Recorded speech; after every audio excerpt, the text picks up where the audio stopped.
Another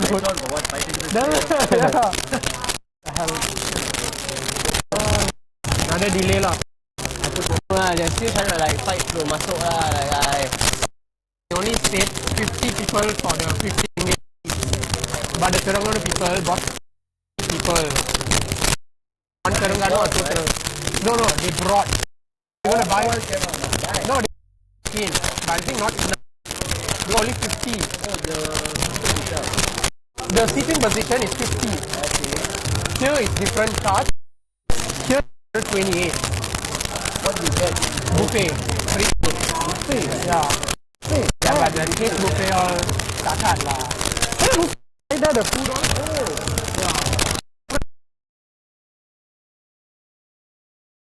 Perfect. Ah, yeah, that's what I. Alright.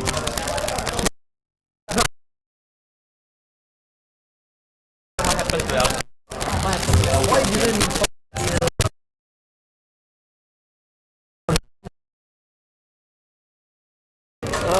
Even start 3. What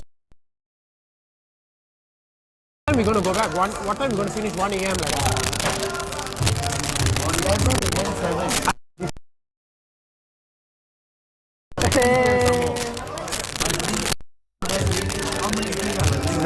Kurang ajar lah.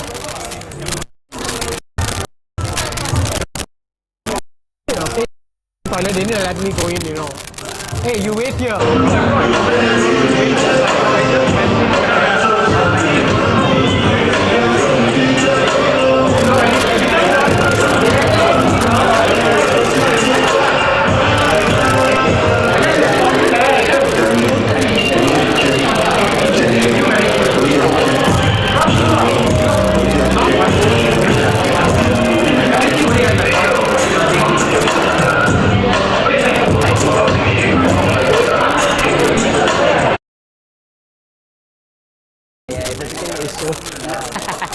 I think they haven't paid yet.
Can you hear?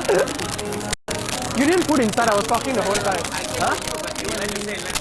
Okay, let me put and talk, okay? No, I mean Sanjay, but he was... Are you SC or are you commentator today? Oh, got a buzzing noise and it's not clear.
you to commentate for the event?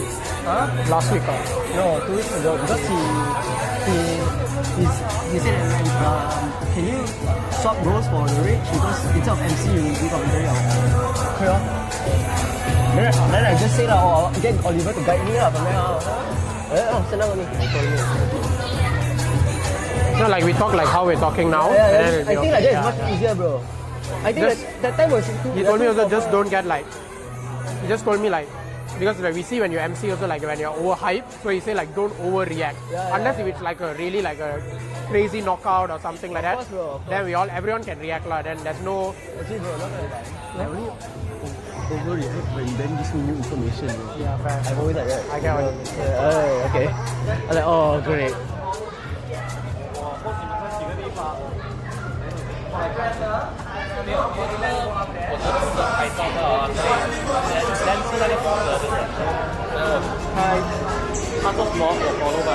Maybe some Chinese conversation. So the Indian is not really welcome in the conversation. Your wife. Nice.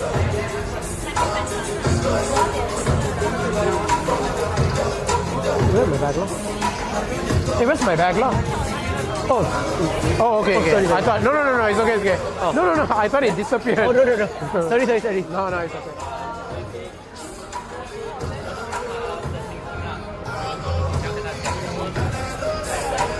Wonder, yeah, put this here, got some come out. Drink. Then after need to go toilet. Then cannot judge. Drink. Bro, it's here.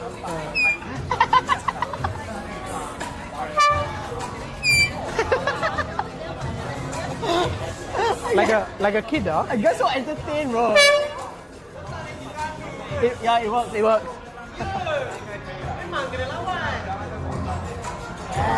Lawan tak lawan mah.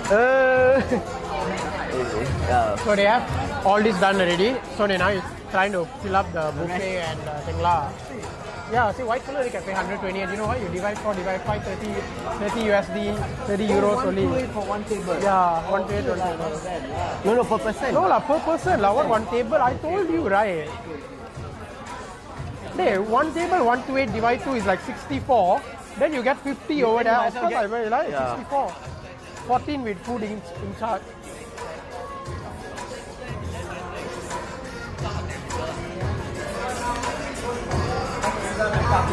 Wait, I want to go disturb Ashton later before my job starts.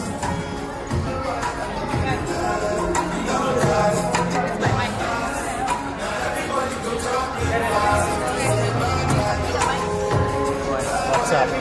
Simply I want to disturb you before I don't see you anymore. Why you're here? You're the main judge, what? I am just the head official.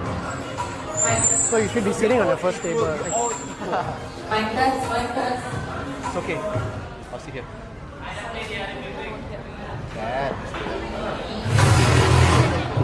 Damn, I can't believe she trusted an Indian with the phone on her table.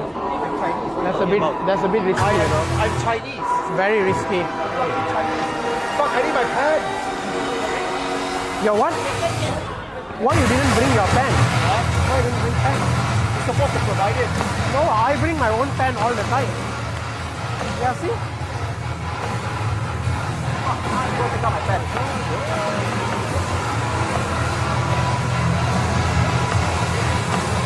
Start already or what?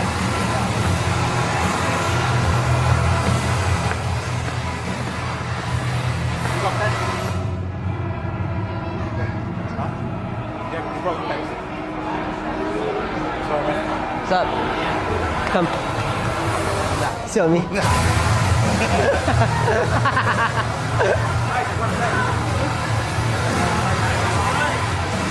Oh, thought you stole my pen. Like how you're going to steal a phone later.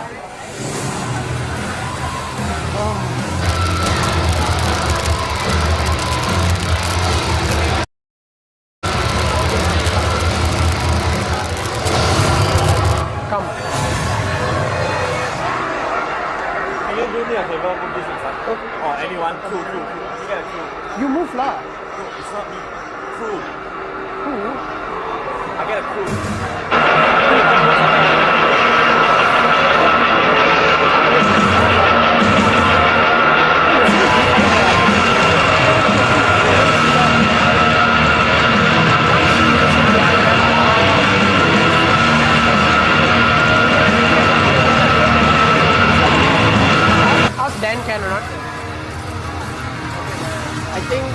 I think bro, we have to bring it now. We can't sit here because the person is No, sitting that's here. what I'm saying. We have to sit behind next to Ashton.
You're doing fine, you're doing great.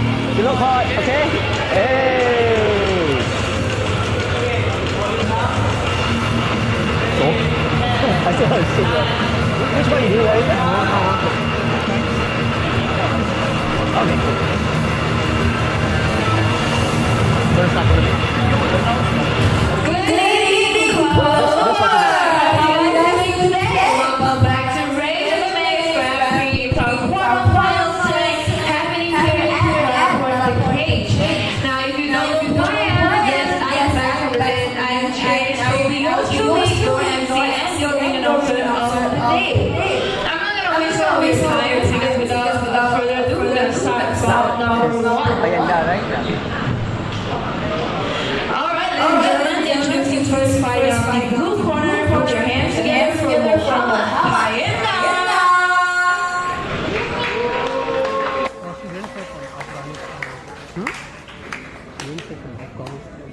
Maybe later the one lah kot. Undercard they don't normally say. Yeah. But okay. We start talking now lah, is it? Oh, that's the thing. Remember when that time they say when music play we don't talk? When you're inside. Once they inside lah, okay.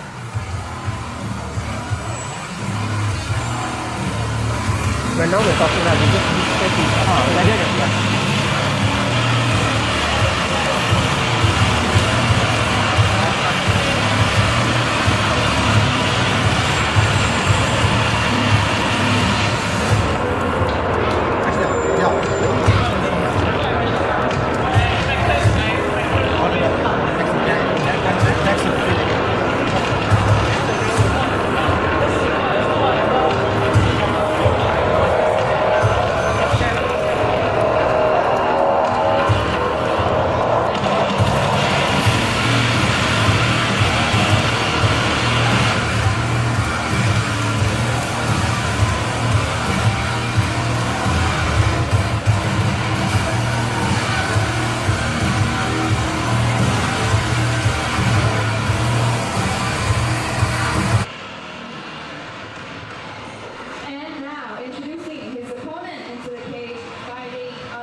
What's it? The fight cut. Fight cut. Yeah.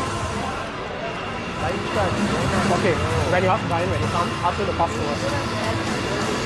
Yeah, but fight cut better, easier to see.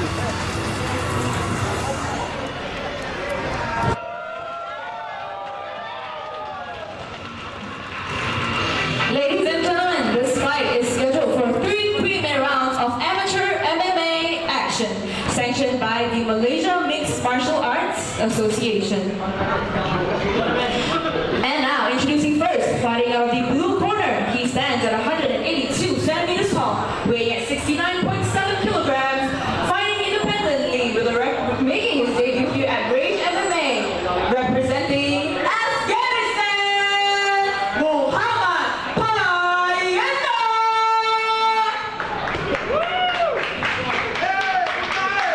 And now introducing his opponent, fighting out of the red corner, he stands at 176 centimeters tall, weighing at 71 kilograms, fighting out of MMA, Kugan with a record, making his debut also here at Rage MMA, representing Malaysia.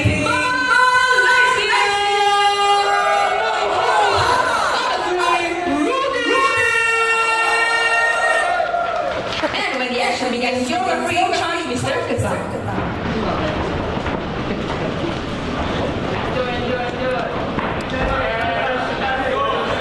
Okay, looks like we have a favorite crowd on our left side.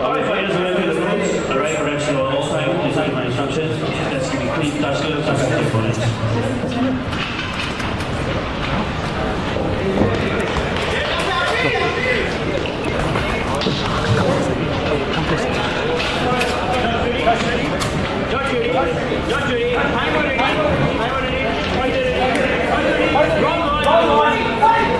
So this is the opening bout of our quarterfinals, Rage MMA. Oh, it's a fast start here from red corner and the blue corner. This is Muhammad Azrey in the red corner from MMA Kamaman against Muhammad Payenda in the blue corner. They say Azrey is trying to go for a guillotine. That was a pretty fast start, don't you think? Yes, exactly. But I do feel that Payenda is actually doing a great job by circling out, getting a side control. But I do feel that Azrey actually might have to get out of that position because he's actually being compromised right now. I kind of agree with you, you know.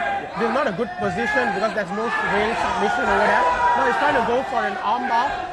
But see, now he's landed himself in north-south. Yes, exactly. And look at how good the pressure of Muhammad Payenda is. And especially we can see his corner telling him what to do, stay on top, control the pressure, control him. And he's actually holding Azrey, been there for a while right now. I think he got taken aback from the fast start from Azrey and also as well as Azrey bringing a load of his fans from Terengganu over here. In terms of both of these guys who are doing their debut, I think Payenda has done really well to stay on top of Azrey this time. Of course, but we can't disregard the fact that Azrey was actually controlling the earlier of the rounds, like getting some ground and pounds, got some clean shots as well. He defended some of Payenda's takedown as well. Oh, okay, I think Kugan is... Oh, it's okay, it's just a mouthpiece. Good, nice shot by Payenda. Yeah, that was a beautiful takedown, just landed into side control. Exactly. It's just from the moment the referee actually stopped the fight to, you know, let them restart. He's back into side control position. Looks like he's very comfortable being on top over here. And I think Azrey needs to try to turn towards Payenda to recover the guard over here. Exactly what he has to do right now, try to face him and get a hip escape. See, he's turning the wrong way right now. He should be turning right at him, not away from him. Don't you think so, Oliver? Yeah, do you think there's a chance for an arm triangle over here from Payenda if he tries to swerve his left hand in? Based on my angle, it seems like it's not tight enough for an arm triangle. Oh, and probably he has a 10-second mark that will save Azrey right here. I think it's been a clear round for Payenda. I think you'd give the first round to Payenda. Of course, yes, definitely. I will give the first round to Payenda. So, but oh, nice get up. Oh, Payenda looking to finish the fight right now.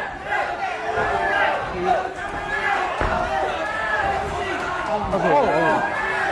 There was an accidental knee to the head when he was trying to throw the high kick. But look at Azrey taking it like a champ, not letting that knee to the head affect him. And both fighters just swinging here and Exactly. then I feel by like the 10-second buzzer, right? Yes, exactly. But I do feel that, as what you said earlier, Oliver, I do feel that Payenda might have got a slight edge in the first round. And that's the end of Yeah, round. I think Payenda has won the first round pretty comfortably in my opinion. I think Azrey has to be a bit more calm. I think both fighters Are doing not bad actually for both their debuts, right? true, I agree. For their debuts, both fighters did really, really well. I just think both fighters need to be a bit more calm in the second round. Maybe just to get the thought wells out in the first round. That's why Azrey started out fast. Of course. But do you feel that Azrey might have like used all his energy in the early of the first round? Yeah, he looks like the one who's actually more drained, more tired. He's breathing with his mouth open. But do you think the crowd can actually build his confidence back up? You see a lot of his fans and his opponent trying to hype him up. I really hope they bring his confidence back up because I feel like this is something that Azrey really needs right now. Oh, okay, I think seconds out. Seconds out. Oh my god. Bit of a rookie mistake from the cornerman actually spilling the water. Yeah. Quite smart actually to buy some time for Azrey. He looks a bit gassed out. He's looking at his cornermans right now. I don't think it was intentional. They don't see like the... As we can see a little bit of chaos happening there. Yeah, the cage is actually too wet to continue. Yeah, exactly. And you can see the judge as well screaming to the cornerman to sit down, and say no more instructions. I think what they should do is bring both of the fighters to the neutral corner, I do agree. Yeah, and you see... Okay, blue corner. In my opinion, I still think it's really wet to continue, I can see a bit of plastic on the floor as well. Well, let's just hope that they don't go to this wet corner, don't you think so? Yes, for sure. Oh, okay. Payenda with another takedown. Yes, another takedown by Payenda. Okay. Payenda in side control again. Don't you think it's surprising that Payenda is not trying to go to mount to finish the fight? He's just happy to hang on. I think what Payenda's game right now is just to put as much pressure as he can on Azrey right now, and perhaps let's hope that he transitions to something better. Yeah, I think he's just trying to tire his opponent out, right? His opponent's already tired, and in this position, it doesn't do really any good for Azrey as well. But Azrey is doing a great job by hip escaping out. Oh, nice, good shot by Payenda. Oh, nice takedown again by Payenda. It was a beautiful takedown. It didn't just use his double leg, used the leg to trip him as well to go for the, to finish the takedown. Exactly. And now he's back in the side control again. You can see Azrey is lacking in his jiu-jitsu to try to, he has to face him or try to recover a full guard to just try to stand up. He did really well posing his knees on Payenda's hips to kick him out. He needs to try to repeat the same thing again. Well, and he just let go of his legs and now he just let Payenda pass him through to the side control. Alright, Oliver, if you were in Payenda's situation, right, what would you do? First of all, I need to actually turn towards Payenda. That's why I've been asking Azrey today. You can see the mouth guard has fell off as well. Azrey looks really, really gassed. Yes, you were saying, Lance, if I was in this position, I would try to face Payenda, try to get into a butterfly or a full guard, maybe close into a full guard first, which is what Azrey just did right now. I think it's a good position for him to be. And I would say that's a lot better compared to his side control earlier just now. Yeah, 100% agree with you. Oh, okay, it looks like he got his left leg on the butterfly guard, and what about his right leg? His right leg, as from our vantage point, we can see is on Payenda's hips. It's not too bad. Yeah. He's kind of safe from any trouble. But this is MMA, right? If you're at the bottom, you're losing the round. Of course. And I feel like he's not even using his full use of the butterfly guard as well, as you can see. Oh, and now he got a full guard. Okay, that's better. That's a little bit better for him. I think, to be honest, he's hanging on for dear life. Payenda just needs to, pose up and just finish the fight with a ground and pound. Yep, it looks like it. And it looks like he's doing that right now, Oliver.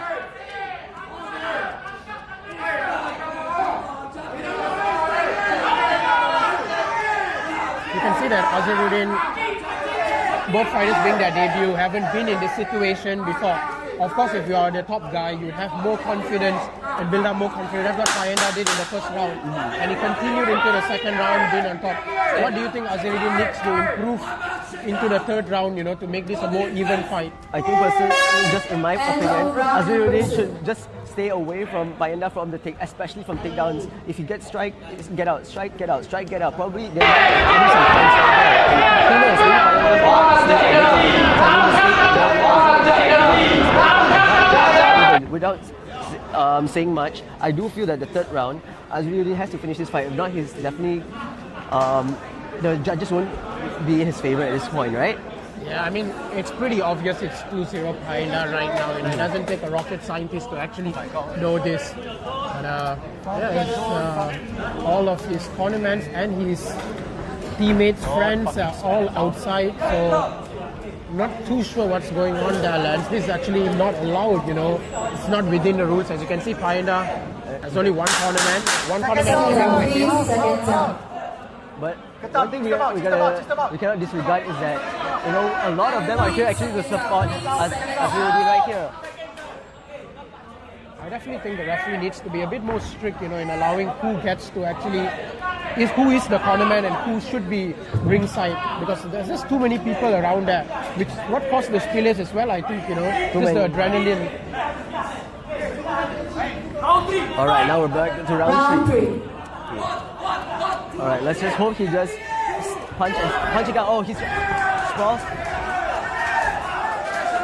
Payenda is trying to go for a takedown now. Oh, and he got the takedown. Right into the side control again. And Azrey has a over-under. There's no real guillotine there. He's just hanging on for dear life because it's side control. If Payenda knows he can actually finish the fight, we are one flu, you know. Azrey should actually... Or actually, Payenda can just go use his left knee and be on top of his belly, get the mount position right there, right? For sure, as we were saying in the first 2 rounds, we're still not really sure why Payenda hasn't gone into mount. Maybe he's just unaware of going into mount, or he's just comfortable leading the fight 2-0. It is his debut. Probably, but I do feel that one kind of little advice I could give Payenda is try to put his right hand behind his head just to get a clean cross face, so he won't have to deal with all of those extra shots to him. Don't you think so? Yes, I think hanging on to Azrey's body, right? He's trying to control the midriff a bit too much, which allows Azrey to turn towards him to get into like a half butterfly, which is what he's getting right now. And it makes it a bit hard for Payenda to actually secure the finish. Well, but look at him right now. He's actually having a close guard, so I don't think that's too bad for him.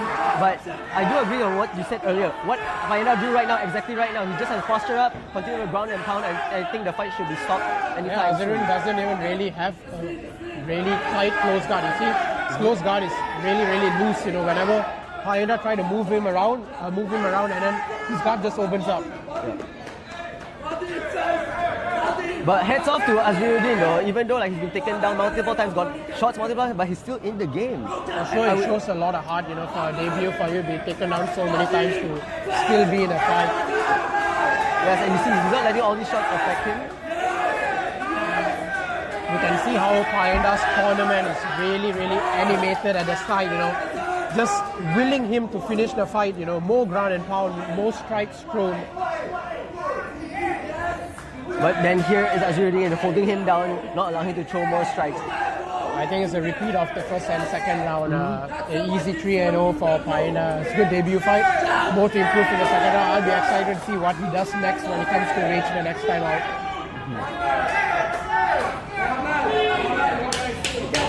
Oh, okay, the referee is asking for more action from both fighters.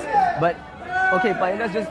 I feel like Payenda, all he has to do is just move a little bit, stall a little bit. I think it could be it, right, Oliver? Yeah, for sure, I agree with you. You know, just holding on for dear life. I feel like he's a pressure fighter. There's really nothing more for him to hold on. He can take a bit of risk. He's already up 2-0. Exactly. I think he's just comfortable, you know, to take it home 3-0. It's good. It's a good win. You know, it's a good debut win for him. All respect for both fighters. Definitely, it's not easy to step into the cage, you know, like whoever you are.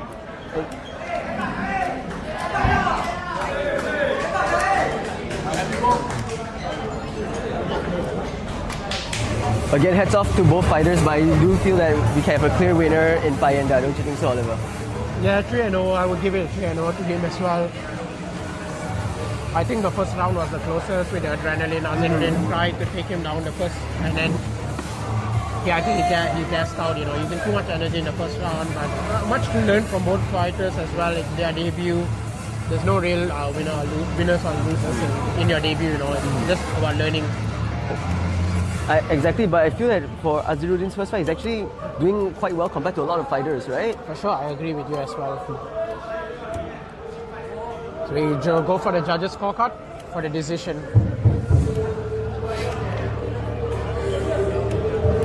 Ladies and gentlemen, this fight has gone all 3 rounds and into the judges' scorecards.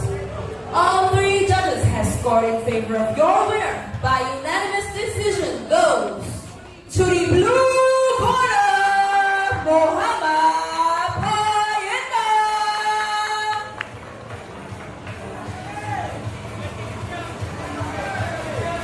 Awesome job by both fighters. Again, both of them are making their debut. I think for what's important for Payenda is just got his first fight out of the way. Like I said, I'm excited to see what this kid does, for his next fight. It's what we love to see, good sportsmanship for both teams.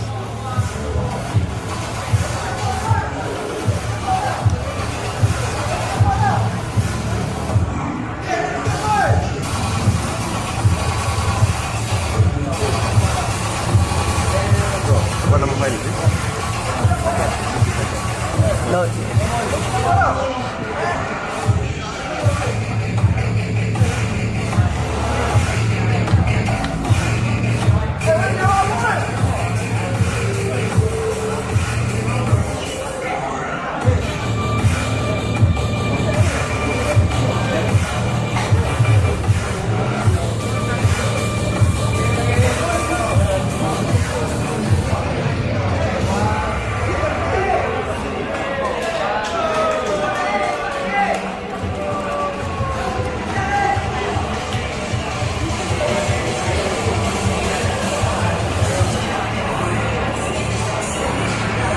You're giving me the sniffles.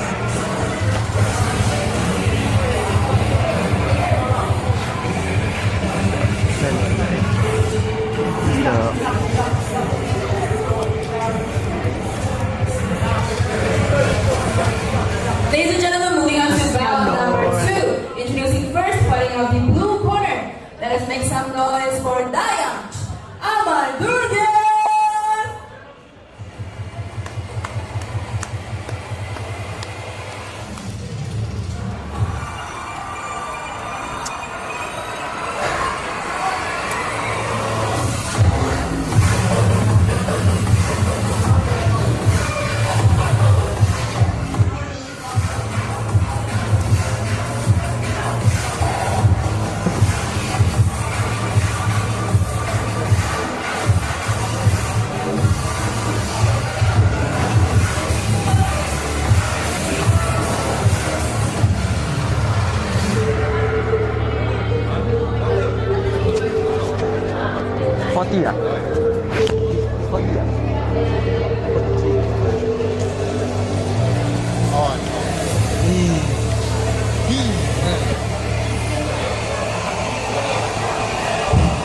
And now, introducing his opponent into the cage, fighting out of the red corner. Let us welcome Hyper Azrey.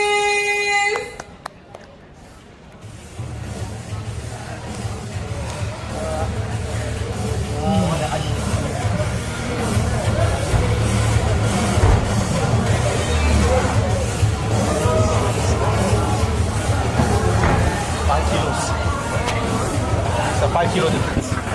Yeah, he's 55, right? He's 55, the other guy is 61. Yeah.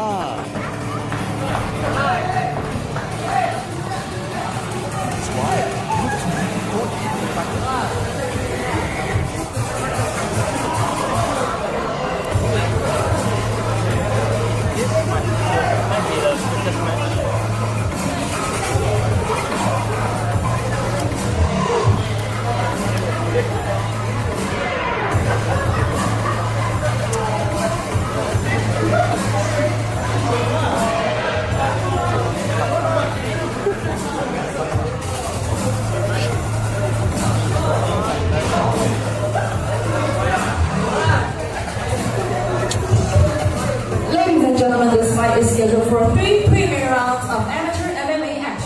sanctioned by the Malaysia Mixed Martial Arts Association. And now introducing first, fighting out of the blue corner. He stands at 176 centimeters tall, weighing at 61.4 kilograms, fighting independently, making his debut here at Rage MMA. Representing Turkmenistan, Dian, Professor Alundi. And now introducing his opponent, fighting out of the red corner. He stands at 155 centimeters tall, weighing at 55 kilograms, fighting independently, making his debut here at Rage MMA. Representing Malaysia, Harit.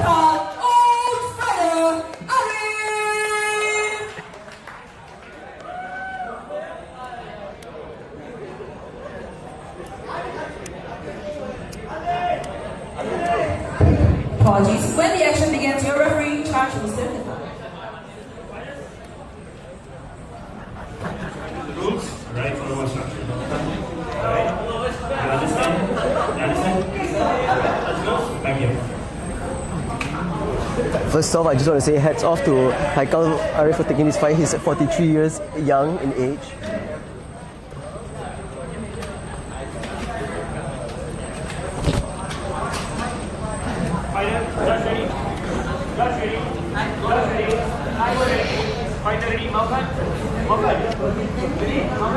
Round one, fight. Torture glove by both fighters. Here we have Haikal in the red corner against Dian from Turkmenistan in the blue corner. Dian's going for the first start. First round finish there by Dian. Climbs the cage in excitement.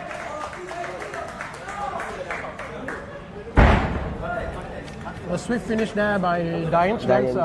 What do you make of that fight? But regardless of what that fight was, that was a nice fight and a good job on Dian for ending it quick. And hats off again to Haikal for stepping in at 43 years old.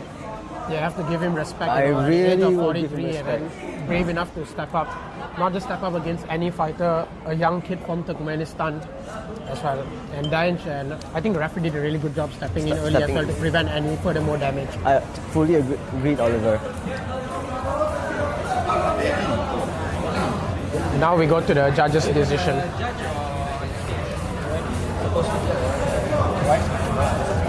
Now you stay where you are. If you don't have to move, oh wait. Then let's go back.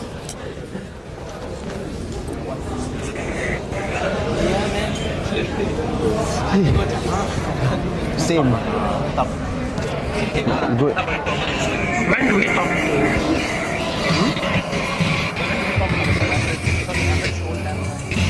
The schedule.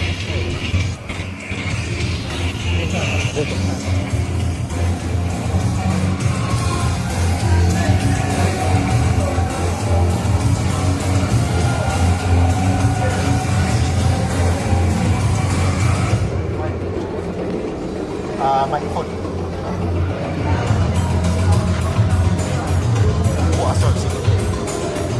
What's up,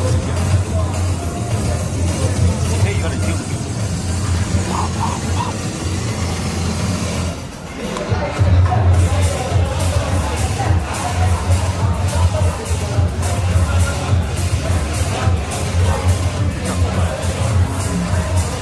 I like that.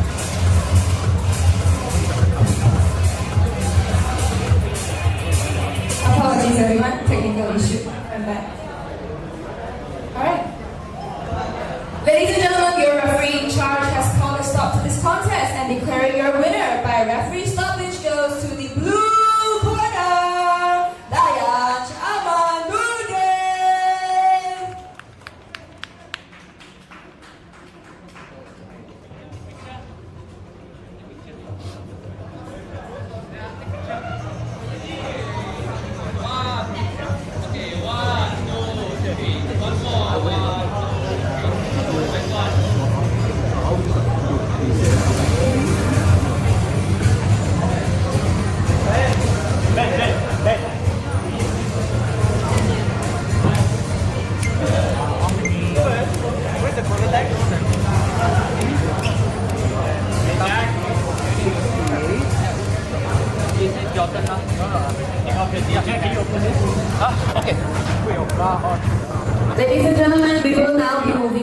bout number 3. And now introducing first, fighting out of the blue corner. Let us give a round of applause for Alfandi Alfian.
Fighting out the red corner, let us put our hands together for Muhammad Amjad.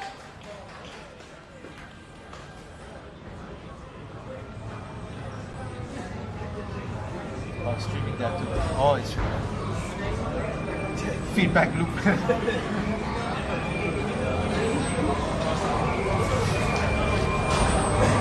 Oh my gosh, the feedback loop. Yeah, it keeps going, spawning smaller and smaller and smaller and smaller.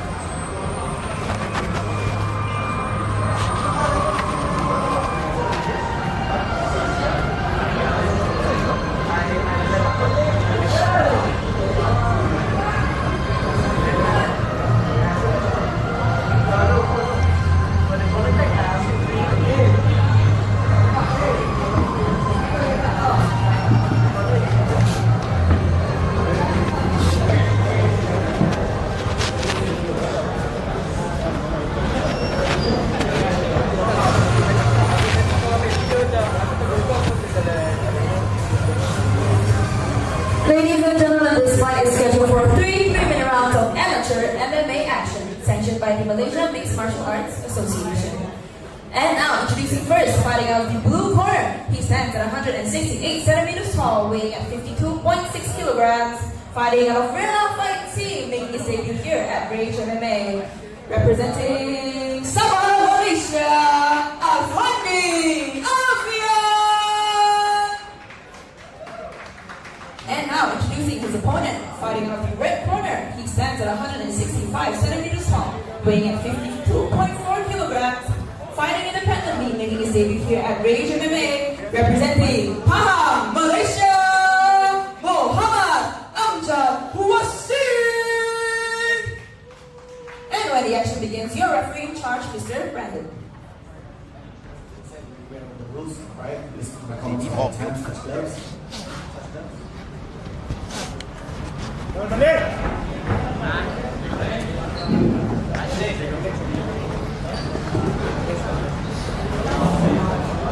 Middle one, okay. Judge, time. Ready. Round one. Fight! And here we have Muhammad Amjad in the red corner from Pahang, Malaysia against Alfandi Alfian, representing Rela Fight Team from Sabah.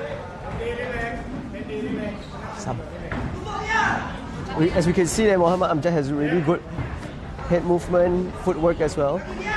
Oh, but nice shot by Alfandi. Oliver, what do we know about Alfandi from Rela Fight Team Sabah actually? Actually, Lance, both fighters here are also making their debut, not just in Rage MMA, just in overall as well. I think it's nice to see, as we saw in the first 2 fights before this, as we're having a lot of more debutants, more newcomers joining the scene, you know. So yeah, as you can, contrary to the previous 2 fights, I think this fight is more technical, a lot of head movements. Alfandi is trying to throw the overhand, trying to catch Amjad with the overhand here. It's also good to see that these two are not just making their debut, but they're also in the strawweight division, which let's bring up to the fact that there's an upcoming strawweight Grand Prix, right, Oliver? Yes, What do we know about that actually? We have actually another strawweight fight coming up. You can see a beautiful 1-2 there landed by Alfian. Oh, nice kicks by Alfian. Oh, Amjad looks hurt. Oh, beautiful takedown by Alfian. Alfian looking to finish the fight. Got a bit too hasty there, needs to secure the hook. There's no real rear naked choke there. I think Amjad can turn into him. Exactly, but okay, Amjad looks like he got him in. Nope. Oh, we stand corrected all over. Alfandi actually got those hooks in now, and right now he's punching his way, trying to get himself in a good position and trying to secure the choke from his end. But I do feel that what Alfandi needs to do is exactly what he's doing. Put his hands under the neck and slowly squeeze his way. It looks like it's in. But I think Amjad is doing a really good job. Amjad is he taps out. He taps out. Congratulations, Alfandi. Oh, it's a beautiful finish there. Beautiful finish. As you were mentioning, the Grand Prix for strawweight, there's right? a strawweight Grand Prix coming up, and there's 2 more fights coming. And with this kind of performance, Alfandi definitely has a good chance to actually, not just go to the final, but win the whole thing. Especially, I like how he just uses his footwork, his head movement, his fakes, his wrestling, and he doesn't seem to be so greedy with those takedowns and his grappling exchanges as well, right? Yes, Lance, now we go to the judges' decision for the official result.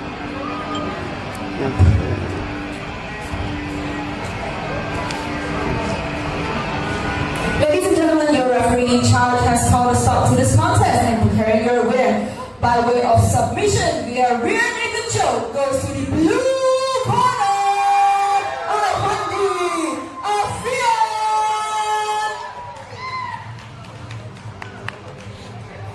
Yes, as you were saying, really impressive performance by Alfandi. Both fighters actually had a similar height, but Alfandi just knew how to use his reach, trying to pick off Amjad with a 1-2, and I think he caught him with one of the overhands, and that's what led to the finish. He wasn't really hasty in trying to finish the fight, so his opponent was hurt, went for the takedown and secured a beautiful RNC to finish the fight.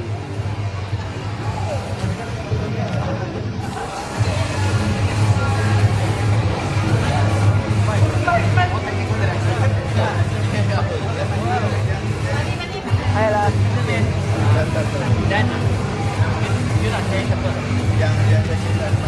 Thank you.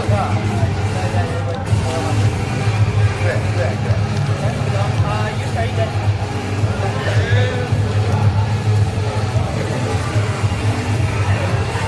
It was good, man. Very impressive.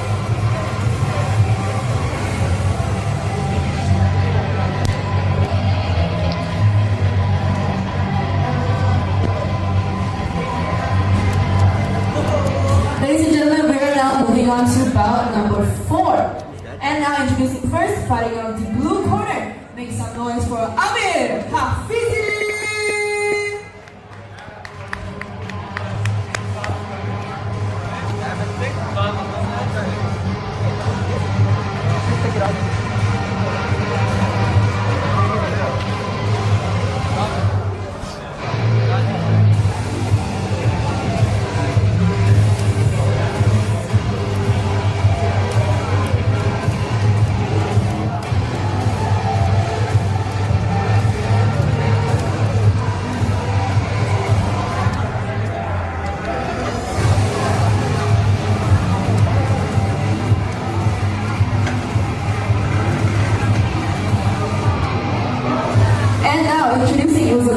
Into the cage, fighting out the red corner. Make some noise for Fari.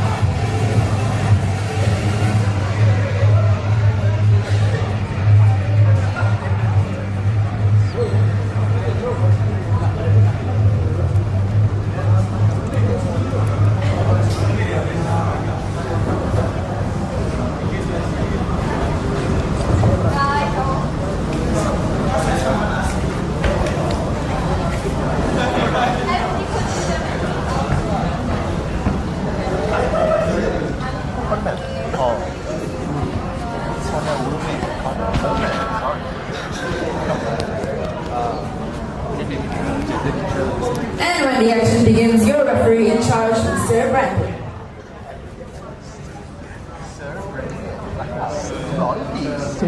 Sorry, what's that? What's the spine? Tight. Like that.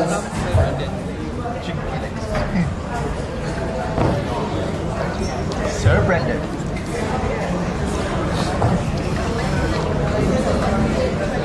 Touch.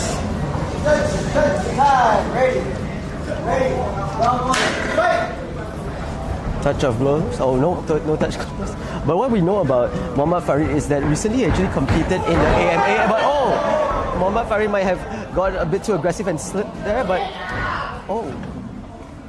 I think Hafizzy is actually did really well, to push Faridin towards the cage.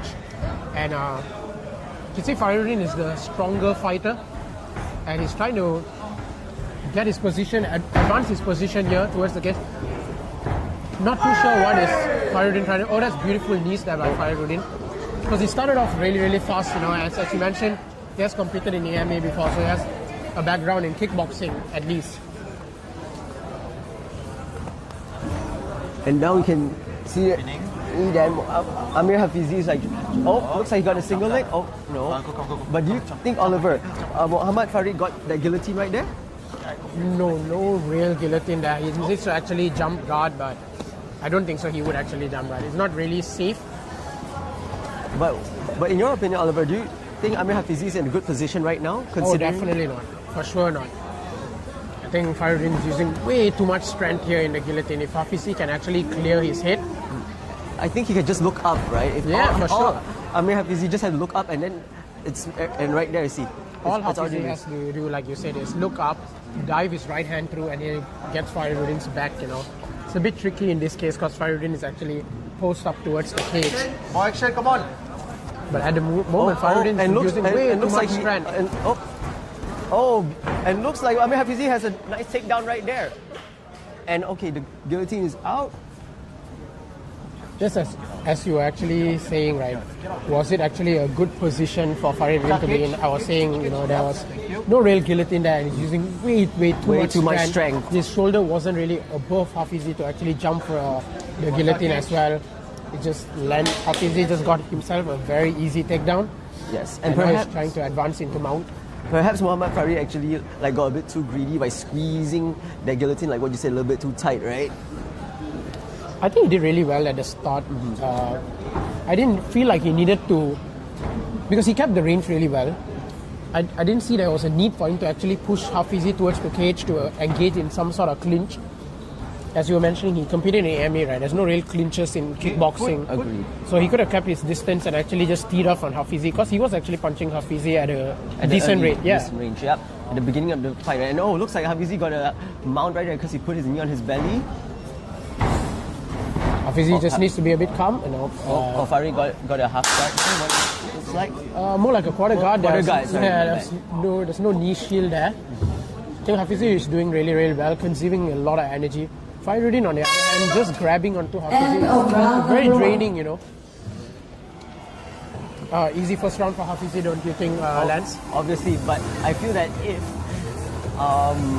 Muhammad Fari wasn't too greedy, like what we said earlier about that guillotine, it might have went the other way. Yeah, for sure. I think anything happened in the second round. It wasn't like a whitewash of a first round. So yeah, I'm excited to see what happened in the second round. Faridin not really getting any corner advice or...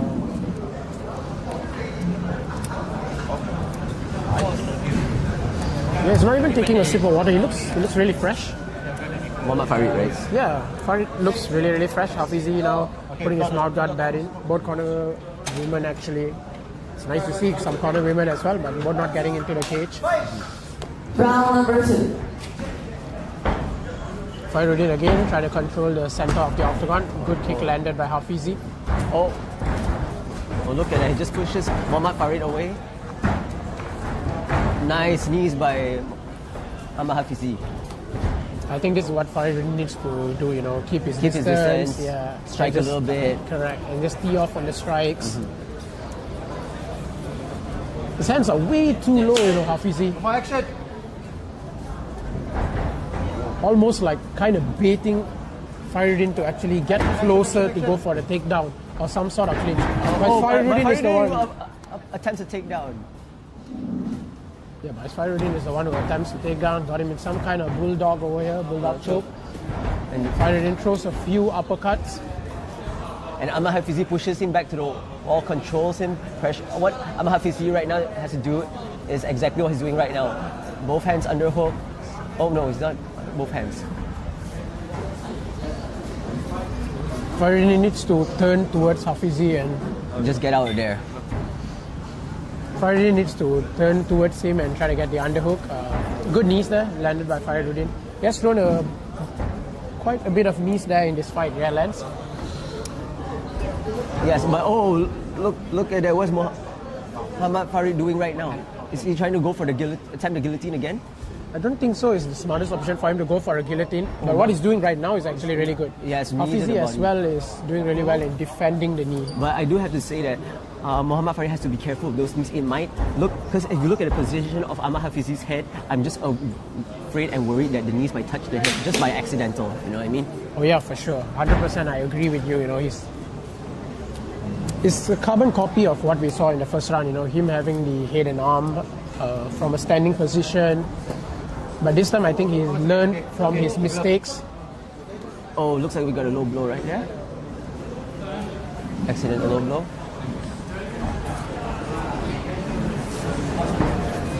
Oh, referee Brendan resets the position. I think he wants to see just more action, right? I kind of do not agree with that. As you mentioned, his head was low, and also like it was a low blow, so he could have a very minimal space for him to actually land the knees towards the body. What Hafizzy right now he's not doing right is by covering up like that, and oh, look at that. Oh, that was an accidental knee. Exactly what I was saying earlier. Lance, I actually thought it was like it was accidental, but it looked very deliberate to me, you know. He wasn't actually trying to go for a head kick. Yes. He actually just landed. He just landed. Yeah, his face was just right there at the wrong time. Yeah, I see that.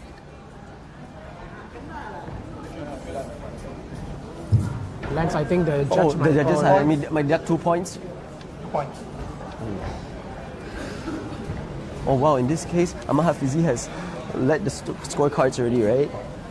Yeah, you're right, Lance. Hafizzy just needs to, just go towards just end the fight actually, just go until the third round. And that's probably the end of it, He lost the first round in my opinion. Gentle reminder fighters, your knee strikes are not supposed to go to the head. And now, let's keep it a safe environment, everyone. And now at most, Faridin can do is just tie the second round after losing the first round, and he needs to win the third round or get a finish. Get it. Very compromising position for the red corner to be in.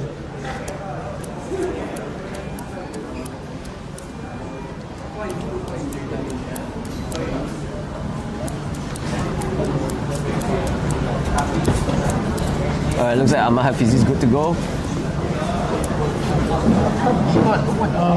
Lance, what did you think of the 2-point deduction and there was no warning or anything? Do you feel like that was deserved, or how would you perceive it as? Well, personally, because from our perspective, right, Brandon could have probably warned him about a few things right there, like for example, the knees, the low blows, and right there. So I think maybe it was kind of justified in my opinion. Oh, and nice takedown again by Hafizzy. And what a way to end round number 2 for Hafizzy right there.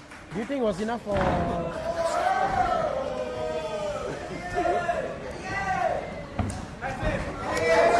Jump lagi. Okay,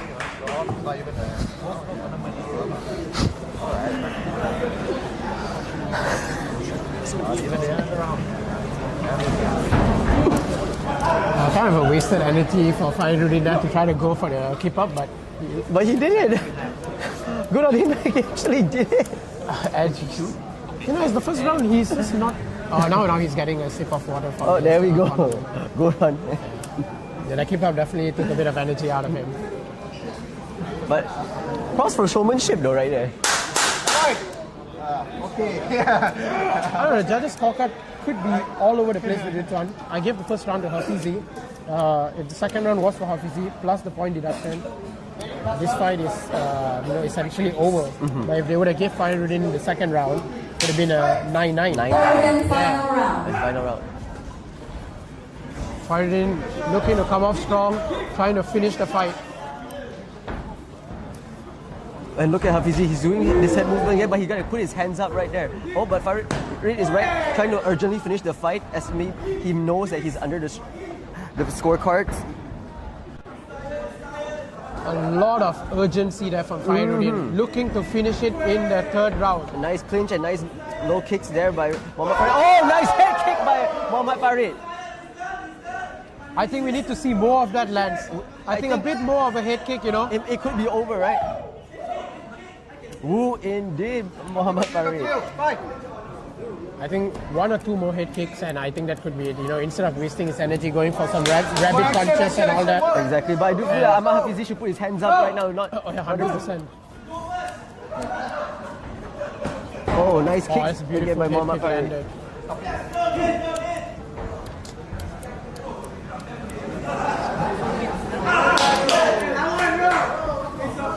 Hafizzy looks gassed, you know. Hafizzy looks just another nice beautiful head by kick. Muhammad Farid. As we can see, Ref he's is going for the body looking to kick. stop the fight. Hafizzy has to be more aggressive right now. He cannot be really passive. Do you think he can survive the third round? I don't know. He has a minute and a half left to work. Maybe Hafizzy might surprise us. And oh, there we go. Nice, beautiful overhand by Hafizzy. I feel like Faridin actually baited him with the overhand, you know. Hafizzy needs to move out of position, you know. The ref is about to stop the fight. Hafizzy has to look up now and not look down. Maybe Muhammad Farid might get a guillotine from this point. Lance, to be honest, there's no guillotine there, you know, yeah. And this is a perfect position for Hafizzy to pull his legs down and get a takedown, right? And not only that, it's perfect position for him in the fight to actually stall and waste. Exactly, and waste take a little breather. I totally agree. 100%. Like I said, he won the first round in our eyes, and the second round was very, very close. And with the point deduction, of course. And referee Brendan resets both positions. That could work in Faridin's favor, there for sure. Faridin got 30 seconds left to finish the fight, and maybe we could just get a winner right there. But Hafizzy really have to put his hands up. The head kick is so open there, you know, Lance. You know, he's literally staring at him. I think both fighters are gassed. But Muhammad Farid has a little bit of that heart left, right? Yes. Oh, nice body kick by Hafizzy. I think Hafizzy has done really well to stall out this fight, you know. It looked like in the third round that Faridin might have finished him, or if it was me, I would definitely give Muhammad Faridin that third round, right? Yeah. I mean, I think based on it, could be 10-9, 9-9, and 9-10. Could be a draw. We could be looking at our first draw. We'll look at a draw. And yeah, but if it's just based on points, it might. The slight edge decision might have go to Hafizzy because of the point deduction in round number 2, right? For sure. You know, actually, you're right. Yeah. We must remember it wasn't a 1 point deduction, it was a 2 point deduction. Yeah. Yes, I think when you bring that up, I think Hafizzy has won the fight, you know. Kind of forgot it was a 2 point deduction, you know. It was a 2 point deduction. Yeah, it was quite a long time ago. So now we go to the judges' scorecard for the decision.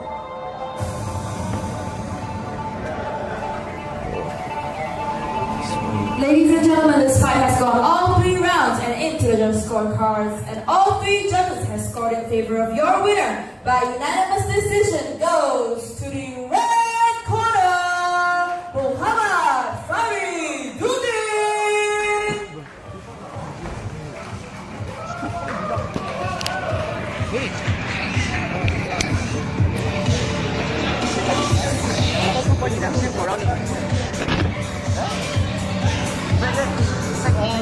Oh, point deduction, right? That's how the red corner can win. He lost the first round 10-9, lost the second round, he minus 2 points. How he can win unanimous decision? How? You made a mistake, you didn't minus 2, right? I minus 2, I did 2 point deduction. But it's not a problem. How can that?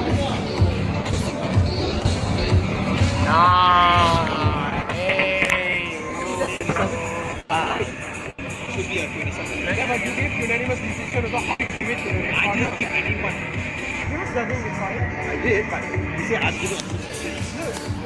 There is all three judges giving. Ladies and gentlemen, we are now moving on to bout number 5. Introducing first, fighting out the blue corner. Let us make some noise for Alex Anderson!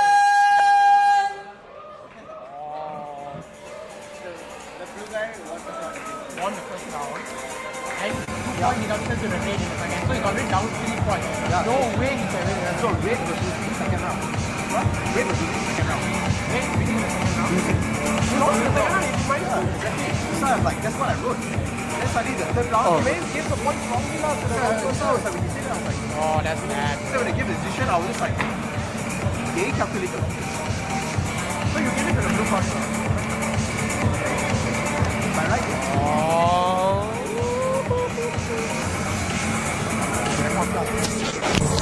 เขาไม่เข้ารวมมาได้but it's okay see at least we need to pass yeah bro but yeah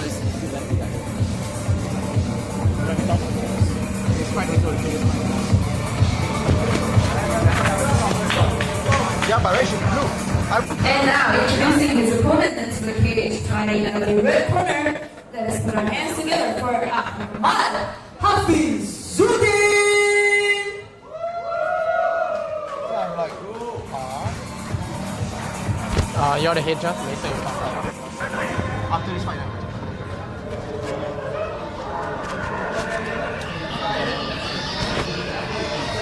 Talk about it.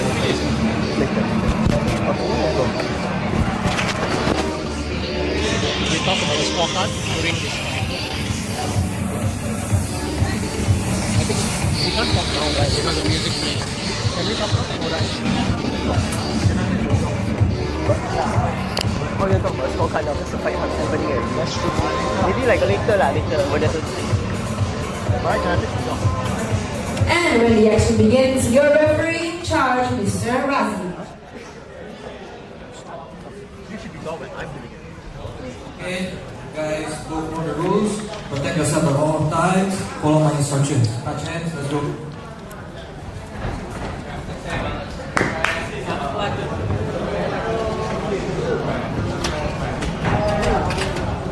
Judge.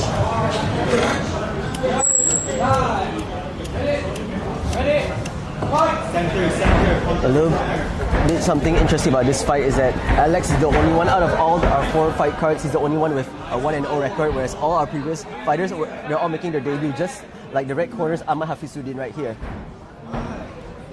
Yes, also Alex is a high school wrestler and is also representing Bang Tao MMA. He's a heavy favorite. He's only 1-0 in his MMA career. He won his last fight in MFL, looking to go 2-0 here. And as you can see, he showcased his wrestling skills early on, yeah. And looks like Alex right now is just getting the cross face, trying to control his opponent, Hafizzy. He also has a very stacked corner with him, Leon, the Grand Prix finalist, as well as Toby, who's fighting for the Grand Prix later on, as well as Max. And Alex is already on the mount. As we were speaking about earlier, this is one of the mismatches. Alex trying to go for the arm triangle. Does he have it? It looks deep though, Oliver. It is, but Hafizzy is not. He's not flat on the ground for the arm triangle to be successful. And he tried to recover guard. Good job on Hafizzy right there. I think Hafizzy is doing a decent job. There's a half butterfly in and maybe trying to go into a full guard. Alex trying to pass the guard. Pass the guard with the knee cut right there. He just needs to push his knee and he's already inside control. And just or he could do that. Yeah, it's beautiful. Yeah, beautiful switch. Oh, and now Alex looks like he's got a clean crucifix right there. He's doing everything right by aiming the heads, using his right hand for the underhooks. This is not a good position for Hafizzy. The referee is looking to stop the fight. As you mentioned, he has a good crucifix there. And Alex moves to 2-0, dominating performance. As you mentioned, the previous fight we were watching was all debut against debut. Alex is the only one who had a 1-0 record. 1-0. And now it's 2-0, right? It's 2-0. Definitely excited to see more of Alex in Reach. That was a comprehensive win. Didn't really look didn't really took too much out of him.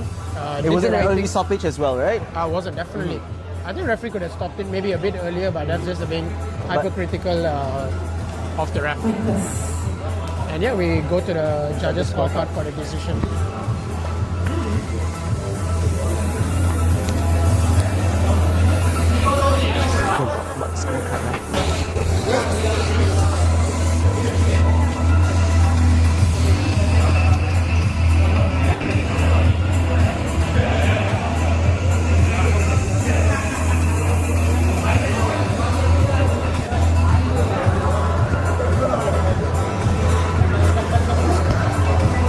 Ladies and gentlemen, your referee in charge has called a stop to this contest and declaring your winner by way of technical knockout from the blue corner, Alex Anderson.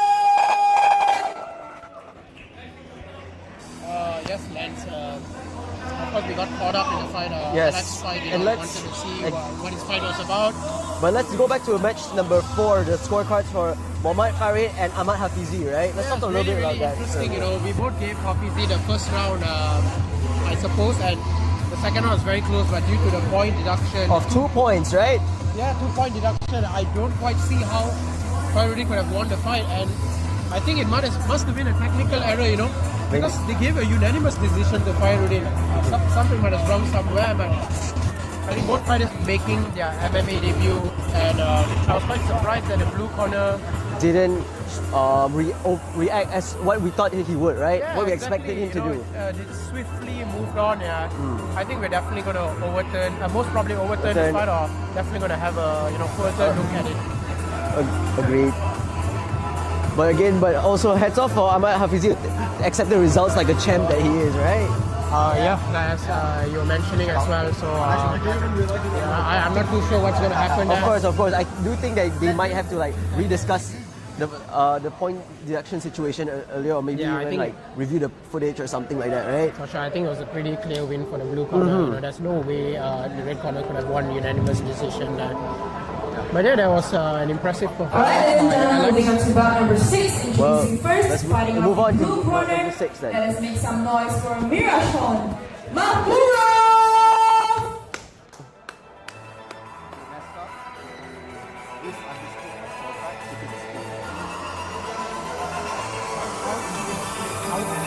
I don't know what that is. I don't know what it is. Oh, bro. It's gonna be. Hold on.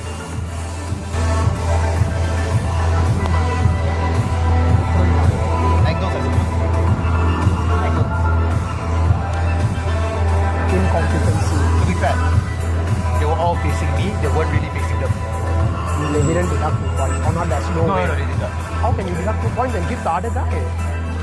Some of them gave the first round to blue. I mean, some of them gave the first round to blue. Okay.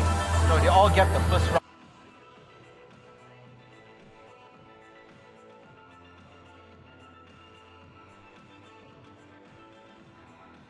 And now introducing his opponent into the cage, fighting out of the red corner. Let us put our hands together for Kugan!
The action begins. Your referee in charge, Mr. Razi.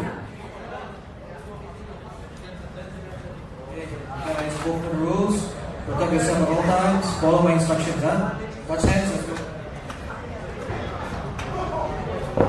Up and up.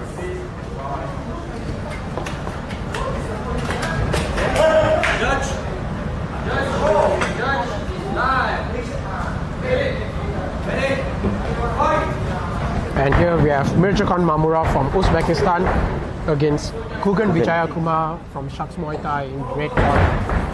Oh, that was It's a beautiful knockdown. knockdown by Kugan, right? That's a beautiful knockdown, you know. I was just about to mention, you know, Sharks Muay Thai has a really strong base in terms of their striking. And with Jake and Haisin in their corner, especially Kugan would have been actually ready for the fight if it comes to standing, you know. Not sure how it would be when it comes to grappling, but he's doing a really good job. By securing the side control and he's staying heavy on top of Mirjakun, right? Yeah, 100%. I think Mamurov is a bit hurt, to be honest, after that knockdown. From that knockdown? Yeah, for sure. Okay, but it looks like Mirjakun's got him in a half guard, what I could see. I think what Mamurov is actually just trying to do is hold on to Kugan so he can get a bit of room to breathe. You know, it was a very fast start. He got knocked down out of nowhere. It all happened too quick. So he's trying to stay in the fight. But great job on Kugan passing guard, getting a better positions. That's a beautiful scramble by Kugan. You know, he could have got Beautiful reversed scramble over there. indeed. But I think what he is doing is placing his hips at the right place at the right time. You see his hips blocking Mirjakun's hips, right? Yes, and I think what is helping Mamurov in this situation is having the underhook. I think Kugan can posture up and pivot and actually pummel his hand. So by releasing the underhook, and then Kugan will get a stronger position on top. Perhaps I get something like a high mount kind of situation, yeah, 100%, right? You know, because now all he's doing is they're going into side control, half guard. into side control, yeah. But of course, a dominant start from By the red Kugan, corner. right? Kugan doing a great job listening to his coach Muhammad Fauzin as he's telling Kugan to stay with the underhook, asking him to get the knee cut with his right leg. Oh, and nice reversal. Oh, another reversal there by Kugan. Wow. That's a beautiful reversal. I couldn't finish my sentence and Kugan just reversed Mirjakun back right there. Yeah, And Mirjakun just reversed him back again. Oh, another reversal again. I just wanted to say, you know, it's not really a good position for Kugan to be in because there's no base for him. And there's no hip control right there. Exactly, right? you know, it's very easy for Mamurov to reverse. And Mamurov's trying to go for a triangle. He has isolated one hand. Kugan doing really well to posture himself. Trying to go for the finish. 10 seconds out. And time. Good, really good first round. Good first round. That was a beautiful battle of scrambles from both Kugan and Mirjakun, right? 100%, I agree with you. But Oliver, I do feel that Kugan might have the slight advantage in the round number due to the knockdown and the scrambles as well, right? I think it's a clear first round actually to Kugan. Sorry, my mistake, not the slight, it's a clear advantage for Kugan. Yeah, for sure. I think we... Oh, and looks like what's happening there, the medicals inside checking on Kugan. Oh, there's a little... I think he had the upper hand in the scrambles, the grappling exchanges, Where's the Medi coming from? and he also knocked Mamurov Oh, down. so he got caught in the 1-2, I guess. Oh, so what we found out that Kugan got caught with a 1-2, there's a tiny cut by his eye. Seconds out, Seconds out, guys! please. Seconds out. Seconds out, Jake, out! Towel, please. Seconds out, please. Seconds out. Okay, lock it up, my friend.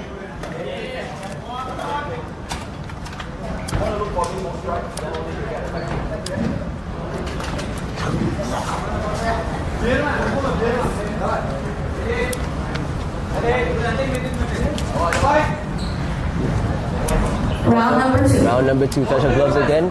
Could we expect to see Kugan to pull off something like what he did in round number 1 by scoring a knockdown? And oh, nice, beautiful spinning kick by Kugan. Oh! I'm not too sure what Mamurov was trying to do. He wasn't really hurt, but I think he tried to pull guard to go for the X guard to isolate Kugan's knee. But do you think Mirjakun did not chip, right? I think they could end. I think Kugan can end the fight right now. You know, Mamurov's in a deep world of trouble. You know. he's in a very compromising spot right now. Definitely. It was really smart for him to pull guard and actually go for the X guard, you know. Kugan looking to his corner for advice, and Fauzin is telling him to posture up and go for the hammer fist. And go for it. Kugan's corner is actually telling him the right thing because Mamurov is just holding on for dear life, you know. Yeah, he should be actually like controlling, pushing his face down, passing over, but Kugan right now is a very dangerous situation. If he just goes his hips a little bit lower, Marjakun could actually like sweep him and flip him over, right? I agree. It's the same like what we've seen in the first round. I think Mamurov can easily reverse this position, but whether after the reversal he manages to actually stay on top, that would be another question, you know. Mamurov went for reversed him twice, swept him twice, but didn't manage to stay on top. And Kugan managed to reverse him immediately. I think what's important for Kugan at this moment is maintain a good base. I need to see like more action. The referee will probably stand them up again, which I think favors Kugan as well. So. Exactly. But Kugan's doing a great job by staying heavy. No. Oh, and alright, now Kugan's raining some hammer fist right there. So probably something that he's finally listening to his corners. He has a cross face as well, you know, Lance. So yeah, on his left side, right? Left hand, sorry. There's a good timely cross face as well, and Mamurov doesn't really have a half guard. There's no knee shield as well. I think Kugan can tripod or just stay in this position. There's really no danger. Yep. I think the only worry for Kugan is if he gets swept. But what if I were Kugan, what I would like to do is I would like to push Marjakun closer to the cage, maybe preferably hit the back of his head or his shoulders, pushing them. Maybe he can rain some, I don't know, strikes, something like that, right, by the cage area. Or what he's doing right now, trying to push Mamurov's knee to try to go for the knee cut. But Mamurov doing well to circle inside. Almost got the swept there. Almost swept him over there.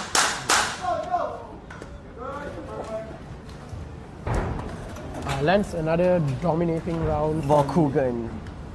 The fighter from the red corner. Who I know is up now. Mamurov needs a finish in this third round, you know.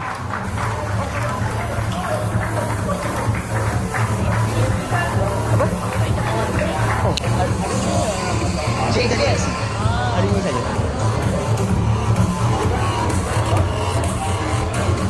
Ya, lucky back net masuk.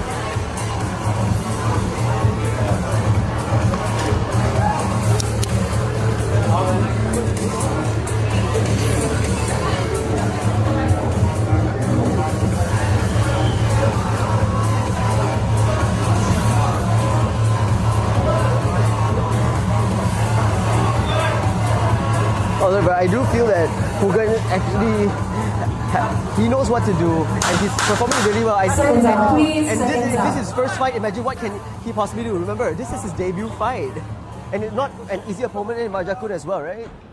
Yes, I agree with you actually. I would like to see Kugan take a bit more risk. You know, he's dominating the grappling, he's dominating the striking. Maybe keep the range a bit, and I think he can actually finish him with strikes. Yeah, for sure. Okay, now the Kugan side is telling him to stay set, keep it standing. So perhaps they want to work on the game plan they've been working on. I think what I like to see from Mamurov is a bit more grappling, a bit more of his wrestling, and I would like to see how Kugan reacts when Mamurov is on top of him. Because for the past 2 rounds we've seen Kugan on top of Mamurov. And outstriking. Oh, a nice leg kicks by Kugan. Oh, he lands a head kick.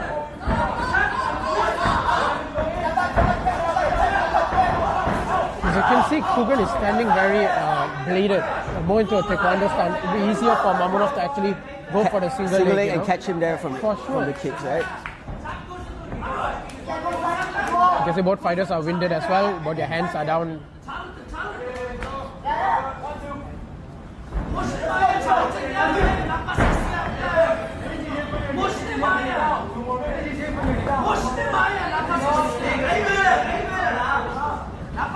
Mamurov doing a better job in the third round. Landed over there, Kugan trying to go for the grappling. What Mamurov's doing better in this third round is actually controlling the center of the octagon. Pacing himself, this is not rushing in as well, right? Yes, unfortunately for him though, he needs to finish his finish. Yeah.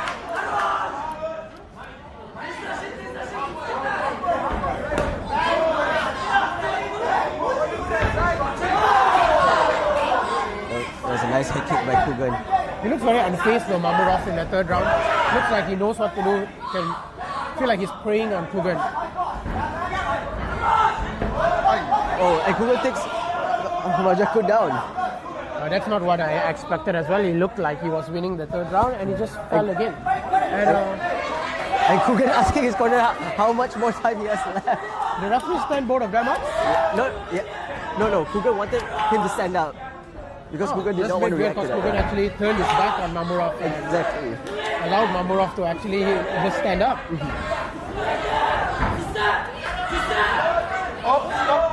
Low blow by Majakun. Accidental low blow by Majakun. Get him here. Low blow there from Mamurov. It's a bit weird, right? Don't you think? Kugan actually took him down. Mamurov actually fell.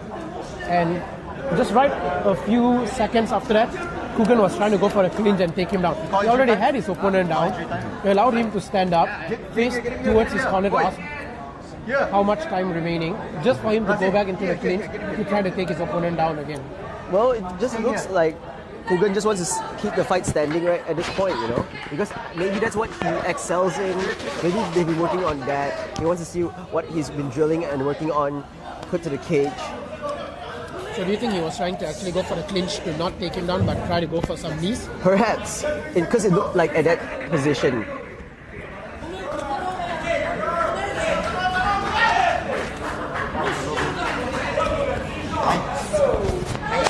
Kugan's corner, Jake as well, looked pretty pissed off, you know, trying to ref like, I can see better than you for not calling the fight earlier.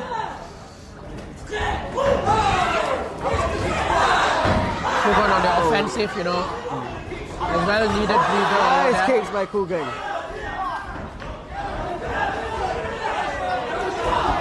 Both fighters giving their all in the third round. And there's only 19 seconds left to the fight ends, Oliver. Kugan now swinging. Mamurov trying to take him down. And beautiful. Kugan as well was holding the cage. But Majakun so much to get out, and right now Mamurov goes for the mount. Lance, I think he should have done this earlier, you know. Yeah, I wish Majakun done that, like what you said, done that a little bit earlier, probably like control everything from there, right? You see how much Mamurov's grappling was better than Kugan when he was on top compared to Kugan was on top of him. But easy 2-1 win from Kugan. Don't you think? Maybe a 3-0? Perhaps, but I would definitely say the knockdown probably changed everything, changed the whole fight game for Majakun as well, right? Okay, you think the first round where he knocked him out? Exactly, knocked him down, yeah. Knocked him down, just threw his game plan off. Perhaps. I tell you. Yeah, both fighters looking gassed. Mamurov, the fresher fighter. Yes. But it's Kugan who's going to walk away with a comprehensive and unanimous decision this time out. And yeah, we go to the judges' scorecard for the decision. But Oliver, before you do that, right? Before we do that, Oliver, do you think if... Oh, sorry, my bad. Ladies and gentlemen, this fight has gone all 3 rounds and into the judges' scorecards. All 3 judges have scored in favor of your winner by unanimous decision goes to the red corner, Kugan!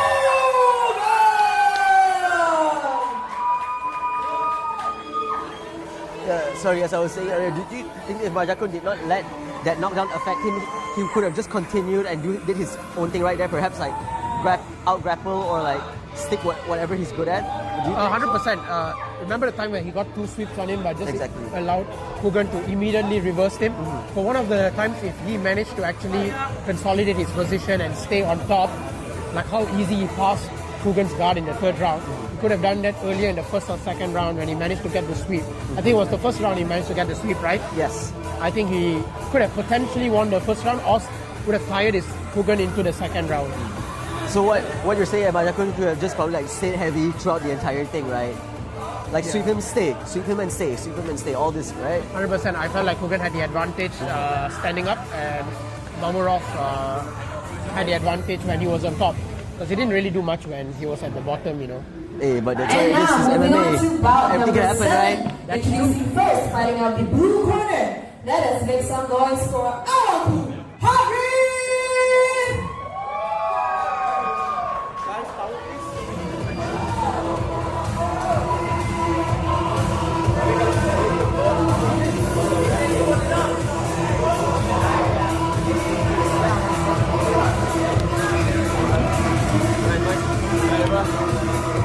Hi bro, how are you? Good man. All the best later, huh?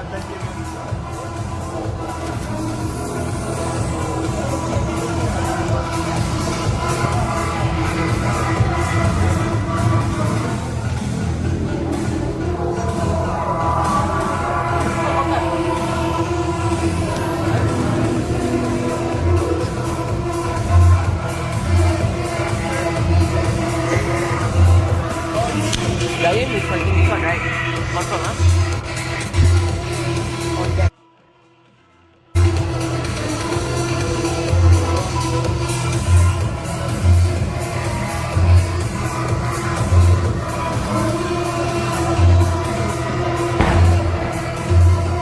And now, introducing his opponent into the ring. Cage, apologies. Fighting out the red corner. Let us put our hands together for Jackson Chin!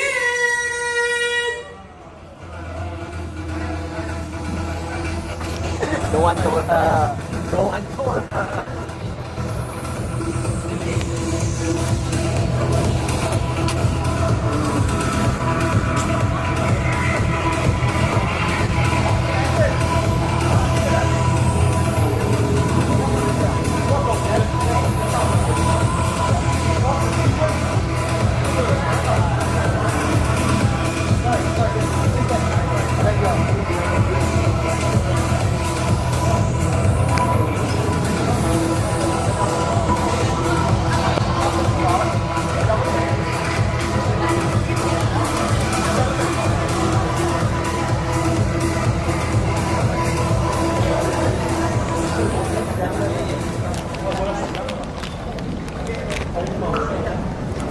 And when the action begins, your referee in charge, Mr. Ashton.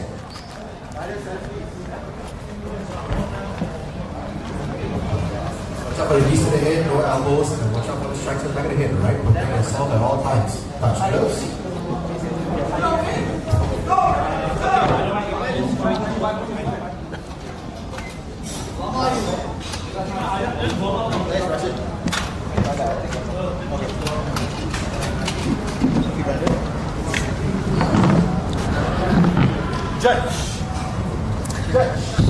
Judge, tie. Is it this one? Ready? Let's go. Here we have Harit in the blue corner, the first of the 3 TJD fighters, trying to go for their takedown. Beautiful takedown there, landed by Harit. And a bit of a peculiar situation here lands. We have Dian in the red corner. He fought earlier in the second bout, securing a swift first round finish. He's volunteered himself to fight another time. So Lanza, what do you make of this fight? Agree, but hats off to Dian for stepping in for Jackson Chin for such a short period of time. But now let's get back to the action. Awangku right here he's doing everything right. He's controlling Dian from the top. And yeah, it's not as easy as Dian probably thought it was, like compared to the second fight, you know. Harit knew that Dian has fought and just took it straight to him, you know. It's not easy to fight once, have the adrenaline and have the adrenaline jump, and then get back your adrenaline to fight the second time. And yeah. But go to Awangku for staying on top, just staying heavy right there. Yes, definitely doing the right things. I feel like Harit can land a few of the knees towards Dian. Dian's face after receiving a few ground and pound is pretty red. And nice to see the TJD boys come back to rage. Harit is cornered by Kafi, who will be competing later against Bastion, and Walid later will be competing against Ahmad Faris, right? Yeah, 100%. Not Walid actually lands. It's Hazik Hazik who would be fighting. Oh, Hazik, against my Faris, bad, sorry, yes. I think later on, I think in a few fights time. An interesting fact, Hazik will be fighting for the strawweight division, right? And yes, that would be our second Second strawweight strawweight fight. fight. And Dian is actually cornered by another Grand Prix fighter in Suleiman who will be taking on Toby later on in the Grand Prix. Okay, let's not disregard both fighters, as Awangku's doing a great job by just staying heavy on Dian right there. He's doing everything right and he's securing his ground and pound and what? I think he has done everything right, you know. He started off early, didn't really waste much time, went for the takedown, secured the takedown. And and he's posturing up as well. And Awangku just bringing it to Dian right there.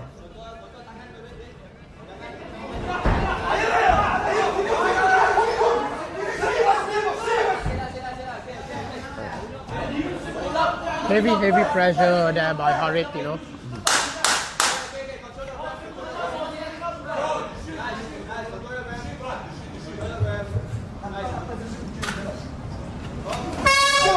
End of round number 1. Great job by both fighters. I think easy first round by For Harit. Awangku Harit definitely got the first round in my eyes. But what Dian could do in the next round, probably like try not to be so aggressive, right? Yeah, but it was a bit different because it was Harit that actually brought the aggression towards him. But I think this was needed in the first round for Dian to actually get back his senses, you know. After what happened in his second fight, he didn't really get tested or hasn't really had the feel for fighting in rage yet. So, yeah, it was a good first round. It's good that he survived. So I'm really excited to see what he brings in the second round, yeah. Harit as well looks really calm on the stool, smiling. Seconds out, please. Seconds out. Just to say, this is Harit's first debut, so another Oh, it's his first debut? Yeah, it's his debut actually. His debut is... looks like the corner forgot to give him back his mouthpiece. Corner man forgot to give him his mouthpiece.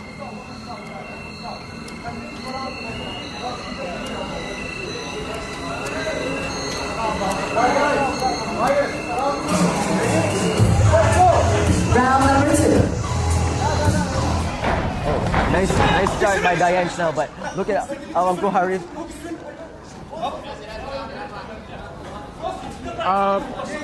You see, Dian's landed a few good strikes. With a kick as well. Definitely, but it wasn't hard enough. And Harit just continued where he left off in the first round, you know, pressuring Dian towards the cage. He knew like he has the upper hand in the grappling. He has the underhook, trying to go take him down right now. Trying to throw Dian actually. Now needs to connect his hand. Not the smartest of move by Dian to actually go down. Oh, that's a good sprawl. That's a good sprawl by Dian. But Awangku Harit is putting himself in a better position, and as if he could connect with both his hands together, he could actually land a really nice takedown from Do you think he should try to go for a single leg? I do feel that Awangku could have circled a bit more to his right, pull the single leg out, and yes, Oliver, definitely a single leg would be a better alternative for him right now. But I understand why he was trying to go for the double leg, you know, because Dian's leg is not really fully spread out as well. As both toes are facing forward, right? There's possibility he can connect his hands. And looks like Awangku Harit got... Looks like there's blood coming out of Harit's forearm, not sure where it's from. Referee warning Harit not to grab the cage. But I don't think he was grabbing the cage, right? Wasn't he? Yeah, I don't think so too. And it's Dian, she's repeatedly grabbing the cage. And now it's Dian who's in a commanding position. Does he have both hooks in? But it looks like Awangku Harit could probably defend himself, right? No, I think he has a body triangle in their lens.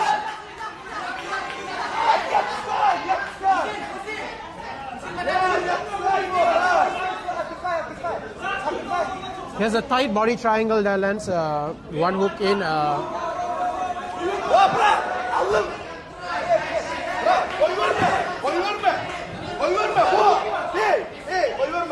Yes, you can see with one hook in, he's trying to go for a mount. Yes, Dian got a mount right there.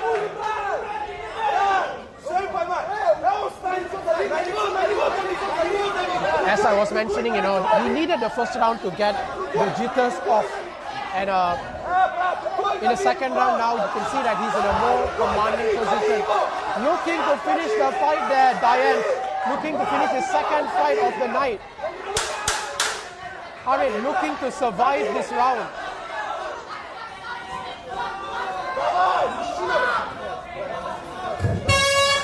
End of round number 2.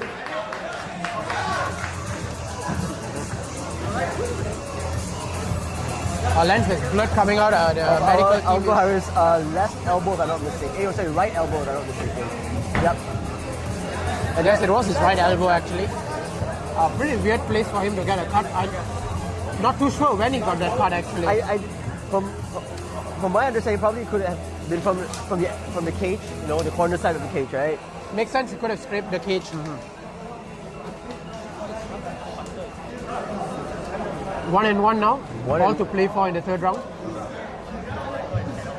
But right now, I would say both fighters have to be really careful of their cage grabs, right? Because we saw that both Uncle Harif and both Dian are actually grabbing the cage simultaneously. Grabbing the cage. But of course, that was an accident. They did not intentional do it. I think more towards Dian grabbing the cage because it was in front of us as we could see. Exactly. But yeah, maybe Harit was towards our blind side, so we couldn't see him grabbing the cage. Maybe as well. Yes, because we could see the ref was warning them to not grab the cage, right? And Harit was in the commanding position at that time. Yeah.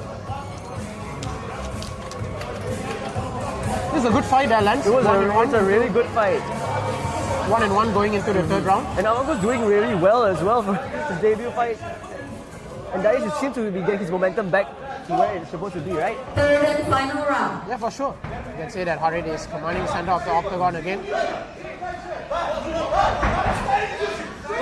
And again, trying to go for the double leg. Good defense. Good defense. But why did Alango get his head out of there?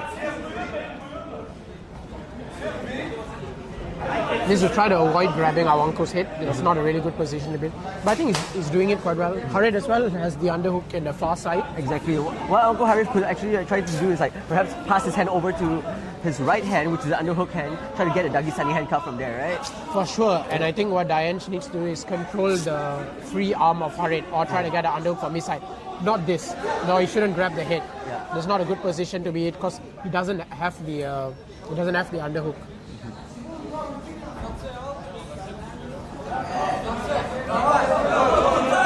Harit trying to go for a trip. I think he has good position there.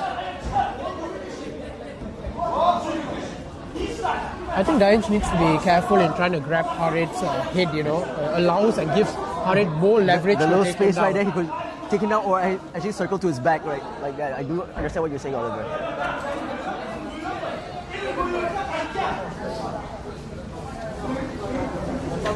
And yeah, if it continues like that, it will be really, really hard for the judges to score the fight, you know.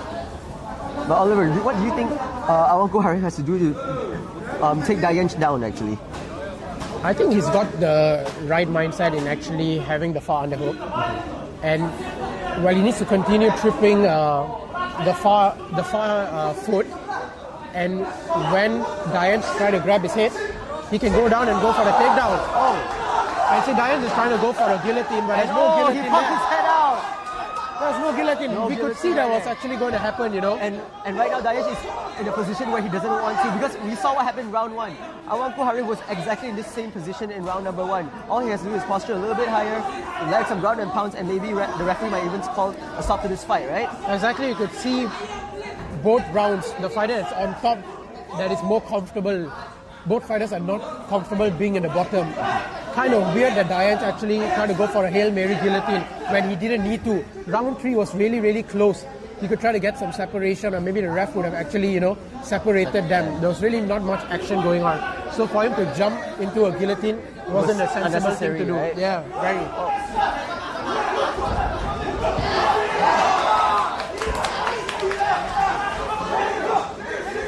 All right, Oliver, we have less than 20 seconds left in the end of the final round. So what do you think, Oliver? I think 2-1 to Harit. He's done enough.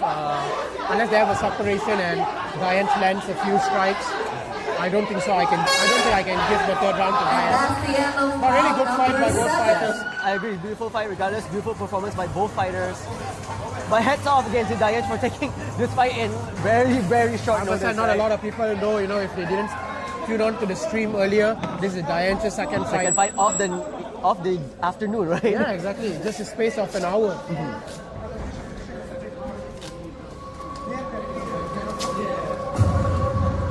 I think 2-1, right? 2-1 to Harit. I agree, Oliver. I would say 2-1 to Halif as well.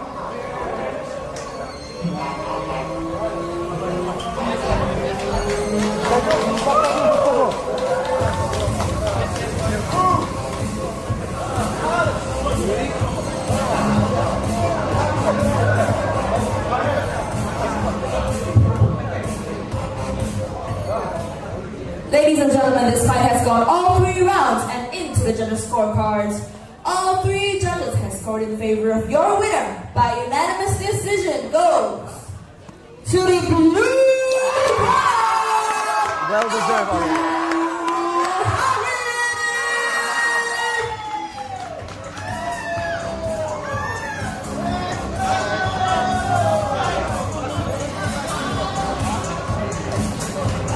Good start for the PJD boys, going 1-0 now. In about 3 more fights from now, his teammate Muhammad Hazik will be in action against Faris. Yeah, they're looking to go 2-0 and Coffee looking to round off, Actually, I'm actually looking forward to that fight, Oliver. Because we both know that there's not a lot of strawweights competing in a rage, right? I think it's very rare to get strawweights in rage as well. For sure.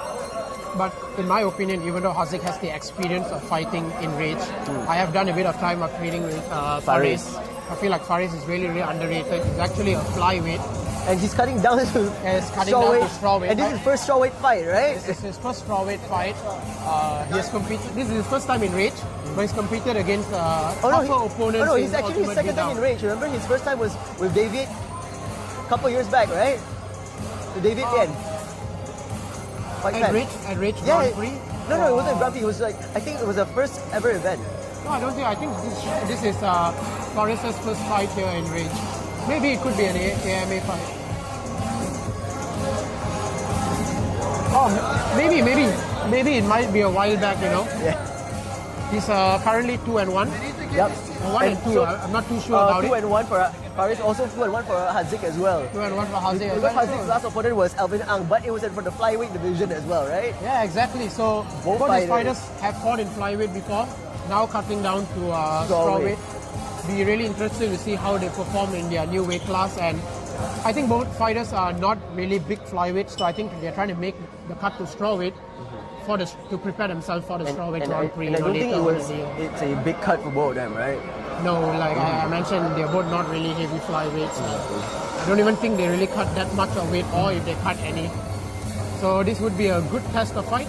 Yes. And who knows, it might be a repeat in the strawweight Grand Prix.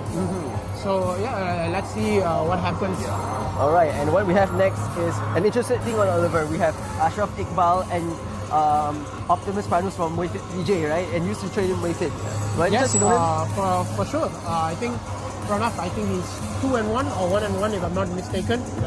Both his MMA fights coming in rage. His last opponent he fought was Coffee. Coffee now going into the main card, fighting Bastion, as we spoke about earlier. So I think this fight would be pretty interesting. Definitely a step down in competition for Prana against Ahmad Iqbal, as you were saying. Do you know anything about Iqbal, or is this his debut lens?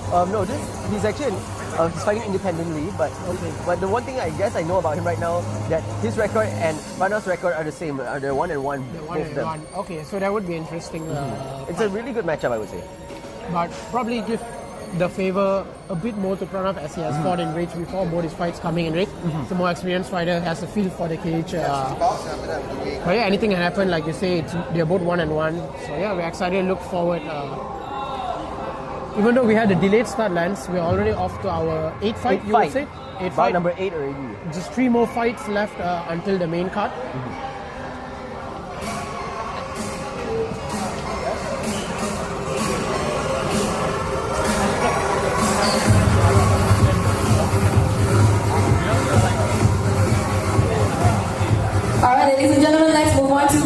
number 8. And now introducing first, fighting out of the blue corner. Let us give a round of applause for Ashwa Iqbal! Why is it a round of applause for Ashwa suddenly? How much is it?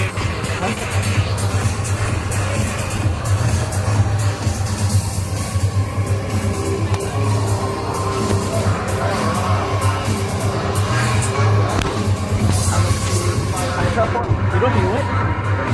Hayward. Right.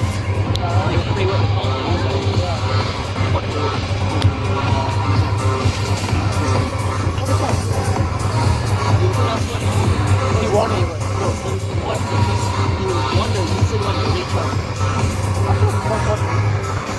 The last but the most recent event. I probably don't remember. Oh yeah, that was so irritating. No, there's a lot of people there. I don't remember.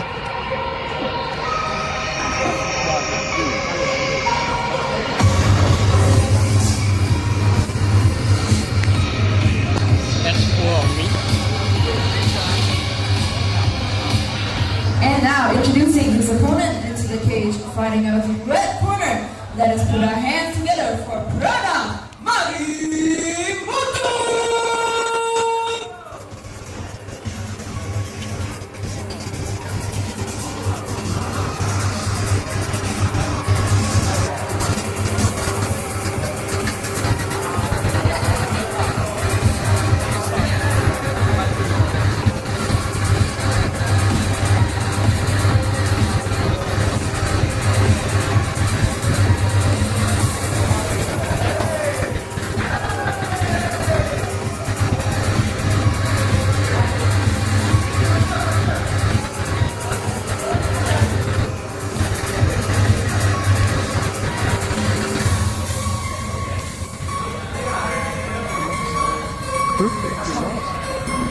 One, that's what I said. So he beat Hayward. No, he lost to Hayward. And he lost the final. Oh.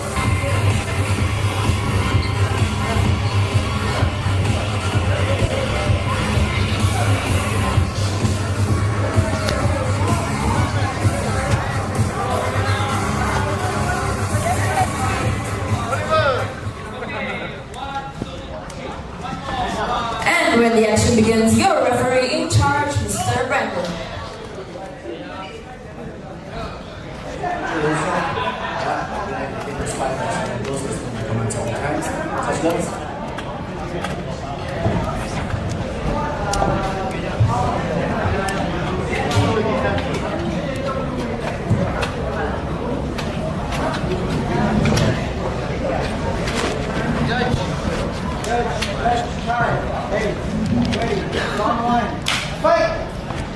A little interesting fact about Ashwa Iqbal, he recently just competed here in Rage.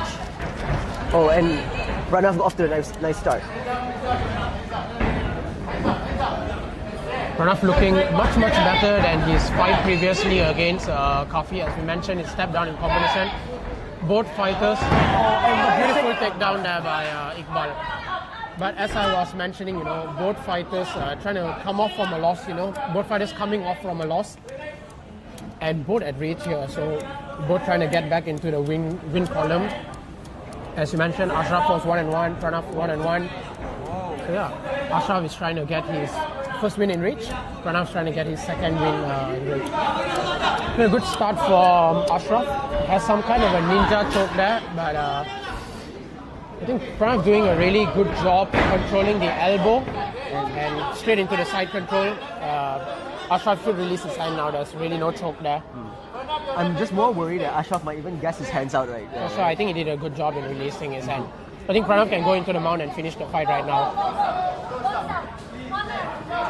And Pranav's corner is cornered by former 1FC fighter Richard, urging him to finish the fight right now. Ref is asking Ashraf.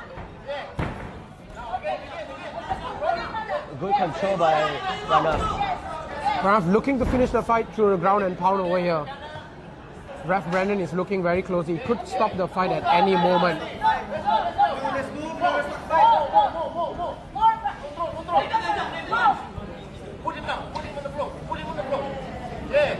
Prana staying really strong and heavy on top. And Ashwa now has just turned around. It looks like he has given up there. Ashwa looks like but look, trying to go for the single leg. All Ashwa has to do is look up. Look.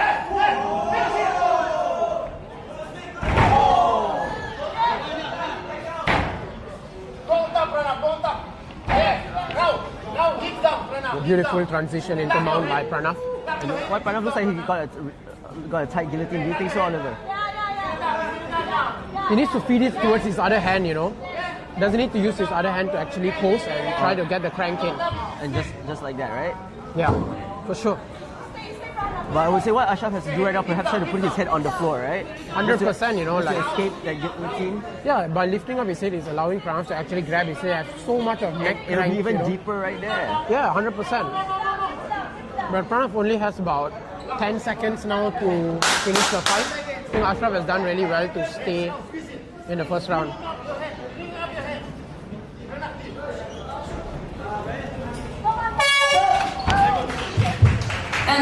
Dominant first round from the red corner. Exactly.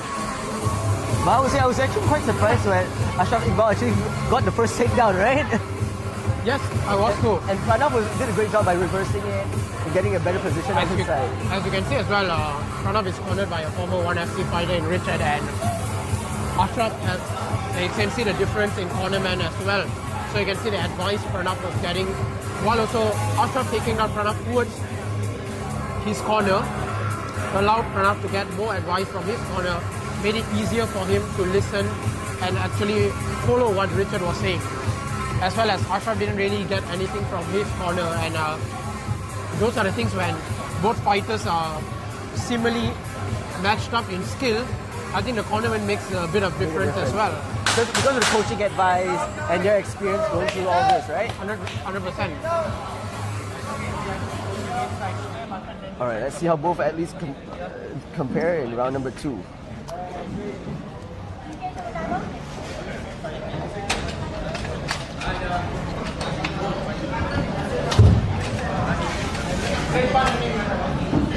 Alright, round 2.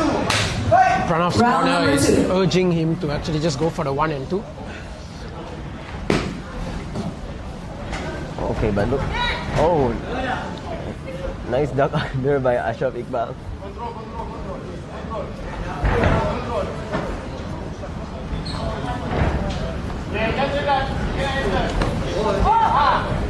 Ashraf Iqbal shouldn't be too aggressive with those punches because he's not throwing it properly. He's just swinging the jabs and the cross right there, right?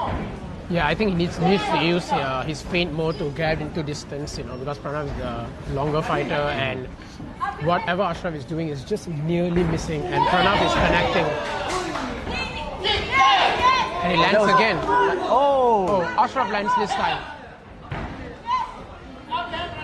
But that's the thing about Ashraf Iqbal. He's so unpredictable. He doesn't fight like a normal fighter. It's very unorthodox. So that's why he's getting all these shots and touching Pranav, right? Yeah, to be honest, I'm not really sure if he knows what he's trying to do as well. He's just trying to move around and, you know, use some sort of head movement to avoid the punch. But good on him though. Whatever he's doing, I feel that he should just keep on doing it. It's because it seems to be landing and working for him. True, much better round from Ashraf. Pranav still has the advantage. And he's doing well to control the center of the octagon as well. Mm-hmm. But I guess what Pranav has to do is not hesitate too much, right? Yeah, I think so. Beautiful knees there by Pranav. Ashraf trying to go for the takedown. And I think Pranav to just actually sprawl, you know. His corner is asking him to take it back. Pranav should flatten Ashraf out and go for the finish right now. Oh, tap. And he taps. Good job by Pranav right there. I think Pranav has improved a lot. It's good performance back in the win column. Good second round finish there.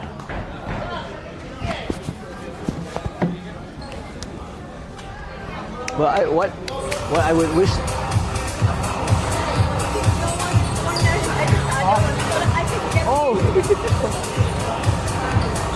But what I would wish in the future Pranav would do is just maybe not hesitate a little too much, right? Yeah, I think so too. But I think he did really well. He knew that he had the fight in the back. Of course, no doubt about that.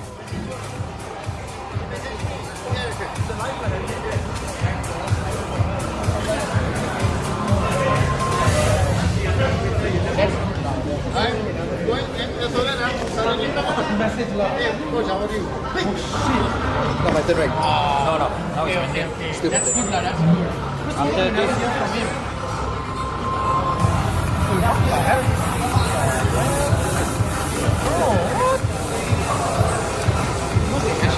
Ladies and gentlemen, your referee in charge has called a stop to this contest and declared your winner by way of submission via rear naked choke goes to the red corner, Prana. Brandon Chilton. You threw the wet cloth on my back. No, Of course not. I don't. My back stinks because of you. Huh? My back stinks. I didn't play that. It wasn't me. Threw the wet cloth. I didn't see. I didn't play that stuff. I swear to God. Hey, If he even You are blessed by the cage. no, it stinks. You are blessed by I the didn't play that. I fighters. swear to God. Now smell it. Nah, You can't smell anything.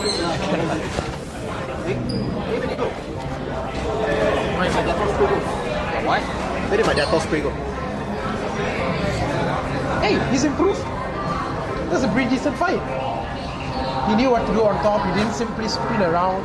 It's a good fight. I was going to say, his grappling improved. Slight.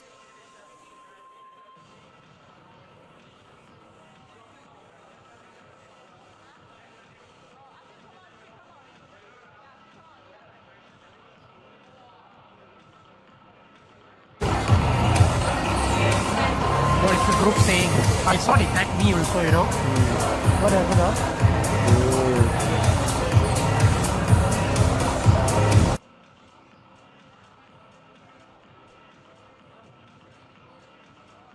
Ladies and gentlemen, the winner of round number 9 will be Mohammed Najib from the red corner due to opponent's forfeit.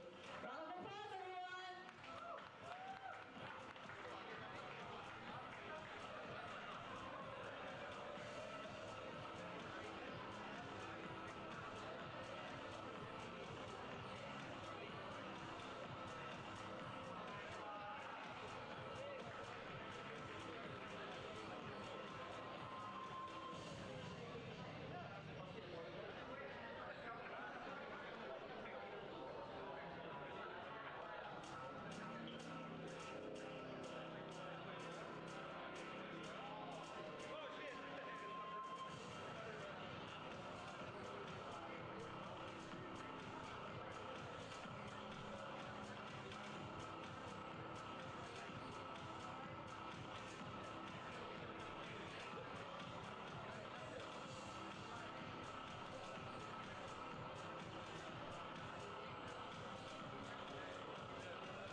to Muhammad Hazik.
And now introducing his opponent, fighting out of the red corner. Let us put our hands together for Saeed Ahmad.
And when the action begins, your referee in charge, Mr. Ashley. Elbows and any kind, no knees to the head. Watch out for strikes at the back of the head, right?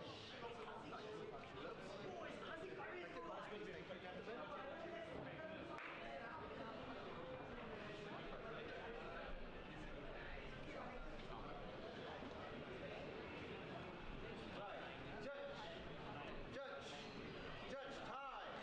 You ready? You ready? Let's go.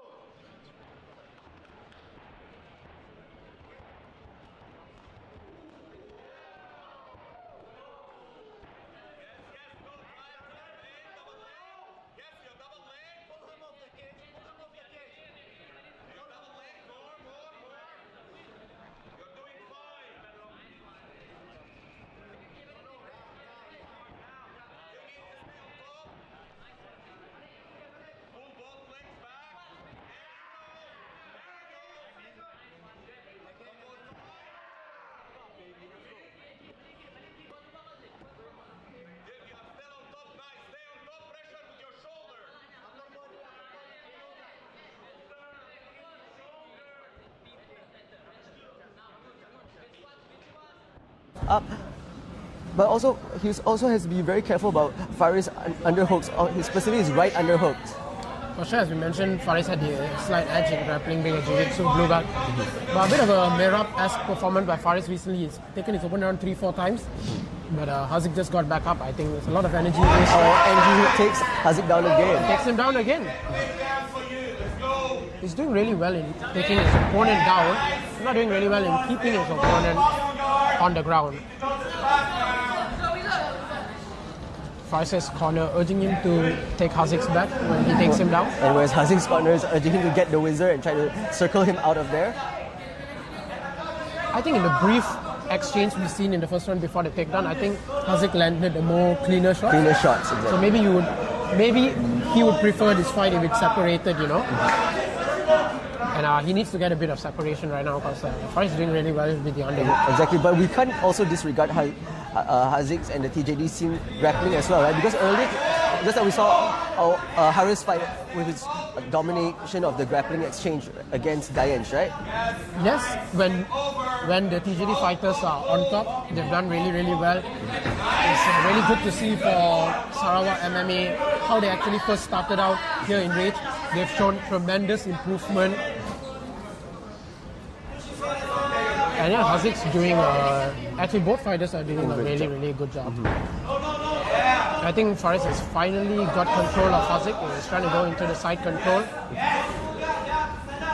But what I do appreciate about Hazik's effort is that he's not letting all these takedowns affect him. And you see, he just pops back right up again. Right there, and it seems like it's not phasing him at all. Yeah, it doesn't look phased at all. But I would advise Faris just to be a little bit careful, pace himself with the takedowns. I'm just more worried he might waste all his energy on the takedown attempts, right? For sure, as you've seen in his first fight here in Rage, he gassed himself out and he got tired. He doesn't want a repeat of that happening. End of round number 1. Good show sign of respect for both fighters. That's a beautiful first round by both fighters. Yeah, I would give the slight edge to Faris over there because obviously for the takedown domination. Yeah, there was just more offense from Faris. Hazik just did well in just getting back up. Yeah, getting back up.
Back, can he flat Hazik down?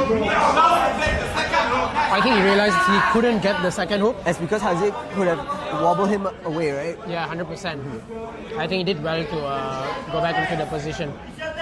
Agreed. But if we could see right there, Hazik just doesn't seem to be phased by any of Faris' attempts. True, but Hazik needs to, attack a bit more, give a bit of his offense to actually face Faris, because at the moment he's losing. Exactly, but look, what Hazik has to do right now, face Faris again, and then something like that. And look at Hazik right now. He got the top position. And now Hazik is on top. Let's see how well Faris actually does to stand back up. But hats off to Hazik for actually, taking his time, pacing himself, not putting so much pressure. I think, as we mentioned, just competing in Rage, just getting the feel of the cage. He just knew what was going to happen or what was to come here. And as you can see, like Hazik still looks like the fresher fighter out of the two, right? He definitely looks the fresher fighter. But what I would like to see a little bit more from Hazik right now is just maybe show a little bit of urgency, because perhaps I would say right now I would say it's a 50-50 because Hazik just so happens to like reverse Faris at the middle of the second round. Oh, Faris is going for an armbar. Faris got an armbar. Beautiful armbar by Faris. And that's the grappling act as we mentioned. He's a jiu-jitsu blue belt.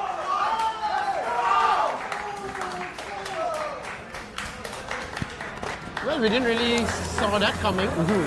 That was Hazik looked like that was spectacular actually. Yeah, it was a beautifully inverted, beautifully isolated the arm. I didn't really think there was a case for an armbar there because he was towards the cage. Exactly. So how we actually got the leverage to sweep Hazik from there.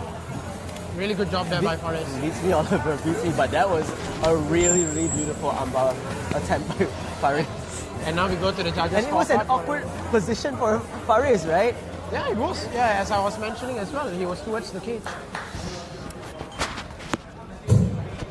Ladies and gentlemen, your referee in charge has called a stop to this contest and declaring your winner by way of submission via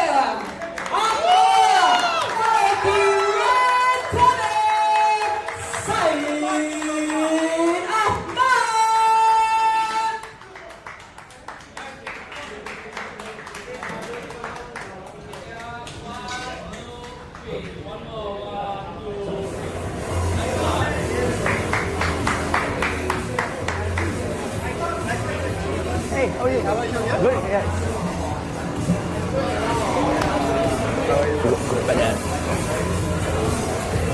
Working later. Continue work. No.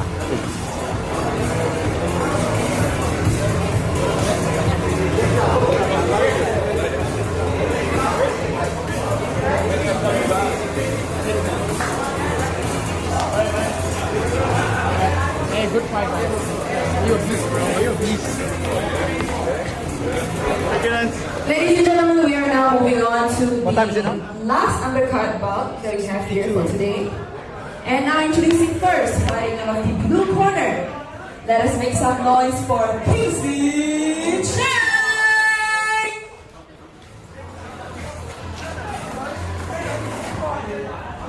Where's all this confetti coming from? Huh? Where's the confetti? What? The confetti? Where?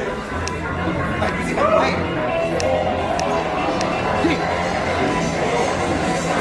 Get a little confetti.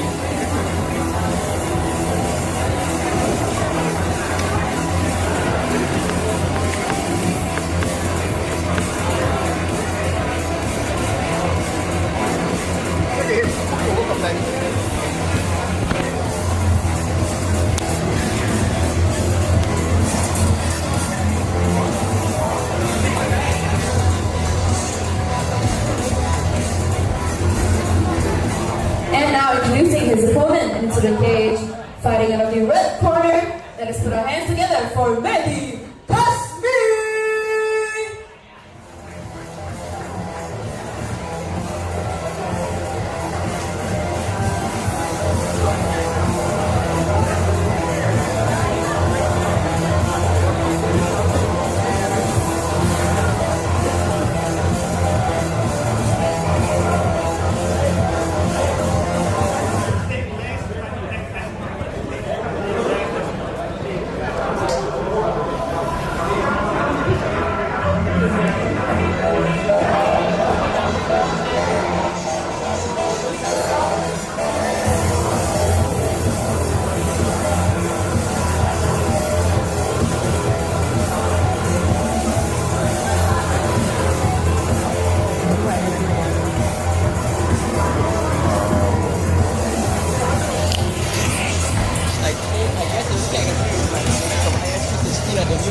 Oh, yes, sir.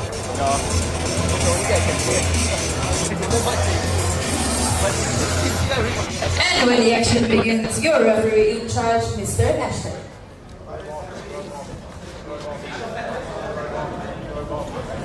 Alright, so you know the rules of that amateur MMA. No knees at any kind, no knees to the head, no elbows of any kind. Protect yourself at all times. Cool? Touch gloves.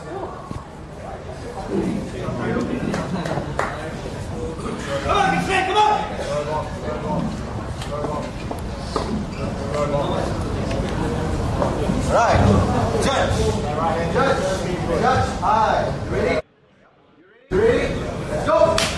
I don't know if you noticed this earlier, Oliver, but actually both of them had a really intense stare down. Yeah, that was a pretty intense stare off. Right? As well as referee Ashton Thomas was briefing the rules to them, right? I think this is why probably they put this as the featured undercard. Oh, that was nice a beautiful takedown. Takedown. I think that was more of a slam from Medi. But I was just so curious why Medi did not continue to work on that when he took Kingsley down, right? Yeah, beats me to it. I just don't understand why you just let him up. But is he trying to fabricate? Yeah, he's trying to go for the judo throw there. So, as an international bout, Medi is from France and Kingsley from USA. USA, okay. Nice uppercuts there by Medi. Well, Oliver, do we know anything about both Medi and Kingsley actually? No, this is both their first time. And it's their debut, right? Yeah. No, I don't think so. It is it's not their debut, yeah. I mean, debut in Rage, sorry. Yeah, their debut in Rage. Actually, funny thing about Kingsley, he was supposed to fight in one of the events. Okay.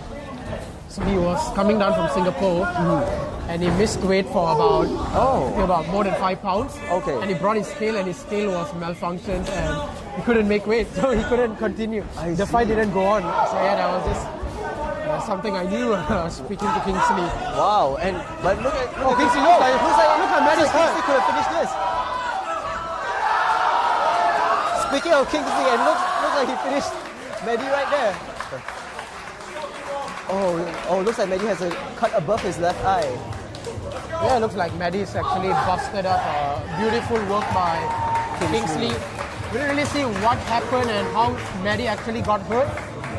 But yeah, that was a comprehensive performance by Kingsley and his first win here at Rage.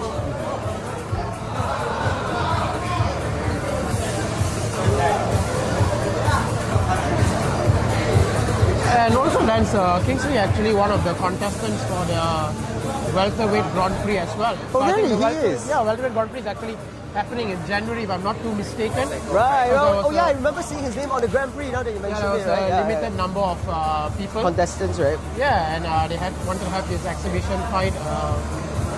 I think Kingsley has done no wrong in showing that he's one of the favorites now for the welterweight Grand Prix. What are you saying? Ladies and gentlemen, your referee in charge has called a stop to this contest and declaring your winner by way of technical knockout goes to the blue corner, Kingsley Chen.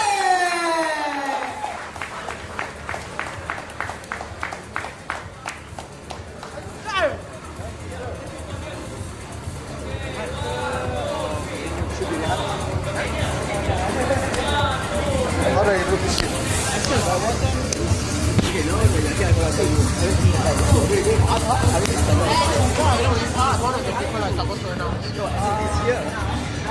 year.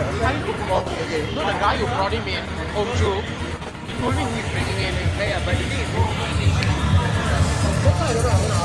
What's the name card? Hey, bro.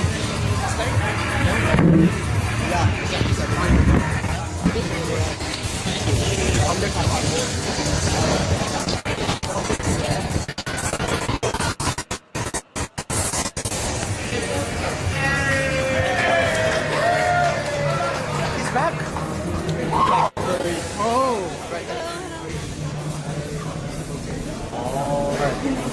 Alright, ladies and gentlemen, thank you for staying with us this far into the evening. We'll be taking a break and we'll be back at 8:30. But so in the meantime, you guys can grab some drinks, have some food. But if you guys are feeling hungry, we do offer buffet here, free flow food for just 128 ringgit. Right here. Okay, right there. With the rainbow lights right there. Alright, in the meantime, take a break. I know it's been an exciting night so far. It's gonna be even more later on. So grab a drink, grab some food, sit tight, we'll be back in a bit. Thank you everyone. I'll see you guys.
Pertarungan ini akan menjadi hebat sebab apa yang saya kenal beliau yang tak takut mati, yang tak kenal mati, semua kenal siapa Yusuf Azmi. Satu lempangan beliau tanpa bertutur cara, bertindak tanpa bercakap. Jangan main-main dengan Islam, kau pandang mata aku. Mana kau punya manual? Jangan bantu. Dia cakap kau makan duit sama dia.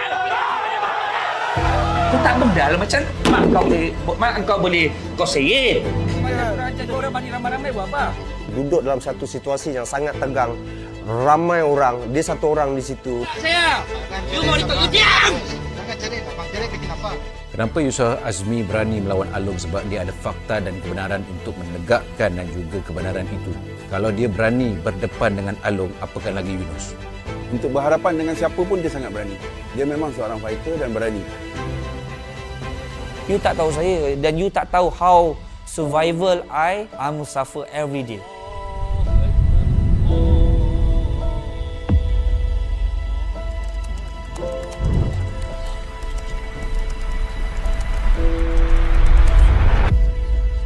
He's born with a desire to not give up. He's born with a desire that he wants to achieve more than other men.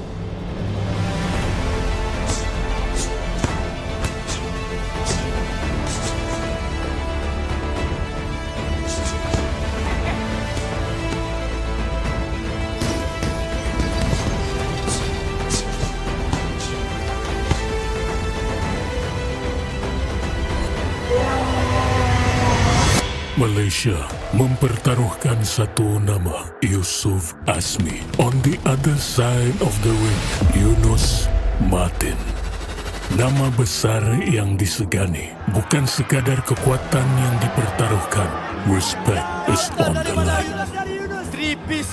Siapa itu Yusuf Azmi? Kalau untuk tanding dia nggak layak sama sekali menurut saya. Dia hanya orang yang beruntung saja. Dari dua dunia yang cukup berbeza. Karena dia umur sudah tua, mungkin kita nggak terlalu banyak untuk kinerja berat. Kita hantam dia, pukulan anak muda juga dia pasti akan jatuh. Yunus Martin akan tumbang dengan KO. Insya Allah. Satu gelanggang, satu legenda, dan satu akan tidur. Yusuf Azmi versus Yunus Martin, 6 dan 7 Disember, Arena 9, Nilai.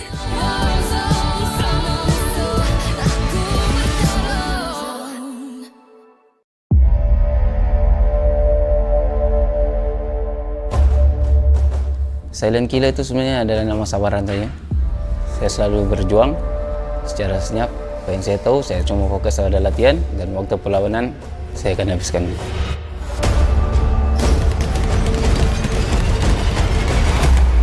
Siapa?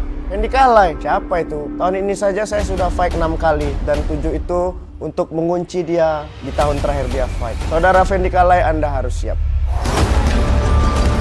So untuk 6 dan 7 Disember nanti dia akan dapat jawapan yang sebenar.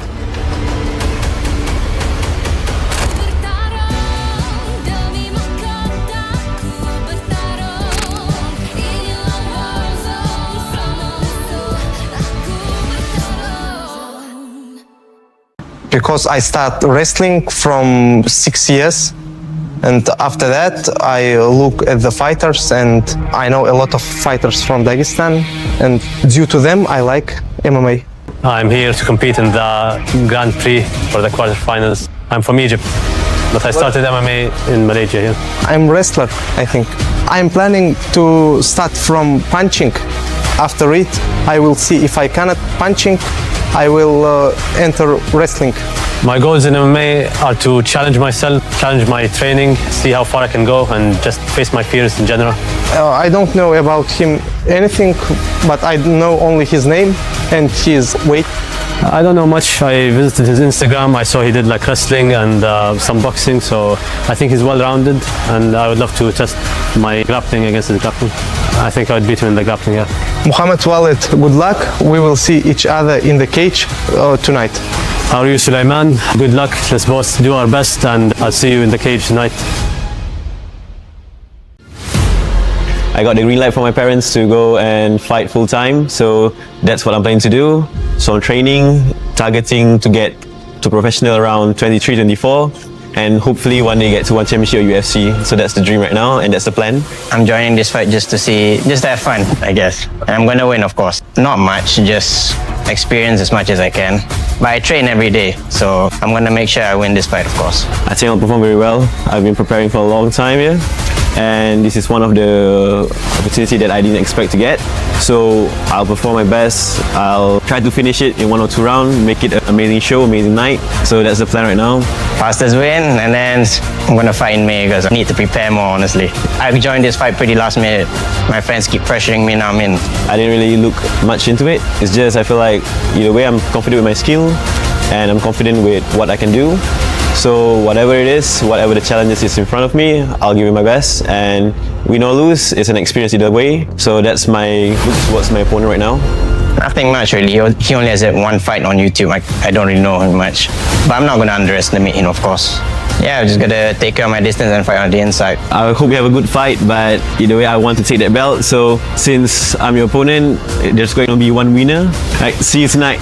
See you in the cage tonight, yes, see you. I expect a good fight, so give me some. I'm an amateur fighter fighting out of Thailand, out of Bang Tao. I've been fighting for about 5 years now. I feel like a lot of fighters want titles and want this and want that. I just want to prove it to myself, how far I can go. Push myself to my limits all the time, always pushing to be better, always pushing for more. Quite an impressive record behind me. I've had about 20 fights, so fighting for a long time. I'm very excited to be here. Saya suka MMA sebab benda ni physical sport. Aku memang suka physical sport sebab dia memerlukan mental toughness dan kau punya physical performance lah. So dan aku suka cabar diri aku suka challenge. Dan aku rasa benda ni memang top form of athlete punya performance lah. The promoters and stuff have put together quite an impressive group of people. A lot of people with some actual impressive records for Southeast Asia. So I'm excited to test my abilities against them and prove to myself that I can compete on a higher level stage than I have in the past. Bagi aku, it's a good experience for me lah. Tapi aku tak adalah pandang sebagai the big threat lah for me because my career is not just here. I will focus on the future also. So for now, I'm still focused on this fight lah. I was here 3 months ago and he fought one of my best friends in a really good, really close fight. I saw a lot of stuff. He really impressed me. He looks like a proper fighter, someone who comes to scrap, someone who comes to hit hard. He's bigger than me, he's stronger than me, so I'm really excited for the challenge. I think it's going to be a good fight. In short, that I don't care where you're from, where do you train. I'm just here to perform and to become the best in my weight division. And I love the challenge, man. You can keep coming at me, I don't care who you are. Hey, bring your A game, because I'm bringing my A game. Let's go. Hello, what's up, Toby? I don't care where you're from, where do you train. Let's have fun in the cage tonight. I wouldn't say I feel pressure. I would say I'm honored to represent Sarawak because I'm fighting for the grassroots level of Sarawak MMA. It is an effort for me to gain exposure for MMA in Kuching, Sarawak. I just want to take a lot of skill in amateur and soon, why not professional? One championship because it's in Asia. I love to fight in Asia. From what I know, he was up against a very tough opponent in his Grand Prix final for Rech MMA, lightweight. So I know he's tough, he has a good conditioning, he can strike, he can grapple, so he's considered one of the well-rounded fighters that I will be fighting. It's a very tough challenge, yes, but I am prepared as well. Tomorrow night I will show you why I'm the best lightweight. I know I will smash everyone, but I cannot do the final. Because I will not be in Asia, maybe 2026, I'm not sure to... Instead of just being good at one discipline, I'm trying to be good at mixing it up. At the end, this is MMA. So that's what I'm looking for, and I'm excited to put it to the test this Saturday. I don't care my opponent. I train hard, I train everything. I train striking, wrestling, I train jiu-jitsu, that's it. Hello, Bastion Sereni. I hope you're ready, because I am ready. Let's put a show Saturday night. Let's go. I don't know you, bro, but tomorrow night I will show you why I'm the best. You are in the main card because you fight me, bro. Sorry for you. Umur saya 28 tahun. Saya berasal dari Indonesia. Saya besar dan lahirnya di Sulawesi Tenggara, Desa Bokori. Aku mulai fight 2 tahun yang lalu. Sekitar 2-3 tahun aku mulai bergelut di dunia fighter. Untuk pro ini awal kalinya. In MMA, I think everyone has the same goal, UFC, world champion, that's it. So I'll try for it. Because my flashy styles, I attract eyeballs and people think I'm a star and I am a star, so star boy. Feeling saya bakal menang untuk fight kali ini. Soalnya saya sangat pede dengan persiapan saya, dengan striking dan ground saya sangat pede untuk menang. I've been fighting as much as I can. I have 11 fights in already. I've gained enough experience and I think I'm ready for the knees and elbows, so let's go, baby. My fight IQ is high. I can crack you from all angles. The elbows is coming from everywhere, bro. So stay tuned. Iya siang ya. Kemarin sempat lihat video dia kan, fightnya lumayan sih, lumayan bagus lah menurut saya. Tapi mungkin untuk kali ini dia salah pilih lawan. Dia cukup bagus untuk intern Malaysia, but not for me. I'm gonna set traps, I'm gonna bait him in, he's gonna think I'm there, but boom, I'm not there. And when I'm there, he's out. That's it. I don't really know much about him. He's got a few fights to study, but I don't even know how to pronounce his name properly. Bam bam, bam bam, bang bang, I don't know. Whatever he brings, I'm ready for war. For Yesiang, Star Boy? No, I will call you Mommy Boy. Okay? See you tomorrow night. I will smash you, Mommy Boy. Persiapkan diri Anda. You just don't know much English, don't know much vocabs, so you don't know what to say, so Mama Boy. But it's okay, I call him Bam Bam, fair enough. I'm gonna crack him, I'm gonna try my best to get a knocked out, and I will get a knocked out. Let's go. Hey Bam Bam, I think you are here in Malaysia for holidays, cuti Malaysia, but hey, I'm here for violence. So let's go! See you tomorrow. My dream is to go as far as I can, everybody have their roots, everybody have a part to play in life. And I feel that God has made me do this. I have hands, I have legs, alhamdulillah. I could be a normal Singaporean, work 9 to 5, but I feel that I have the opportunity, I'm going to use it and go as far as I can, insyaAllah. Saya fokus MMA tahun 2024 ya, mulai di Reach MMA yang ketemu Kugan itu saya mulai fokus MMA. Sebelumnya 2023 saya di Muay Thai. You call me conqueror because so far I've conquered Malaysia, now I'm going to conquer Indonesia, and I'm going to conquer the world. I didn't know, because the first time I saw him, he fought Murugan. Man, I know I could beat his ass easily, man. But after I saw what he did to Fazli, he too has improved. But I feel that I have the more fire. Minimal saya harus jadi champion, dan ini fight kali ini adalah kesempatan saya untuk menjadi seorang champion. Saya berlatih layaknya seorang champion. Saya selalu berpikir seperti itu. Terjun di MMA bukan cuma ingin bersenang-senang aja, tapi saya ingin menjadi seorang champion. Ini adalah kesempatan pertama saya perebutan sabuk, dan saya tidak akan menyia-nyiakan kesempatan ini. I always do my homework and I feel that there's nothing to worry. Now it's all about getting ready, warming up in the back of the cage, stepping in, fighting him. I'm ready. See how it goes, first 10 seconds. Who strike first, who kick, the winner is all in God's hand. All I can do is do my best, tawakal, and yeah, I will get my hand raised insyaAllah. Saya tidak pernah menganggap remeh lawan-lawan saya. Saya mempelajarin dia seperti apa fight-nya, dan saya lihat saya bisa unggul dari dia apa gitu. Semuanya di bidang MMA, baik striking, grappling, atau ground and pound, saya semua sudah siap, lebih bagus daripada Furkot. My future, I feel, is brighter than him. His career is coming to an end, my career is about to start. Francis is a good fighter, Oliver is a good fighter, Oscar is a good fighter. Now he want to call himself a boyer, go ahead man, I'll do whatever it takes to win. Everybody can strike, everybody can grapple, but in the cage, when you step in with me, it's a whole different game. Dia sedikit lambat, saya sedikit cepat dan eksplosif. Karena dia masih muda, besok saya akan ngasih pelajaran MMA yang sangat berarti dalam karir MMA dia. Karir MMA profesional saya, hampir 90% itu finish, baik KO, submission. Saya bukan tipikal fighter yang santai-santai, cari poin, tapi saya datang untuk menang dan menyelesaikan lawan. Ini MMA, saya selalu mensuggest apapun bisa, baik KO, submission, ground and pound. Ketika ada momen, saya ambil. Aku, I've respect you enough, but I feel like you should also give me the respect back. Don't look down on others. Tomorrow night, we're gonna see who the champions. Furkon, selamat istirahat dan sampai jumpa besok malam. Ketika cage sudah ditutup, aku akan memangsamu seperti buaya yang lapar.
if you have friends here, come ask them to join us physically here at the cage. We do have 2 sofas still available, so it's the best view in my opinion. So please do ask your friends here. You know, we still have a lot of spaces to fill, and I'm sure you guys will have one hell of a night today. So I hope everyone is really excited for our upcoming fights. We have 7 more fights in our main card today, and 1 co-main event and 1 main event. So I hope everyone is really excited. But to talk about this, I think I need more experienced fighters here. Here in the cage with me, I have Oliver and Lance, who themselves are MMA fighters and who are also our fight commentators for today. So, what do you guys think about the fight today, and what do you guys think we can expect for the rest of the night? Yeah, hello everyone, I'm Oliver. Yeah, 2 fights like I'm actually looking forward to is Hazik and Toby. I saw Hazik fought against Toby's teammate actually in the last one. Did really well in the first round, just got caught in the second round. I think he would do better against Toby now. I think why I'm looking forward to this fight the most is because they're both really good in striking. A bit lacking when it comes to their jiu-jitsu, but if, like what I expect both of them to keep it standing, I think we would see a really good fight and probably fight of the night. And the other fight that I'm most intrigued for is Coffee against Bastion. So Bastion is a finalist from the Grand Prix. He lost against Gary, a very close result. Some thought Bastion won, and of course Gary won in the end. Coffee hasn't really fought, in my opinion, to the level that he can go. So this is a huge step up in competition for Coffee. And this fight is very interesting to me because Bastion is the power puncher and he's the striker, and Coffee is the grappler, and yeah, so it's a clash of styles, so that's what really intrigues me. Lance, what about you? Alright guys, before I give my opinion or analytics, I just want to ask, is everyone having a good time tonight? Is everyone having a good time tonight? Guys, come on, is everyone having a good time tonight? We're going to start our main card soon. Is everyone having a good time? There we go, thank you so much. Alright, before I give my opinion and analytics, I would say the fight that I'm most looking forward to are the 2 co-main event and main events. For example, the co-main event is actually our bro fight, Yixiang versus Bang Bang. So, what we're going to talk about, Yixiang is that he's making his pro debut. He's been like dominating the entire amateur scene with the Octagon belt, the MFL belt, the Rage belt, whatever belt he thinks he can have is all his already right now, okay?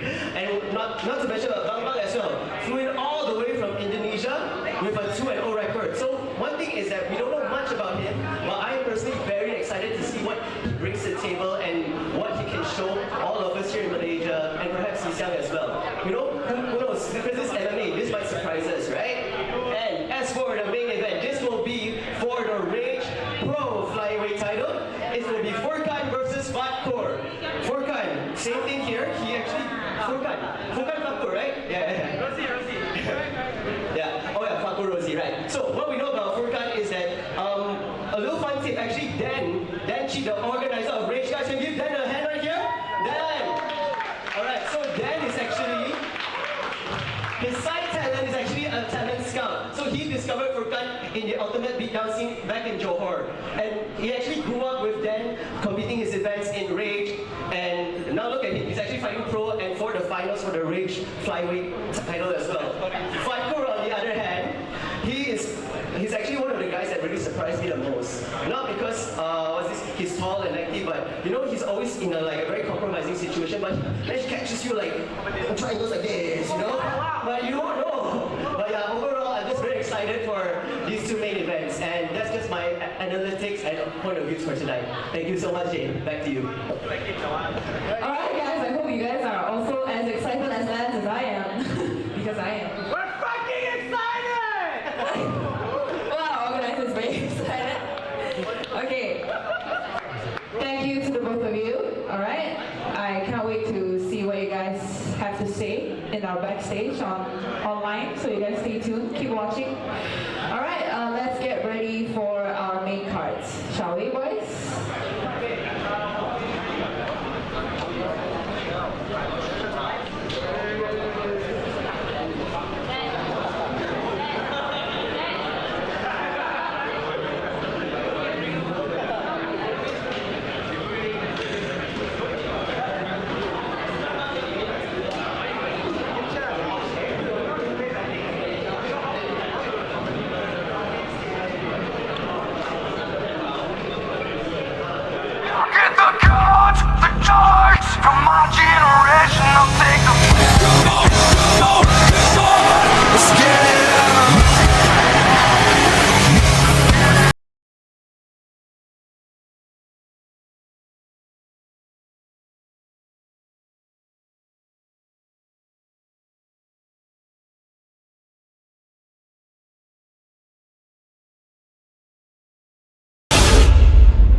Are you feeling it after doing the walkout?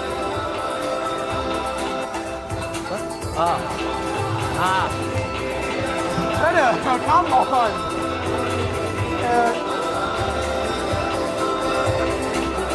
Hey, they changed the order of the fight. My what? No, it's 12 bro, 12, number 12. Yeah, here. Correct. I think then I can start because I know.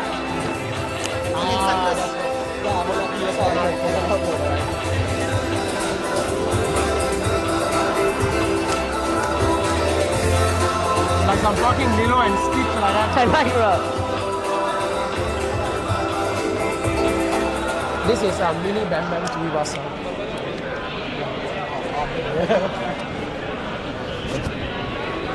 What are you doing?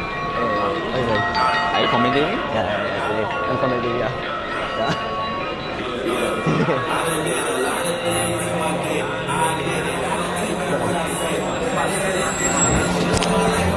How are you? How's your race? I'll do another class of you. Then I'll come back. You went to travel already, right? Yeah. I thought you say end of the December. 6 to 22nd. Commentating, you guys. Hey, wait, where's your belt? I want to see. Go.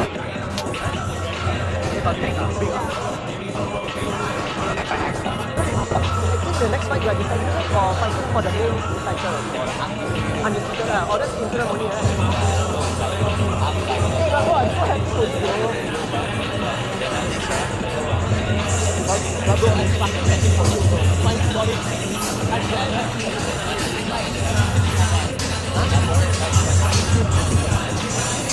But bro, you're fighting time already, right? That's the thing.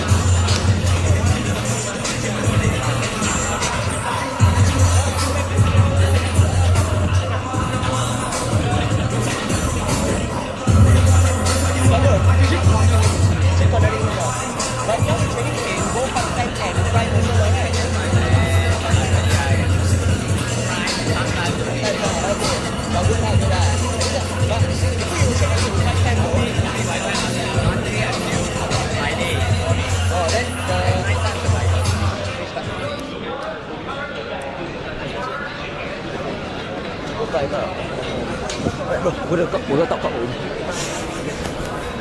So casually said.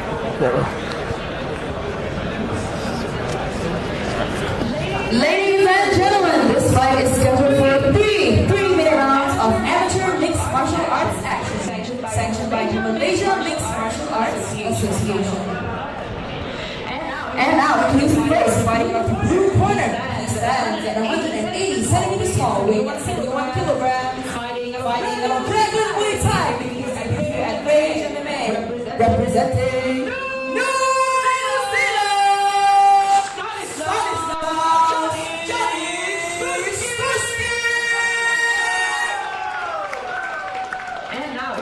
introducing his opponent from red corner. He stands at 175 centimeters tall, weighing 65.4 kilograms, fighting out Moray MMA, making his debut at Rage MMA, representing Malaysia.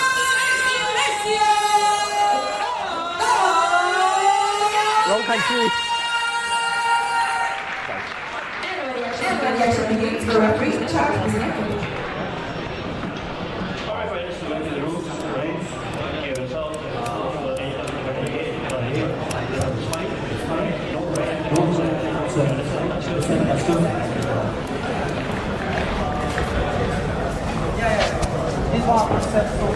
Fun fact about Dian what we like to call him back then, because we used to train together back in Monarchy, we always call him Goon. So from this onwards, I'm just going to be calling him Goon, okay, Oliver? Fair enough. Okay. Yeah, so same thing, a little fun fact about him. What I know about Goon is that he has really good heavy pressure. He's a crazy set scrambler, and he's also he's not no stranger to the Malaysian jiu-jitsu scene actually. So we can expect some really heavy pressure grappling out of Goon. But interesting fact about Johnny Statsky as well. So we wanted to see where he's coming from, because he's out of New Zealand, but he also trains in Dragon Muay Thai, right, Oliver? Yes, he definitely trains in Dragon Muay Thai. So thought he would like to keep the fight standing. As you just mentioned, Gun has a good grappling. As we already seen Gun trying to force the grappling early on, and Stan did really well to recover from from the pressure. Now he's controlling the center of the octagon. I really like this kind of fights because one is an orthodox and one is a southpaw. I like to see how both use their own advantages, you know. As you speak of, what's this? Orthodox and southpaw, right? We can see like Johnny just changed his stance right there, and Alright, and Gun's gonna pressure him to the cage. Alright, what Johnny has to do right now is he has to look up, right? If not, he's gonna compromise his neck and Gun might possibly get a guillotine. Am I right, Oliver? That's true as well, but I think he doesn't really have the leverage to go into a full guard to jump for a guillotine. But I think he did well in actually letting go of the head. Yeah, but good on Johnny though, not trying to force it as well. Definitely, I think the audience can see and the people online watching can see, you know, the level in difference between what we watch in the undercard and now what we're seeing in the Grand Prix. Yeah. Oh, this is the Grand Prix, that's right. We've watched the undercard just now where people just try to force things like the guillotine. Many of the fights we've seen that they just drop down, and now you see they know when to actually let go and then, you know, to reset. Yeah, and they're really good at pacing themselves. Let's give them that as well. But nice hit. Oh wait, was that a middle kick by Gun as well? Yeah, it was a mid kick. Okay. Also, we forgot to mention, I think both of the fighters are making their debut. Right? Yes, both of them are making their debut, exactly, that's right. Not just at Rage, just in MMA. Thanks for reminding me of that, Oliver. But both of them, as for debuts, they're doing an amazing job. Spectacular, right? There's a reason why they're the main card. Right? You can see Gun's corner is cornered by Jake.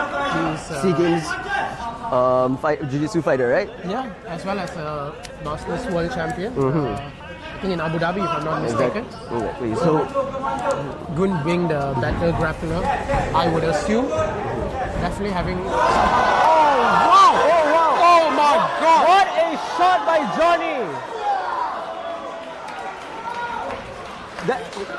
Oh my! Oliver, would you say that's considered like fight of the night or finish of the night, Oliver? Lance, I think he's in a very strong position to win KO of the night. KO of the night. Lance, I've been in Rage for a while, you know. I've fought in Rage as well. I've commentated. This is like my 6th, 7th time. All right, let's have a look at the replay again, Oliver. Right there. Oh, it's been. Oh my bad. It's not an uppercut. It was a right overhand. It's been a while since I actually saw someone actually just lay out cold. And you know, the gloves are pretty thick, you know, at Rage MMA. Exactly. So you know the power that Stanislas possesses. Honestly, Oliver, I've been shocked because like what you said, it's been a while. We've seen like not just a punch, but a knockout that clean as well in Rage, right? You can see that Gun is still not okay. Yeah, still not okay. And he's still trying to figure out his whereabouts. He's trying to process himself. For sure. Yeah. Oh man, this New Zealand. Ladies and gentlemen, your referee in charge has called a stop to this contest. But great job on Johnny, though. Your winner from by way of knockout, Stanislas Johnny Skuski. As I was saying, these New Zealanders, man, the power they have, it's a bit different, huh? Exactly. You can see that Johnny, from the start of the fight, he was showing the death sign. He killed him. Absolutely destroyed him. Wow, I am actually lost for words, Oliver. Pretty nice walkout song as well. And then we were making a joke about it being like a very island vibey kind of song, right?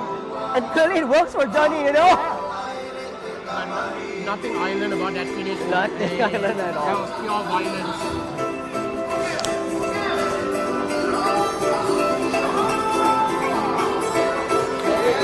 Hey!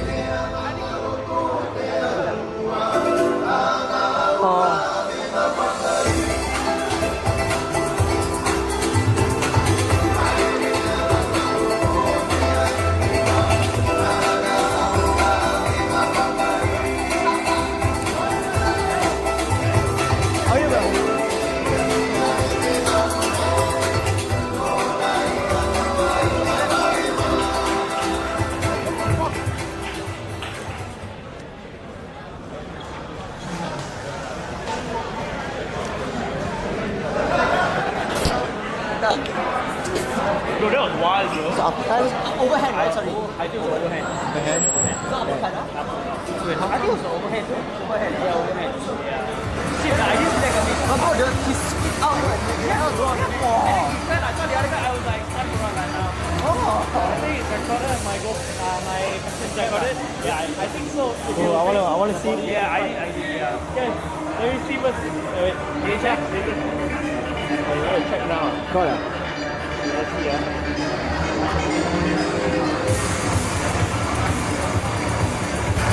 Can you pause for it?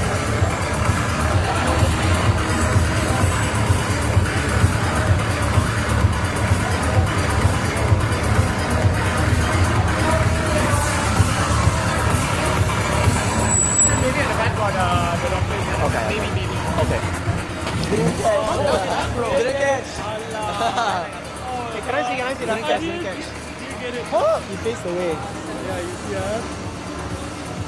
I think. Yeah, I think in this part. I don't know.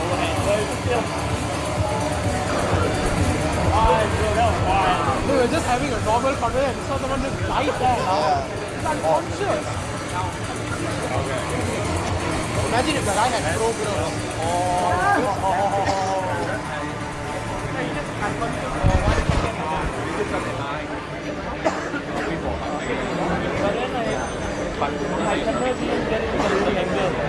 It's okay, the highlights will get it. Yeah. Oh, see that? I would can do that as his profile picture.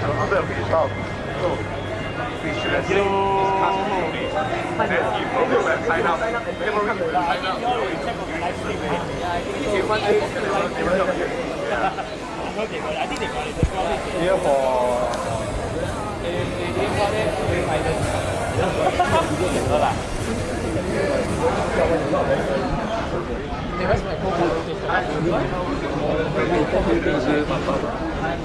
Ladies and gentlemen, it's an honor for us to welcome Dian Yusof Azmi from Semboyan and Wazong World Championship into the cage.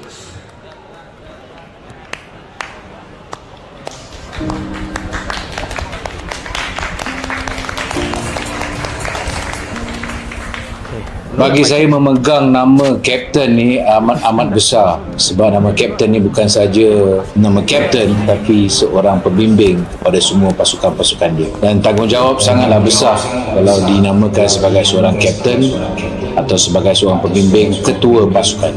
Bagi saya secara peribadi bila membawa nama Malaysia, mengharumkan nama Malaysia, apakah lagi, itulah keutamaan saya. Pertarungan ini akan menjadi hebat sebab apa yang saya kenal beliau yang tak kenal mati, yang tak kenal mati, kenal satu lempangan beliau indah. Jangan main-main dengan Islam, kau pandang mata.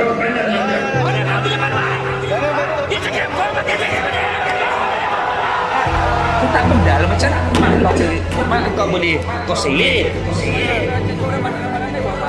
Duduk dalam satu situasi yang sangat tegang, ramai orang, dia satu orang di situ. Saya mau diam. Kenapa Yusof Azmi berani melawan Alundi sebab dia ada fakta dan kebenaran menegakkan. Kalau dia berani dengan kala, bukan lagi lurus. Untuk berhadapan dengan siapapun, dia memang seorang berani. You tak tahu saya, dan you tak tahu how survival I suffer every day.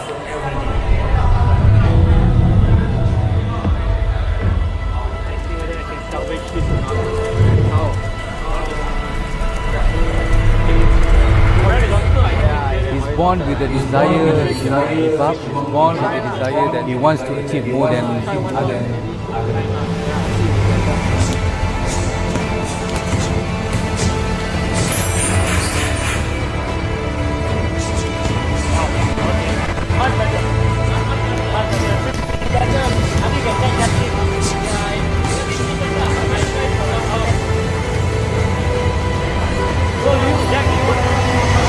Malaysia mempertaruhkan satu nama, Yusuf Azmi. On the other side of the ring, Yunus Martin. Nama besar yang disegani bukan sekadar kekuatan yang dipertaruhkan. Respect is on the line. Siapa itu Yusuf Azmi? Kalau untuk tanding dia nggak layak sama sekali menurut saya. Dia hanya orang yang beruntung saja. Dari dua dunia yang cukup berbeza. Karena dia umur sudah tua, tentu kita nggak terlalu banyak untuk kinerja berat. Kita hantam dia, pukulan anak muda juga dia pasti akan jatuh. Yunus Martin akan tumbang dengan KO. Insya Allah.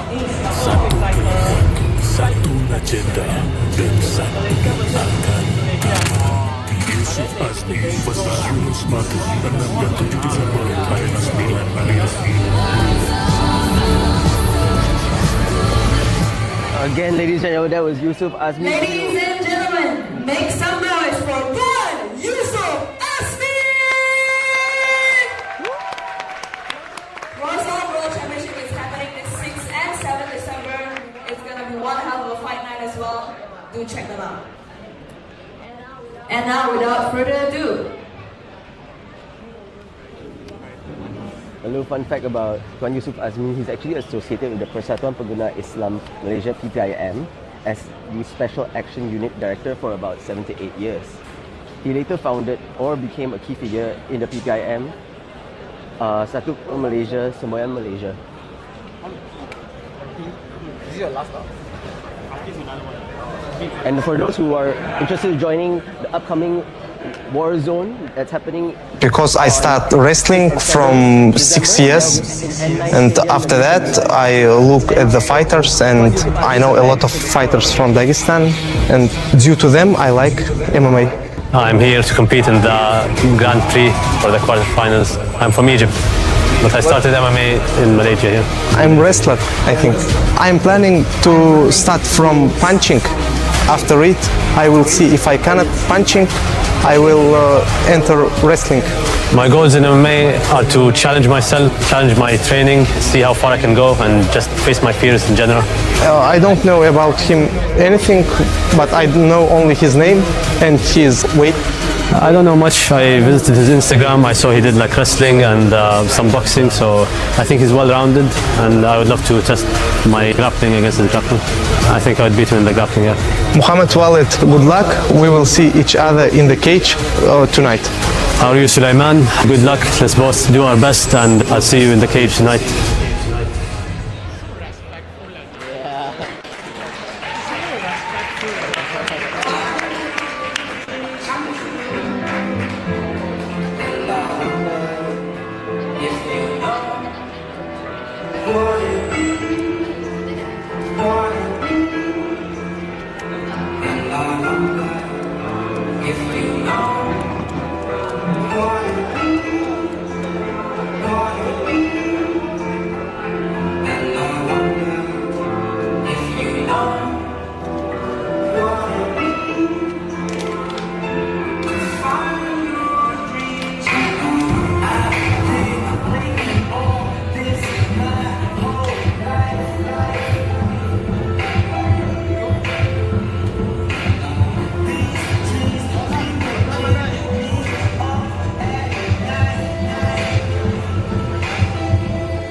Because like both of them like to smash anyway. But this Turkmenistan guy debut like Oliver. Yeah. Ladies and gentlemen, this fight is scheduled for 3 3-minute rounds of amateur MMA action, sanctioned by the Malaysia Mixed Martial Arts Association. And now, introducing first, fighting out of the blue corner, he stands at 175 centimeters tall, weighing at 65.5 kilograms, fighting out of Leverage BJJ with a record of 3 wins and 0 losses, representing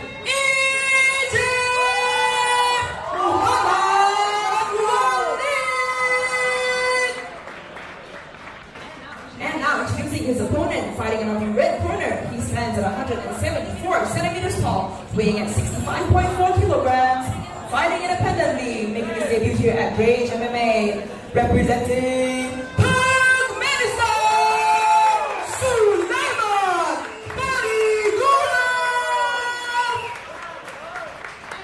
and when the action begins, your referee in charge, Mr. Kugan. Okay.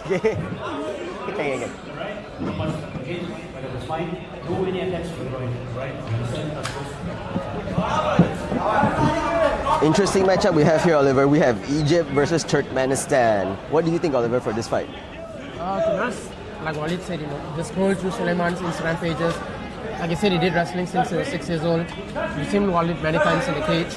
All his wins actually coming here at Rage MMA. And every time I've seen him, he's gone up a level. And let's not disregard like Walid's crazy cardio as well, right? Oh yeah, for sure. Oh, speak. That was a judo throw by what's his name, Sulaiman, right? Oh, but nice reversal by Walid. As you mentioned, Walid just thrives in the chaos that we see in all his fights. He fights to the level of his opponent and sometimes even more. This is why has brought him to this round 3. Yeah. He's in a really good position as well right now. Very good position indeed. Because we could see that Sulaiman is actually a wrestler, but maybe, as we know, wrestlers might not perform the best once they're at the bottom, right, Oliver? For sure. Oh, I stand corrected. That was a beautiful sweep by Sulaiman right there.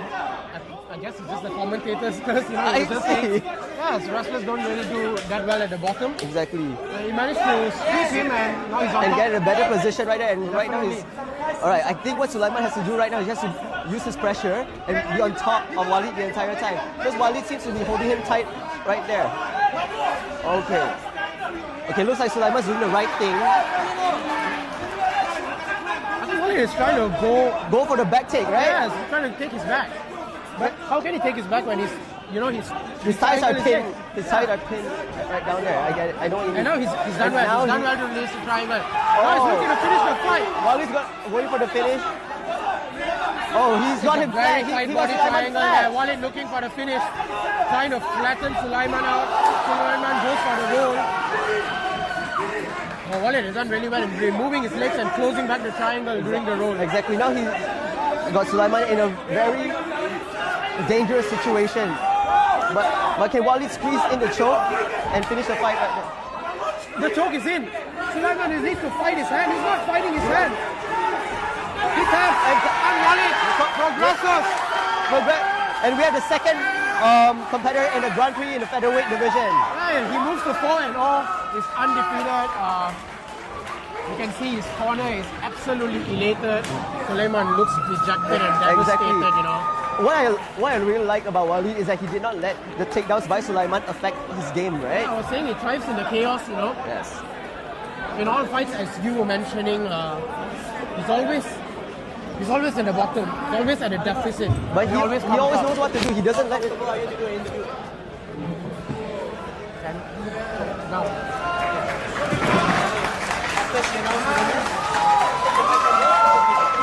Ladies and gentlemen, your referee in charge has called a stop to this contest and declaring your winner by way of fair, naked champ submission. Against the blue corner, Muhammad Alundi.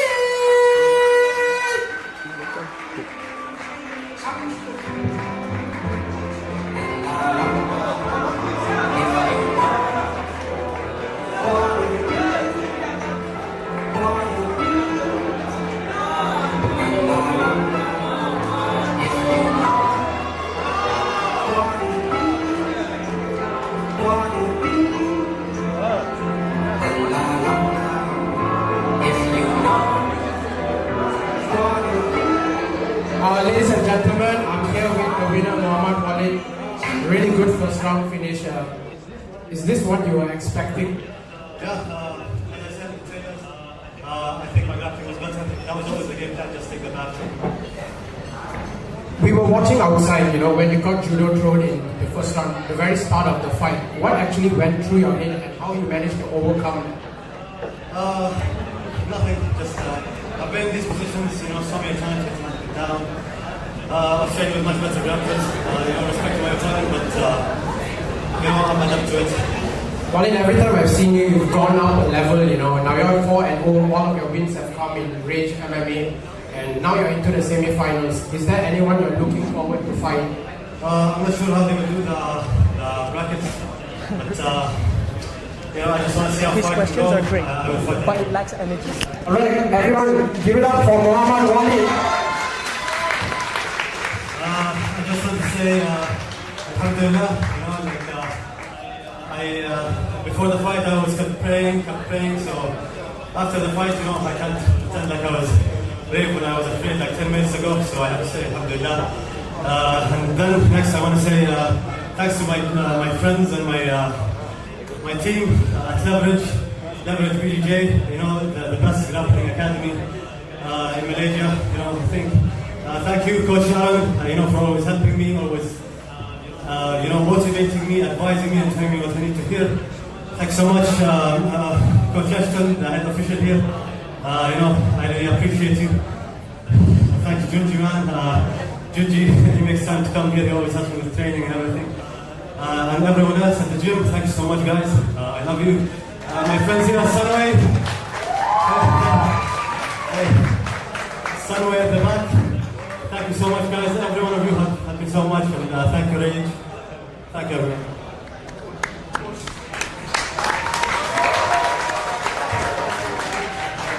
Get it up for Wally, everyone!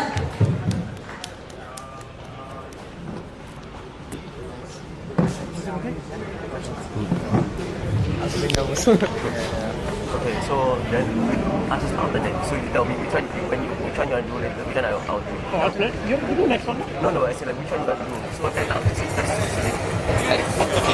No. So now okay, so you do the next one.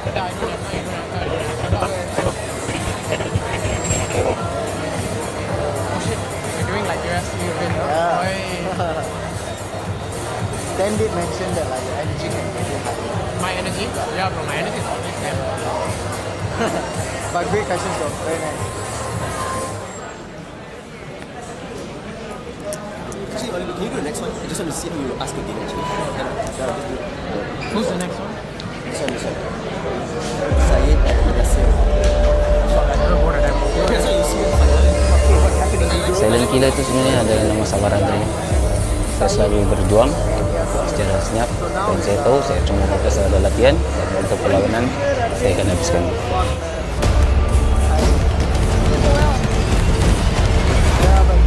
Siapa? Medi kalah. Siapa itu? Tahun ini saja saya sudah fight 6 kali dan 7 itu untuk mengunci dia di tahun terakhir dia. Saudara Fendi Kalai Anda harus Untuk 6 dan 7 Desember nanti dia akan dapat jawapan yang sebenarnya.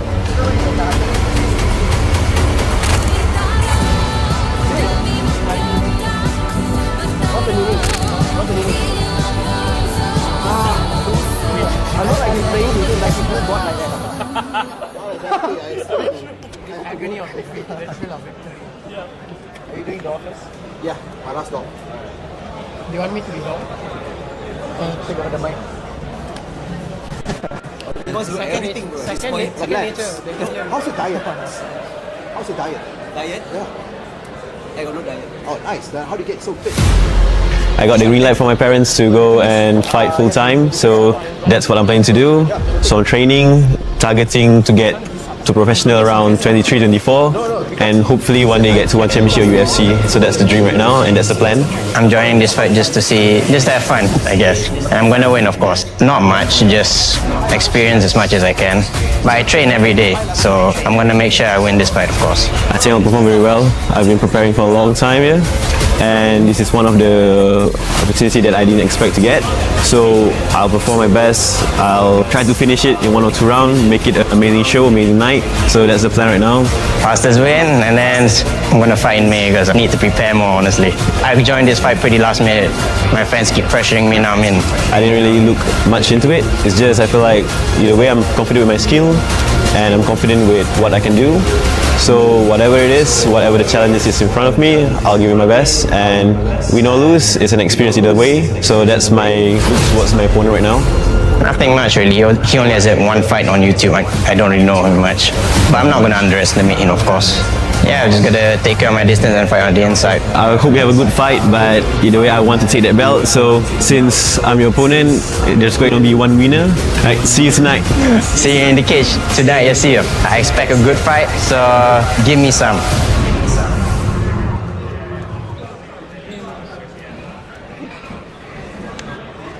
How are you? Hey, did you see me from SHOWDOWN just now? No, I didn't. So, how's your leg? I better now. Better? Yeah, my physio claimed me to start training already.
Beli dulu.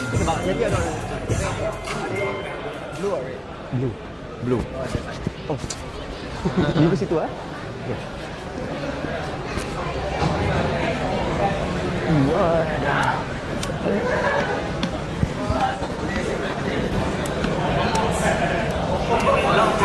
Where did you come from? Where did you go? Where did you come from? This is a song that you would play. You want to sound similar.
Ladies and gentlemen, this fight is scheduled for 3 rounds of amateur MMA action, sanctioned by the Malaysia Mixed Martial Arts Association. And now, introducing first, fighting out of the blue corner, he stands at 175 centimeters tall, weighing at 65.4 kilograms, fighting independently with a record of 1 win and 0 losses, representing Penang, Malaysia!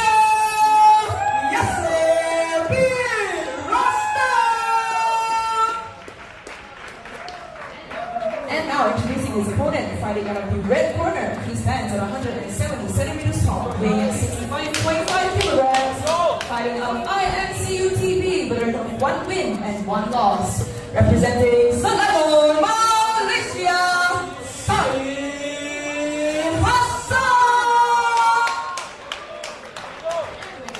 And joins you, referee in charge, Mr. Neta. Notice the interesting fact about Said's corner, man, Oliver. We have actually Daniel James from last year's semi-finalist for the Featherweight Grand Prix, right? He was the finalist. Oh, he was a finalist, right? Yeah. So It's good to see him back. It's good to see him back. So Oliver, what can we expect of these two athletes then? I know Said's judo. I've seen his. Oh, he is. Okay. Yeah, I've seen him in his last fight use some really good judo techniques. It's unfortunate that he lost his fight. You know, he just got Kimura at the last second. Nice. Okay. And his opponent, on the other hand, finished his fight. NFL. I see. So a really, really intriguing fight. Oh, great. A striker and grappler match, as I was just about to say. Yeah, we saw those judo setups from Said as well, right? And look at him right there. He just transitions really well, and he got his right knee on his belly, which is what is fully advised to do. He's doing the right things, you know. He's just so unfazed of what was happening, even though it happened so fast. He tried the push kick, or it wasn't an up kick. He caught him and just took him down. Exactly. Okay, what I would suggest Said could do right here, maybe he could perhaps go for a north-south and perhaps initiate a submission attempt. What do you think, Oliver? Maybe. I think he's trying to go for a Kimura, if I'm not wrong, right? Maybe a crucifix as well. Yeah, he has a chance for a crucifix. Now, saying like he lost in his last fight due to a Kimura, right? So maybe he just wants to get it back and try to Kimura his opponent. Looks like he's going to finish this fight right here. He's dominating this fight. And those are clean shots, Oliver. Very clean shots. The armbar is there as well, Lance. Heavy ground and pound there by Said. Well, it looks like Said might attempt for another takedown from here. Oh, no. I think Yase has done really well to come out of this situation, you know. Exactly. Just to get a bit of breather. He doesn't really need to do much offense here.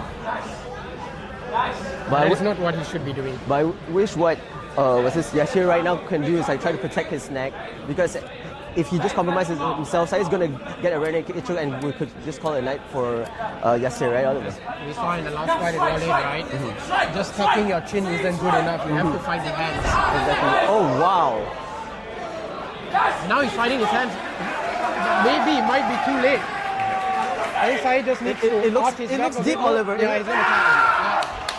Yeah. Another first round rear naked choke finish now.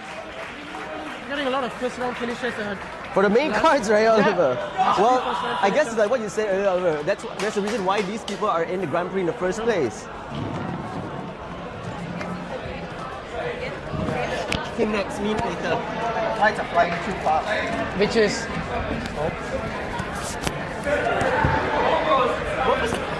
Wait now, picture, announcement, so much of things. Oh, yeah.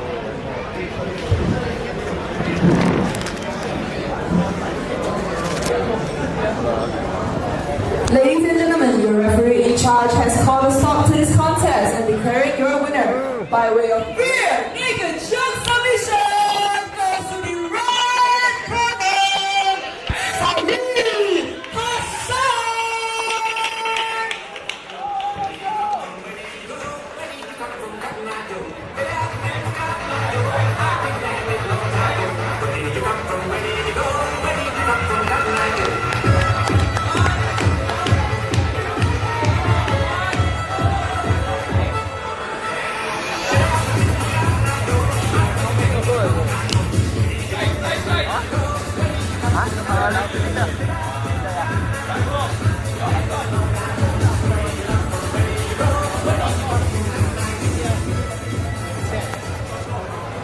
I'm here with the winner, Said Hassan, another first round finish.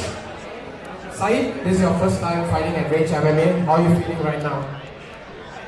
It's flyweight. Featherweight. Was this part of your game plan to actually like finish through a RNC? No.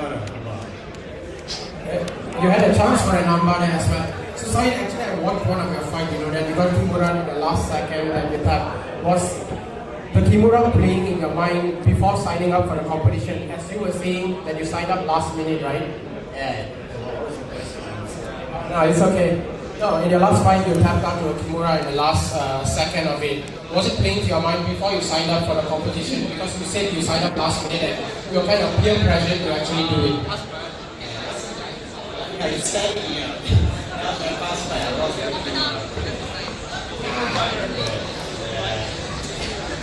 was my second time tonight when I took that image fight, so I was very tired. So when I lost the dream, it is what it is. I can see that you're a bit winded. Anything you want to say to your cornerman, your teammates, your friends, your family that are here?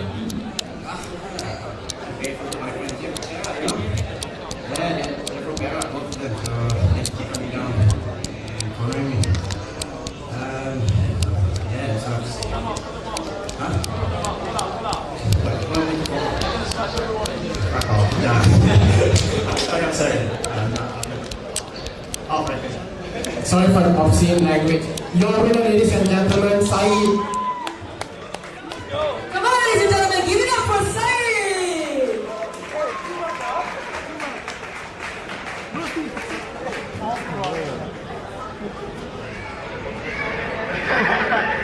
Hey, why never teach your friend how to talk? I just didn't know what to say over there. Did you want to talk more? Yeah.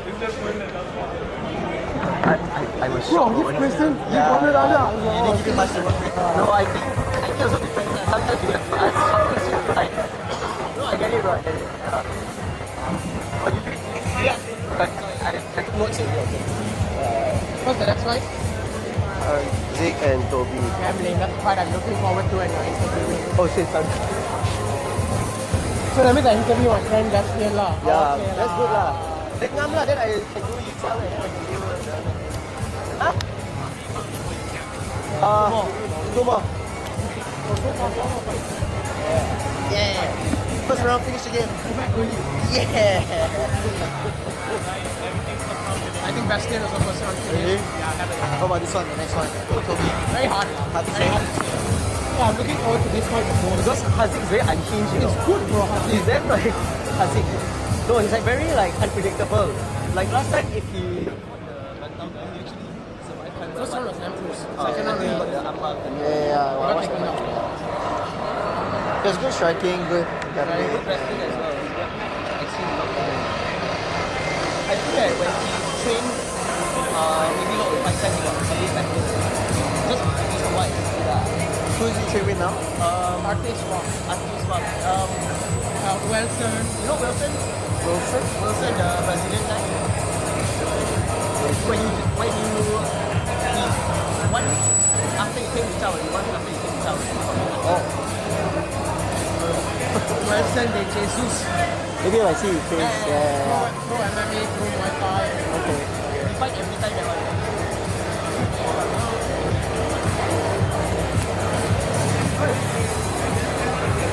I need to choke him. Throw him.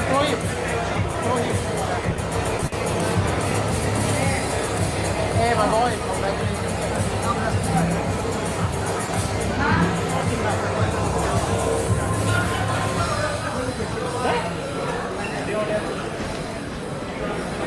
Don't shake your leg, later you lose money. Chinese people say that. Maybe I need to shake more because I don't have luck, so I need to do No, cannot. Your luck is bad already, you woke up and shake already. Cannot. So I'm 10 seconds, 5 seconds now. So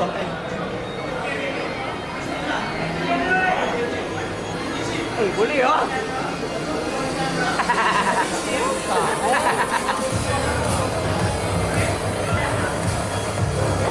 Really don't stop.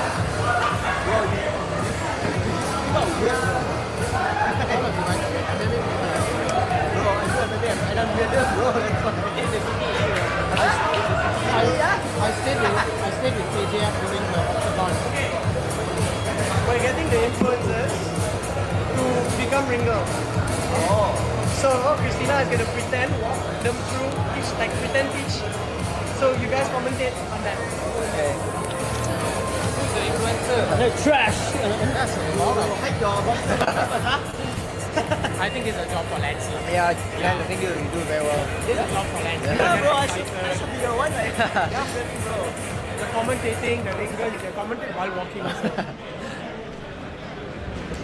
So which is the ring influencer that is brave enough to humiliate himself. You're gonna be the guy or herself? No way lah. Amjad doesn't do it. Seems like it's gonna be a guy. You should have done this in the undercard. It's the main card of the Grand Prix. God, it's not even an important fight. Yeah, man. I hate this guy. What's my guy doing? I'm an amateur fighter fighting out of Thailand, out of Bang Tao. I've been fighting for about 5 years now. I feel like a lot of fighters want titles and want this and want that. I just want to prove it to myself, how far I can go. Push myself to my limits all the time, always pushing to be better, always pushing for more. Quite an impressive record behind me. I've had about 20 fights, so fighting for a long time. Very excited to be here. Saya suka MMA sebab benda ni physical sport. Aku memang suka lah physical sport sebab dia memerlukan mental toughness dan kau punya physical performance lah. So dan aku suka cabar diri aku suka challenge. Dan aku rasa benda ni memang top form of athlete punya performance lah. The promoters and stuff have put together quite an impressive group of people. A lot of people with some actual impressive records for Southeast Asia. So I'm excited to test my abilities against them and prove to myself that I can compete on a higher level stage than I have in the past. Bagi aku, it's a good experience for me lah. Tapi aku tak adalah pandang sebagai the big threat lah for me because my career is not just here. I will focus on the future also. So for now, I'm still focused on this fight lah. I was here 3 months ago and he fought one of my best friends in a really good, really close fight. I saw a lot of stuff. He really impressed me. He looks like a proper fighter, someone who comes to scrap, someone who comes to hit hard. He's bigger than me, he's stronger than me, so I'm really excited for the challenge. I think it's going to be a good fight. In short, that I don't care where you're from, where do you train. I'm just here to perform and to become the best in my weight division. And I love the challenge. You can keep coming at me, I don't care who you are. Hey, bring your A game, because I'm bringing my A game. Let's go. Hello, what's up, Toby? I don't care where you're from, where do you train. Let's have fun in the cage tonight. What's Toby's record? 9-5.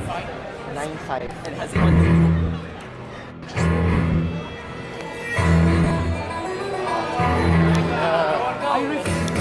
Should we do the dance?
Malaysia. Hang himself in shame.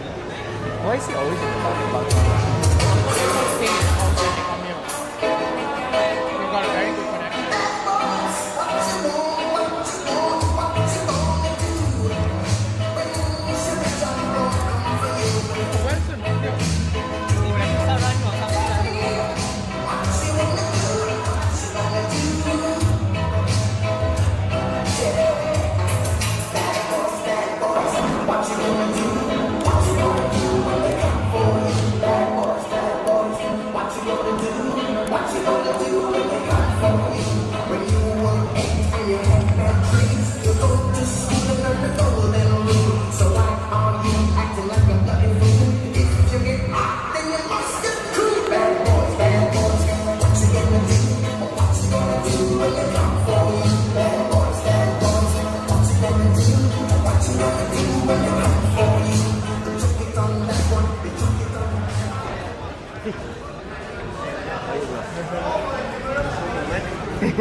Ladies and gentlemen, this fight is scheduled for 3 3-minute rounds of amateur MMA action. sanctioned by the Malaysia Mixed Martial Arts Association. And now introducing first, fighting out of the blue corner. He stands at 178 centimeters tall, weighing at 65.5 kilograms, fighting out of Bantam, Muay Thai and MMA with a record of 9 wins and only 5 losses. Representing Ireland, Sophie McNally! And now introducing his opponent, fighting out of the red corner. He stands at 176 centimeters tall, weighing at 65.5 kilograms, fighting out of Arte Suave MMA with a record of 1 win and 2 losses. Representing Malaysia, Hazik! And when the action begins, your referee in charge, Mr. Rani.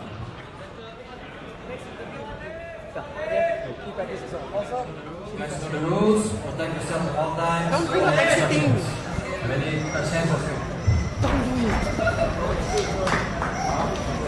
The first fight, your actions is good. I didn't want to repeat the first question. Just repeat. Oh, okay. Just repeat.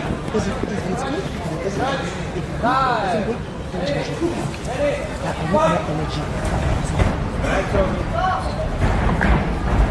Here we have Toby against Hazik. Lens is the fight that I've been most excited for, as I've mentioned, even in the undercard. Both are really good strikers. It was interesting to see that both fighters were actually exchanging leg kicks, but it's good that Hazik actually have a really good takedown defense, right? Yeah, he's doing the right thing by spreading his legs not too wide, but pushing it to the fence. Yeah, we've seen him during his last fight right against Aziz. He did really well in the first round. We just need to continue that way. I was really excited to use fight Lance, and I was hoping that there wasn't going to be much grappling. Unfortunately, Toby has lost the grappling exchanges early on. But here's the thing about Hazik though, he's actually a very unhinged, I would like to say, fighter as well, because you think you got him in a compromising situation, but boom, he just does something else and does something better out of it. I think he's a very underrated fighter. He's doing all the right things, fighting the hands. Exactly. Toby's doing really well, having the far underhook. They're both actually trying to fight the hands. I think Hazik's maybe trying to separate. Oh, that was a nice shot by Hazik. It was a clean right hook there. Hazik lands with a jab. Toby looks like he doesn't want any striking Hazik's exchange. None of it. He just ate his jab, ate his cross, and just took him down immediately. Exactly, and I feel that Toby's like doing something good right now, very interesting, but not a lot of fighters actually do it. That from what we saw today, he's actually putting his forehead underneath Hazik's chin just to make sure the pressure is all the way there. So it's like making him harder to move and get up, right? True, by putting his head under Hazik's chin, it doesn't allow Hazik to get the underhook as well. That's right. The pressure is just too strong. So I'm sorry to cut you off there, Oliver, but look at one cool thing that Toby's actually doing right. He got the Dagestani handcuff and ranging those ground and pounds right there, but Hazik's still doing a great job, right? Still just getting back up there. Yeah, I was actually worried a bit about Hazik's ground game, in this fight. But it's good that he stood back up. And he's giving it a fight. Yeah. Because if it comes to striking, it looks like Hazik has the edge. But this is MMA, of course. Exactly. So it involves all wrestling, jiu-jitsu, judo, striking, Muay Thai, everything, whatever martial arts you can think of. And you can see Toby, I think, has a feel for it already at Rich. And what he senses a huge weakness in Hazik, which is his grappling. Exactly, and it seems like that's what Toby's actually going for time and time again. He's not actually giving Hazik that space and distance to move. Round number 1. Hey, it worked for his teammate the last time out against Hazik.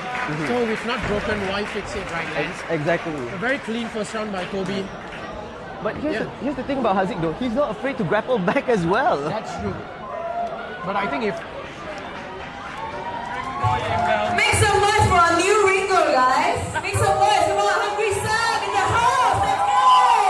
So, Oliver, what do we think of our new ring boy? I was just about to say, Lance, what do we have here? We have Hungry Sam. Oh, he's doing the twerk! Yeah, he's doing the twerk! Yeah, he is. A bit of fun there for the crowd, you know? Yes, it is. Yeah, back to the fight. Toby sitting down, Hazik standing up. Hazik, okay, he doesn't have a stool. Second down, please, second down. What? Chose not to sit down. I think he's ready to go on for the second round. I think if he can time his punches really well and not be a bit overzealous, I think it'll be harder for Toby to take him down, go for a double leg. Exactly. Fully agree. And look, it looks like both of them, like they still have a lot of gas in the tank for both of them though. Round number 2. 3 minutes went by quite fast, right, lads? It did, actually. Oh, but Hazik has to be careful with those kicks. Again, Toby times the takedown. Times takedown. Again with that pressure wrestling. Oh, but Hazik almost got out of it. Oh, but it's a very compromising position to be Hazik in right now. And Toby got the hooks in. It looks like what he got is something like a grapevine from his left leg, right? Yes, I can see as well. And Hazik, it looks like he's okay. He's all right. Oh, he's because okay. Toby doesn't have the hook there. Yeah. But of course, losing the first round, you don't want to be in this position in the second round as well. Toby doing really well with a high body triangle. Toby did really well there with a high body triangle. Because what Toby's doing is just sticking to Hazik like a glue, not allowing him to move at all. It's true. Hazik not even fighting Toby's hands, you know. Yes, but Toby has to be really careful because a little bit too high up at the moment, right? He might slip off. Yeah, he might slip off. Hazik's corner just asking him to shake him off, you know? Shake him off, Just shake him off. Like, oh, but looks like Toby's doing the right thing. He's actually trying to reach for Hazik's hands with his left hand, which I could assume. I think a seat belt for Toby would be better in this position, you know. But the problem is earlier he was in a top position at the back take, right? It would be harder. And now it's a much better position for Toby to be in. But of course, it's harder for Toby to actually flatten Hazik out. But do you think if Toby actually removes the body triangle and try to get both his hooks in, it's easier for him to flatten him out, especially when Hazik's head was on the ground? But I think what Toby's trying to do right now, he's not going to risk anything, you know. He just wants to have his body triangle there, which is fine, but he has to know the risk right there, because I feel that once he opens his leg, Hazik will use that opportunity just to get out, shake him off, and even get out, you know. True, fair enough. When you're winning the fight and you won the first round, why risk it and you're winning the second round as well, you know? Exactly, but I also feel that if Toby could just stay like that for the next one more minute, he might even win round number 2, right? True, but there's a lot of energy usage when you're using the body triangle, you know. Exactly. Your legs gets cramped up pretty easily. And it's good for Toby now, but if he can't sustain this in the third round, I think has a really good chance to finish him, you know. It takes a lot out of you, the body triangle, and as you will know it as well. Yeah, exactly. And oh, wow, look at Toby like being resilient, not letting Hazik move at all. Like it's like when Hazik goes left, Toby goes left, Hazik goes right, Toby goes right. He's sticking to him like a glue. And it's mixing up with the body strikes as well. Oh, we got 10 seconds. I think Toby just has to stay there like that, and he's winning round number 2, right? It's been a domination so far by Toby in the grappling action. All right.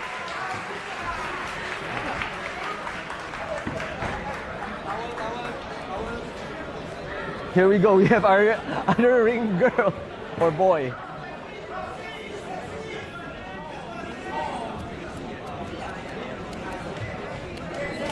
Ladies and gentlemen, we have a new ring girl. Can we make some noise for Vika?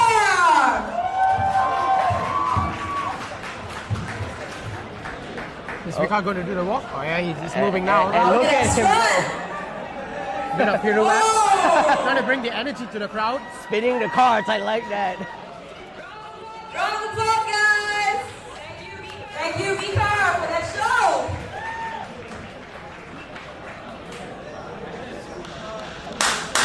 Second time, please, second time. This fight, you know, Hazik, a bit pissed off, you know, after losing 2 really close rounds.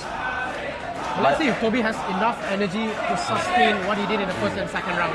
But of course, we could hear the crowd. They're obviously favoring Hazik right there. So let's you know. yeah. But let's hope that energy hypes up Hazik a little bit, you know, because you got one more round left, and because you know anything could happen in this next 3 minutes. Third and final round. Oh, nice hook by Hazik. More movement by Hazik. This is what we spoke about, you know, it'll be harder for Toby to take him down in the third round. But as we spoke about, Hazik needs a finish. I think he needs to put a bit more pressure on Toby. Nice throw by Hazik. Oh, okay. The ground control is the smartest of things to actually go for the agility. I think it feels like he has it. Yeah, I think Hazik should be focusing more on getting the choke rather. And Toby has been finished multiple times with via guillotine, you know.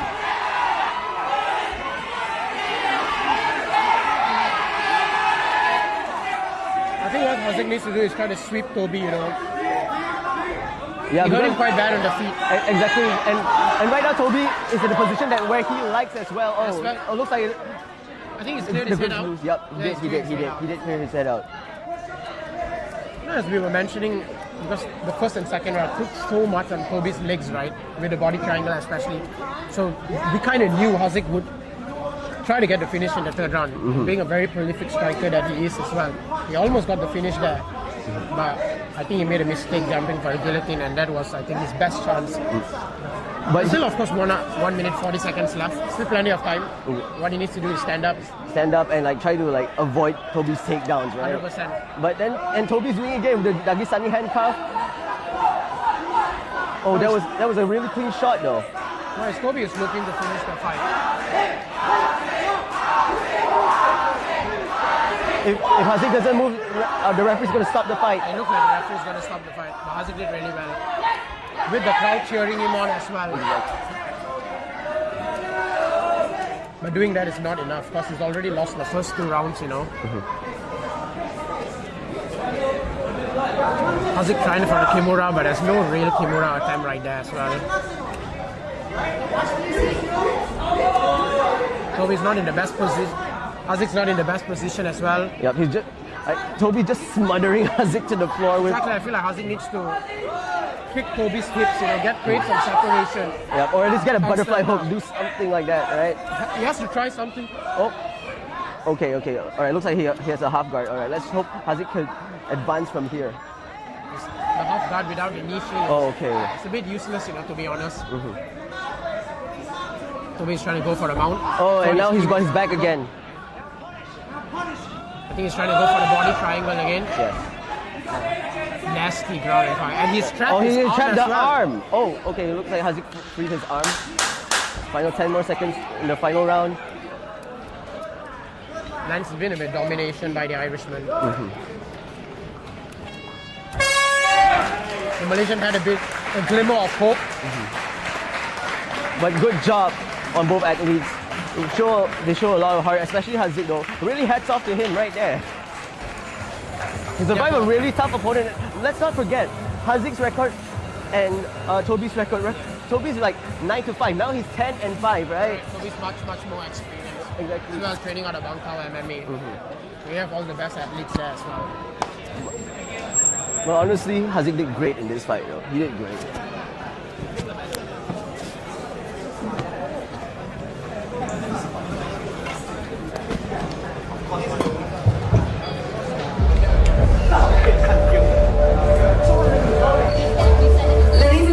Saya dan Gila itu sebenarnya ada nama samaran dari saya selalu berjuang secara senyap. Kalau saya tahu saya cuma fokus pada latihan dan untuk perlawanan saya akan habiskan.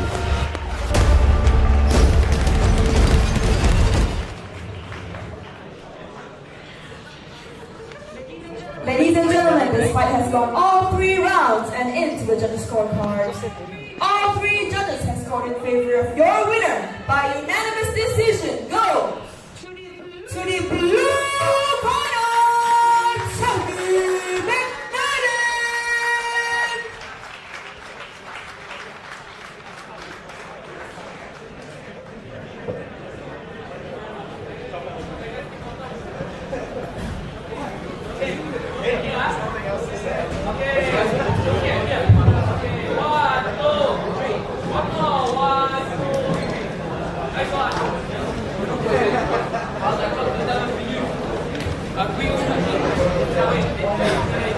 Alright, ladies and gentlemen, we we have your winner, Toby. Let's give it up for Toby, guys.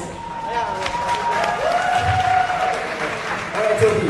First and foremost, congratulations on an amazing win. You dominated all 3 rounds. But I have to ask, was there anything about Hazik surprised you? Especially in the 3rd round where he almost got in a guillotine? Yeah, I remember my coach been telling me not to take shitty shots all day, and that was a shitty shot that he caught me on. Like, there was a second there where it was on proper time, but I was right in my corner. I listened to my coaches, they guided me through it, and once I was out, I was like, I gotta hit this guy now. It kind of energized me to finish strong, so it was a really good fight. He was really impressive. I was really happy with that. So yeah, one more question for you. We did notice that you've been taking him down 1 round, 2 rounds, 3 rounds, every round right there. Was that actually what you were working on the entire time? Yeah, well, the lesson here, I'm actually from Bangtown, in Thailand. We have the best wrestling, best grappling in Southeast Asia in the world. I genuinely believe that. Frank Hickman, it was genuinely just one of the most incredible teams. Anyone in Southeast Asia who wants to improve MMA and take it seriously, you have to come down to Bangtown MMA. It's genuinely one of the best grappling gyms in the world, in my opinion. Is there any final message you want to say to your upcoming opponent since you just want finalizing the Grand Prix? Come to fight. I come to fight. I won't expect you to come to fight. I just want a good, proper scrap. Like, it's all amateur, it's all for experience. I'm looking to go pro, so I could ask for finishes, I could try this, but 3 rounds of good fucking war, that's for me, I feel. Congratulations, yes, sir. Let's get up for Toby, guys! And he kept progressing. The only thing is losing snake, but he performed well. Yeah. Serious thing, like, Hazik is good. Hazik is good. But like, is he just lucky? When you're fighting probably after Bangtao, it's hard. Yeah, different levels. I hope he seasons as room for him to improve a little bit. The thing that I would feel Hazik... I'm telling you, he should come to Prime. I'm going to try to recruit him. Hazik needs... Who? I'm going to recruit Hazik. Yeah, for sure. Yeah. No, I was telling Hazik is a very good fighter. I think.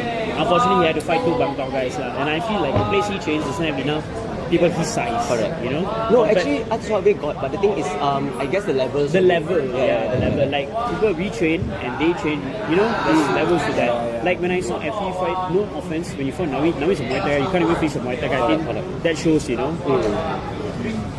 But because, like, I guess, like, maybe for us, we might have a slight advantage because our coaches went to. Yeah, exactly. Now they know what to do. True.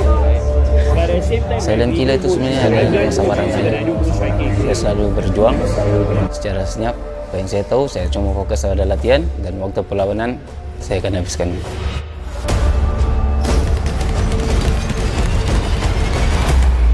Siapa? Yang dikalah. Siapa itu? Tahun ini saja saya sudah fight 6 kali dan 7 itu untuk mengunci dia di tahun terakhir dia fight. Saudara Fendi Kalai, Anda harus siap. So untuk 6 dan 7 Disember nanti dia akan dapat jawapan yang sebenar.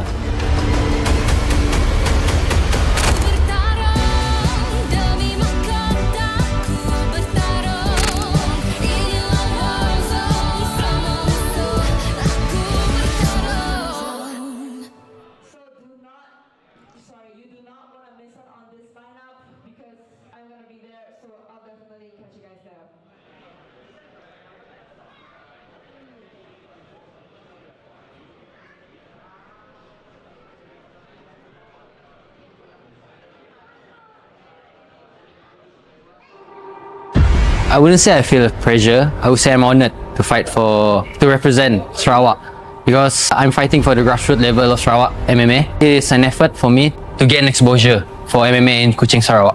I just want to take a lot of skill in amateur and soon, why not professional. 1 championship because it's in Asia. I love to fight in Asia. From what I know, he was up against a very tough opponent in his Grand Prix final for Rech MMA lightweight. So I know he's tough. He has a good conditioning. He can strike. He can grapple. So he's considered one of the well-rounded fighters that I will be fighting. It's a very tough challenge, yes, but I am prepared as well. Tomorrow night I will show you why I'm the best lightweight. I know I will smash everyone, but I cannot do the final because I will not be in Asia maybe 2026. I'm not sure to. Instead of just being good at one discipline. I'm trying to be good at mixing it up. At the end, this is MMA. So that's what I'm looking for, and I'm excited to put it to the test this Saturday. I don't care my opponent. I train hard. I train everything. I train striking, wrestling, I train jiu-jitsu. That's it. Hello, Bastion Sereni. I hope you're ready, because I am ready. Let's put a show Saturday night. Let's go. I don't know you, bro, but tomorrow night I will show you why I'm the best.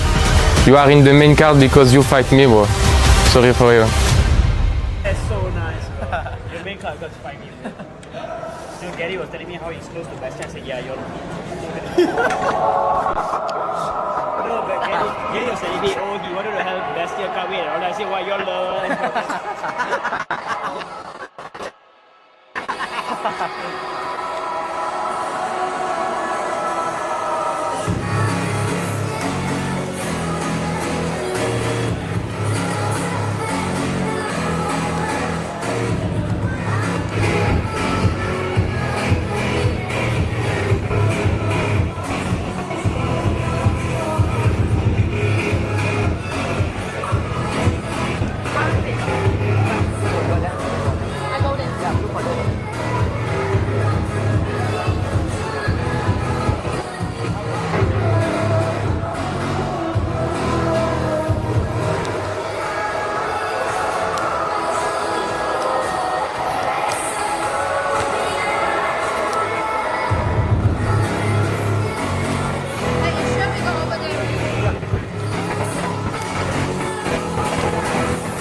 From break time until right now. I think after you close the door, you can go. Really? Then who's going to like? I open it up if you have a card. Okay, thanks. Then can you substitute comment with that? I saw the toilet. What? I need to get my adrenaline up so I don't pee. Salah gua. Lagi nanti. Wrong song. That's Bum Bum song. Bum Bum song. What the hell is a Bum Bum song? No, like our next guy lah, Bum Bum. Oh, that Bum Bum lah.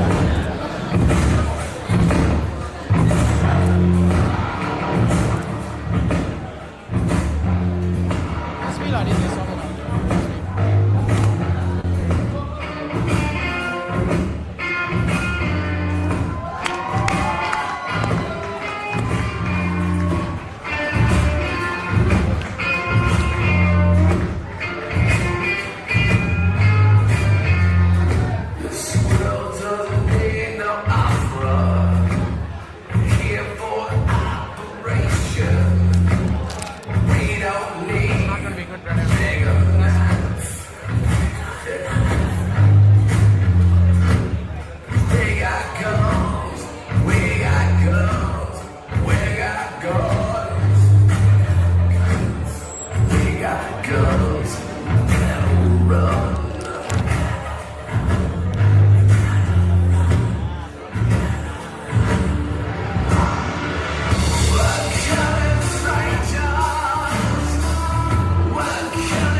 I'll just talk on my phone. I don't want to fight. Later, whoever wins that, But then after this, it's all going to be interesting fights. I know, but I want to beat first. Then go, you can go that time when they're playing the interview. I mean, the. Oh, yeah.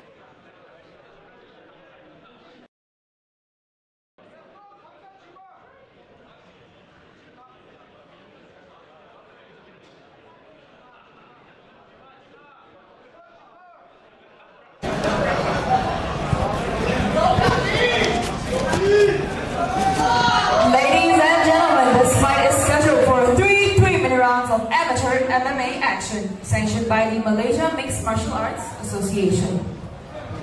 And now introducing first, fighting out of the blue corner. He stands at 173 centimeters tall, weighing at 70.9 kilograms. Fighting out of Royal Fight Club Samoy with a record of 5 wins and only 2 losses. Representing France,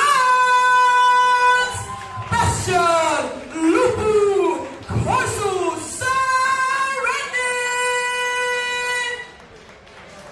I have a feeling, man. And now introducing his opponent, fighting out of the red corner. He stands at 175 centimeters tall, weighing at 72.8 kilograms.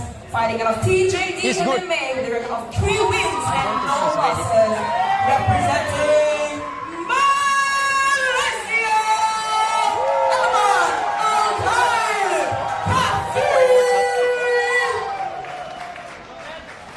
and when the action begins, your referee in charge, Mr. Razin. Protect yourself at all times, follow my instructions. Touch hands, let's go.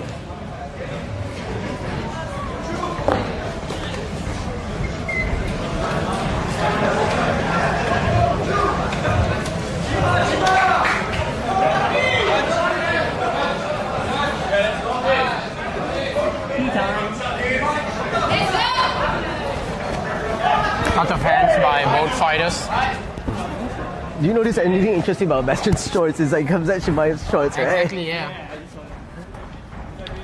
I mean, he is nicknamed the Corsican Wolf.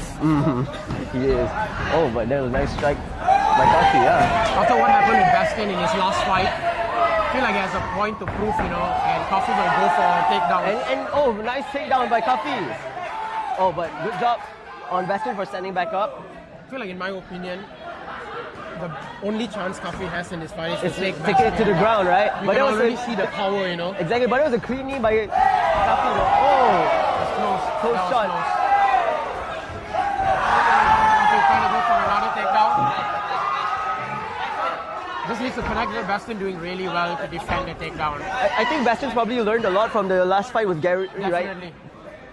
As we could see, like in the last fight, Gary actually tried to take him down multiple times, but I think he's been training a lot of grappling and stuff because they do have a solid grappling team at the Royal Samui Club, right? Yeah, we saw some of the guys fought at the last weight event, and I think all of them picked up victories as well.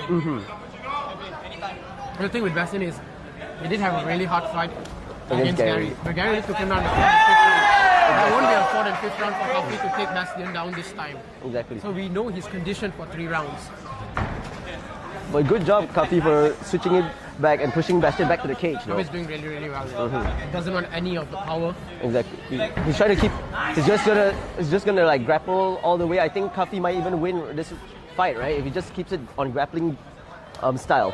It's still too soon to say, but I think that's his best opportunity, you know, to get Bastion down. But we did see that Kafi landed a couple of clean shots as well earlier, a couple seconds ago, right? Yes, of course, but I think he didn't face Bastion. And Bastion hasn't just been competing in raids, he's competed in France as well, yes. And he's fought really top guys. Exactly. So did Kafi though, right? I wouldn't say that. I think there's a contrast in the level of... Maybe. Oh, that's a nice shot by Kafi though. Yeah, that's a good jab there by Kafi. A good low kick there by Bastion.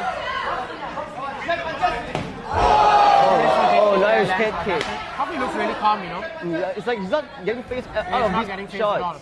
But that was clean by Bastion. Oh, Kafi very careful of those knees, right? Good exchange by both men. Oh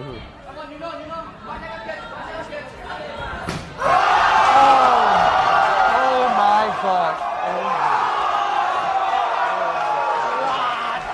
Oh my goodness. It is all over, guys. Beautiful head kick by Bastion. That was crazy.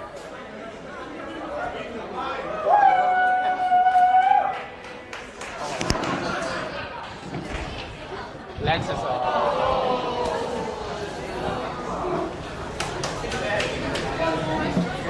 As I was saying, ladies and gentlemen, you know, Kafi's best chance to win was to actually take Bastion down. You know, he just didn't want any of the power. That was a beautiful, beautiful head kick landed by Bastion. Another first round finish goes for his apology.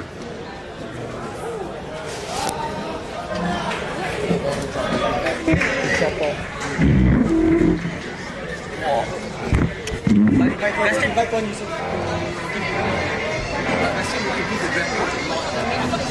lah. Your point is out of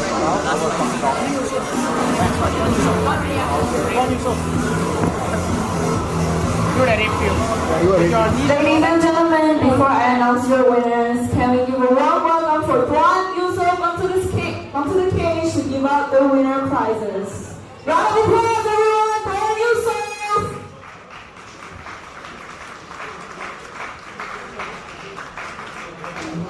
And now, ladies and gentlemen, your referee in charge has called a stop to this contest and declaring your winner by way of knockout from the blue corner, Bastion, versus Alundi.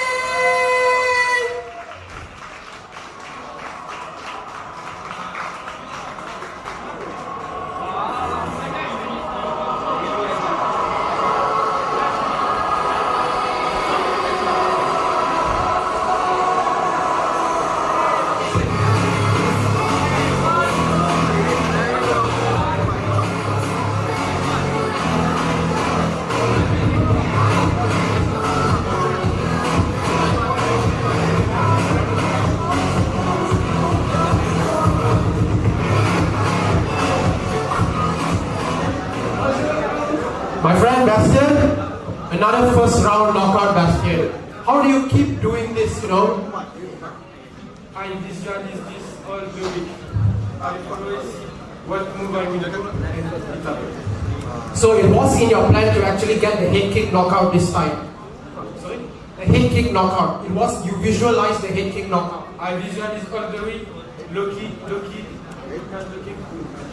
Yes, the boys were saying at the back there as well, you actually baited it into the head kick. So Bastion, you have multiple wins here at Rage. It was kind of unfortunate what happened in the Grand Prix before that. But we've heard plans of you going pro and all that. What is next for you? I don't know. I have to take rest, sing, and it's step by step. I don't want to sing to always step by step. How soon do you want to get in here again? How soon do you want to fight? Your next fight, when do you think it's going to be? I will fight in Bangkok in 2 weeks, only 2 weeks. Same, I will smash this guy. Alright, Bastion, is there anything you want to say in French to your team, people back home watching? I want to say to people in Corsica, j'espère que vous êtes fiers de moi, je fais ça pour vous, je fais ça pour l'équipe, je nous représente du mieux que je peux, et ce soir je l'ai fait, voilà, merci à tout le monde. Ladies and gentlemen, Bastion Sereni.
During his press interview, he said, fight in 2 weeks, you'll smack the guy also.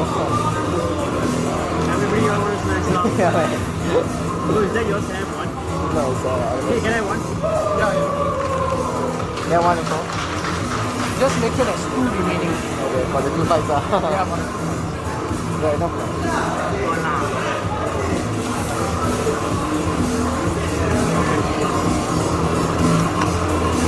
No, I actually thought Kafi was going to win that.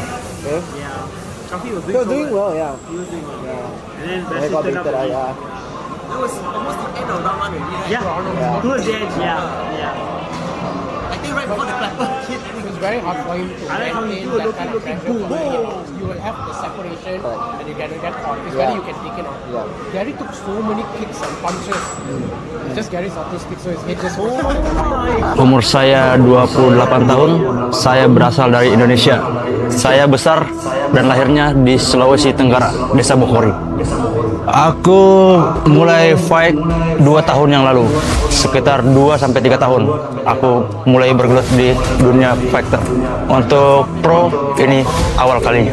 In MMA, I think everyone has the same goal, UFC, World Champion, that's it. So I'll try for it. Because my flashy styles, I attract eyeballs and people think I'm a star and I am a star, so star boy.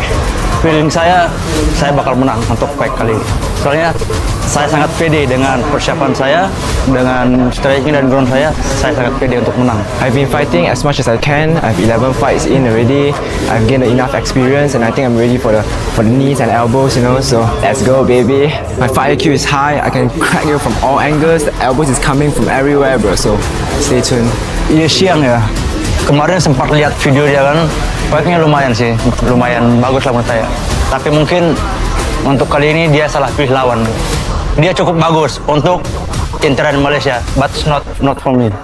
I'm gonna set traps, I'm gonna bait him in, he's gonna think I'm there, but boom, I'm not there. And when I'm there, he's out. That's it. I don't really know much about him. He's got a few fights to study, but I don't even know how to pronounce his name properly. Bam bam, bam bam, bang bang, I don't know. Whatever he brings, I'm ready for war. For Yesiang, Star Boy? No. I will call you Mommy Boy. Okay? See you tomorrow night. I will smash you, Mommy Boy. Persiapkan diri Anda. He just don't know much English, don't know much vocabs, so he don't know what to say, so Mama Boy. But it's okay, I call him Bam Bam, fair enough. I'm gonna crack him, I'm gonna try my best to get a knocked out, and I will get a knocked out. Let's go. Hey Bam Bam, I think you are here in Malaysia for holidays, cuti Malaysia, but hey, I'm here for violence. So let's go! See you tomorrow.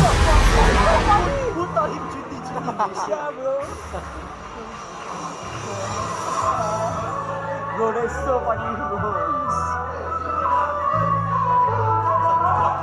Island boys.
Yeah, so the top and the bottom one.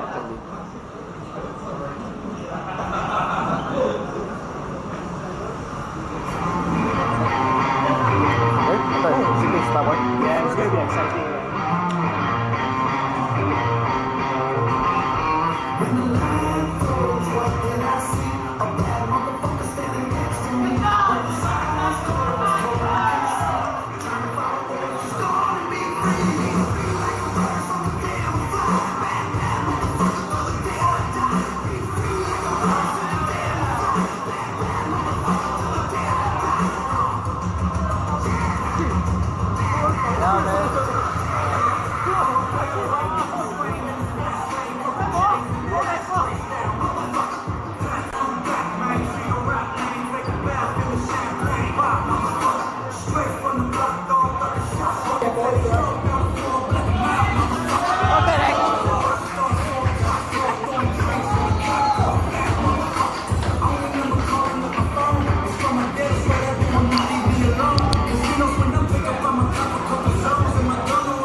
know, yeah. Go deep like the know, yeah. Keep them on, yeah. I be rolling stone, yeah. I should be on the cover with my middle finger screaming, I'm a bad motherfucker. I'm a bad motherfucker standing next to me. Just calling me free.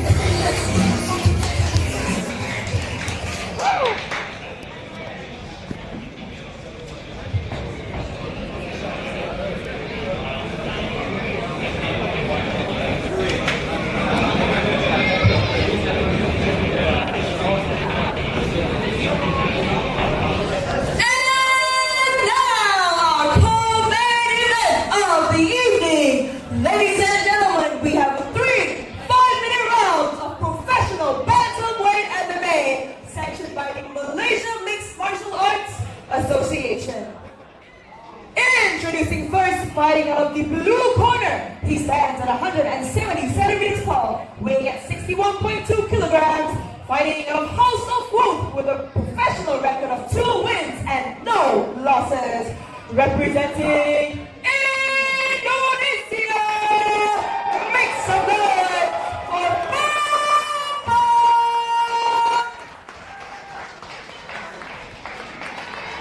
And now introducing his opponent, fighting out of the red corner. He stands at 175 centimeters tall, weighing at 63 kilograms, fighting a Prime Fight Club, making his professional debut here at Rage MMA. Representing Malaysia!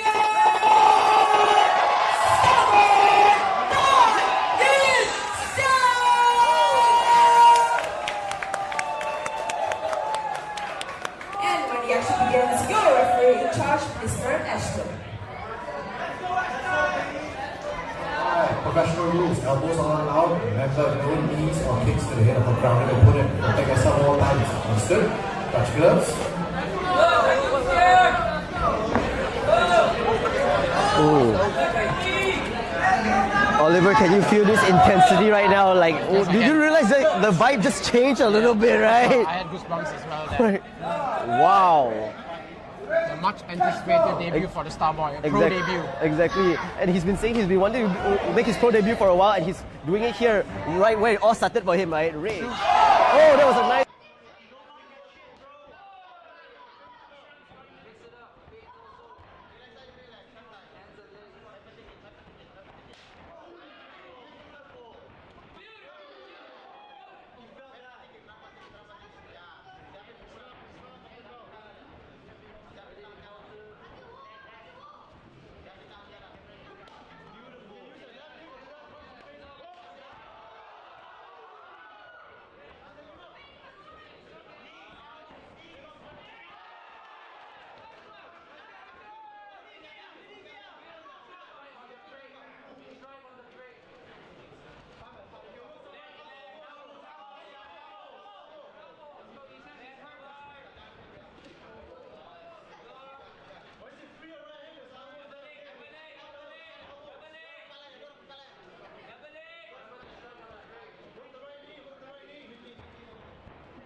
Bambang, right? Just because we don't know about him, that doesn't mean like, you know, we should just judge him from there, right? I admit, the takedown was pretty clear over there, right? It was. It was. Stay upright.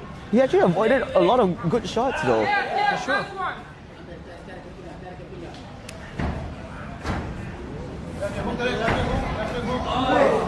I think there must have been a low blow. It looks like it was a low blow. Looks like it was a low blow right there. Yeah. But using being a Chen, yeah, he's not being faced by it at all. Definitely. Oh, what's Bambang doing right now? Okay.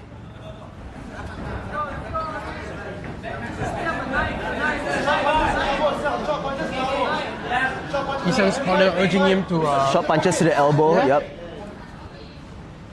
I think as you were mentioning, you know, when you have the underhook, like what is your free hand doing? Exactly. But I think Bambang's doing really well to actually hold on to the other hand. Exactly. So this is why we could see the 2-0 experience tells you about it, right? Oh wow. Oh wow, That's so beautiful. Actually, Bambang really defended the takedown right Really there. well.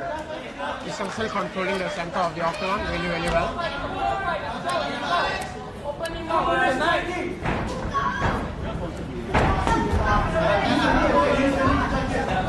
Bambang looking to get some offense going. This is pro MMA, you know. Exactly. A lot of time's left. A lot of time left. Still 2 minutes left. But you... Bambang trying to go for the takedown now. Oh, nice reversal by Yu Xiang. That was beautiful. Nice. Yu Xiang looking to perhaps trying to remove his hand, remove his go for hand. an elbow or something. Exactly. But Bambang doing well to grab onto Yu Xiang's leg, you know. Yes. Oh, but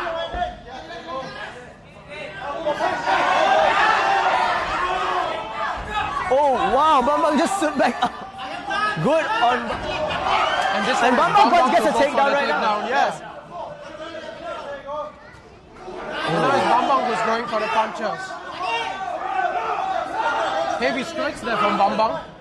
As you mentioned, maybe this is why he's 2-0 and he has the experience. Yes, exactly. A lot of people might have underestimated Bambang. I think maybe he's just one of those fighters that just doesn't post on social media. Yeah, I think he's very low-key fighter. Oh, and the door's out. Oh, looks like we have some technical difficulties right there. Oh, what a fight, ladies and gentlemen. Oh, that was really good. That was an amazing fight. Okay, but Oliver, do you think Ashton should like put them in the same position or reset? I think they should give Bambang the advantage into that position. Pardon? I think we should give Bambang that position. Man. Give Like, Bambang look really that hard position, for that right? position. Yes. So not really too sure what's going on.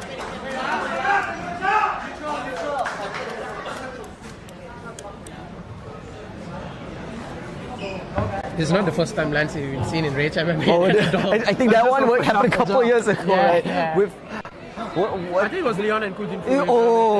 I remember that. But it also tells you how strong probably Bambang and Yu Xiang are, right? Yeah.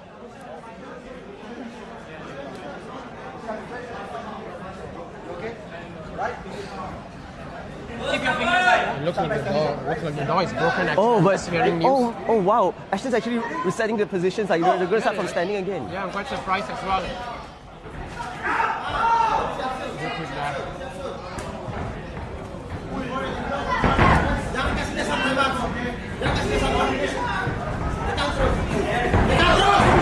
I think Bambang's doing really well. I think he was just too hasty to go for the takedown.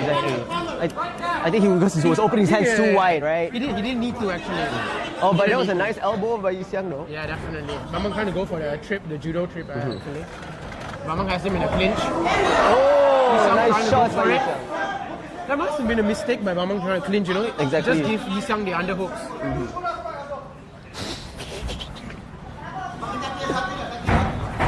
Yu Xiang got him a takedown again. Oh, he got Bambang in the crucifix. Work some ground and pound, maybe some short elbows to it. Beautiful ground and pound by Yu Xiang. Bambang has the dogfight, you know, in the half guard. Exactly. He's holding on to the and leg. actually, Bambang actually has 10 more seconds to work to survive. Yeah, yes. And maybe he could pace himself, reset himself is at cut round 2. open. I think Bambang is cut open. I can see the blood. Oh. It's probably from the knees earlier, right? Yeah. It's the knee or maybe the elbows. It might be the elbows as well. Exactly. Doctor. Do you think Yu Xiang got lucky there or Bambang got quite unlucky with the referee not actually getting back into the position when the door was I don't know. open? It was actually a very tricky situation because the door was open like that. So you know, maybe Yu Xiang could have defended it at that situation. How it reversed earlier in the round with the judo. Exactly. So probably it was just unfortunate, wrong place, wrong time kind of situation, you know. I think we have a really good fight on our hands. Exactly. Really But back to Ashton, it's not a mistake. It's like there's no right or wrong in this kind of situation, you know. Yeah, for sure. End of the day, fighter safety is still the first priority, right? 100%. Yeah. Okay, but now it was pretty crazy that the door just, I got news that the door broke. So. Oh, it's great that the medics actually cleared him to fight for the second round. That's good. Seconds I out. had a really good time in the first round as well. Seconds out, please. Seconds out.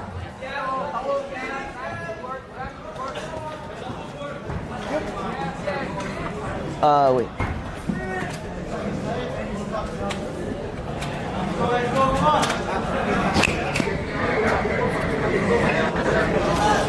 I think for Yu Yisang's pro debut is really utilizing the knee to the head and the elbow. And he was also utilizing the 5 minutes as well. Exactly.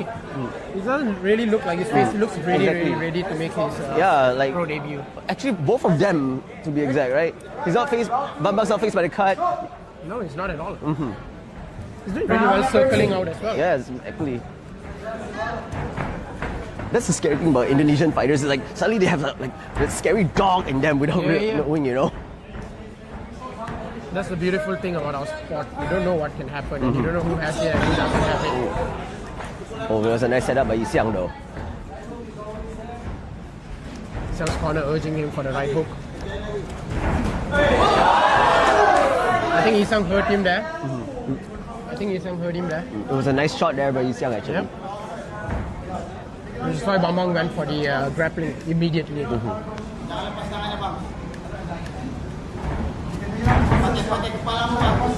Yisiang trying to slip and take him down. Oh, but it looks like Bambang's reversing it. And now gets on top, Oh, but it looks like Bambang's standing back up there. I think he's doing really well controlling the leg of Yisiang. So it's harder for him to go for the take. Oh, but Yisiang got a back take right now. It's not in the most comfortable of positions there. Yes. Because he doesn't have the body triangle like what Toby had. I think Bambang can shake him off. Or maybe like... I think Yisiang's complaining to the ref that Bambang's actually holding on to his glove. Okay, but it looks like Yisiang's almost got it tight. Yeah, he's trying to go for a rear naked. It looks tight. He's trying to go for a standing rear naked. Oh, I think he has it. He has it. I think he has it. It looks tight. He has a rear naked. It's deep. Here comes it. What a second round finish by Yisiang. Really impressive pro debut. What a pro debut by Yisiang. Really impressive pro debut.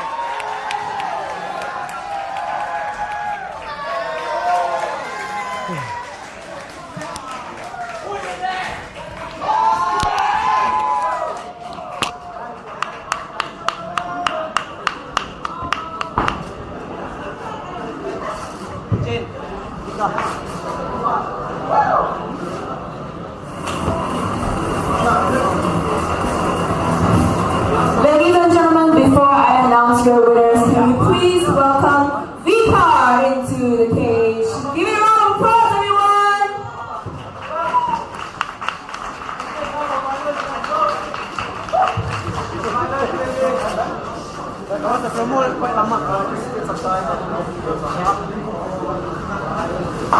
You want to go and pee first as well?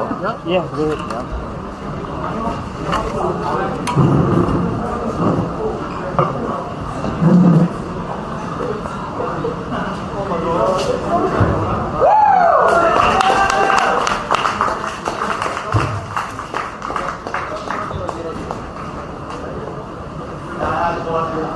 Ladies and gentlemen, your referee in charge has called a stop to this contest and declaring your winner by way of rear naked choke from the red corner, Samurai Man Yisiang!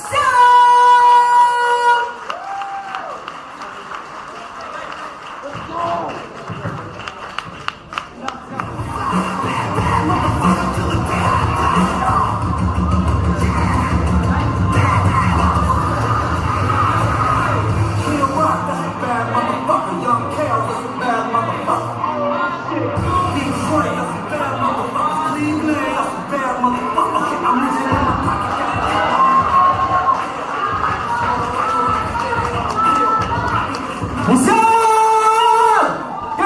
Ladies and gentlemen, give it up for our pro debut boy, Yisiang! Alright, Yisiang. First and foremost, congratulations on an amazing pro debut.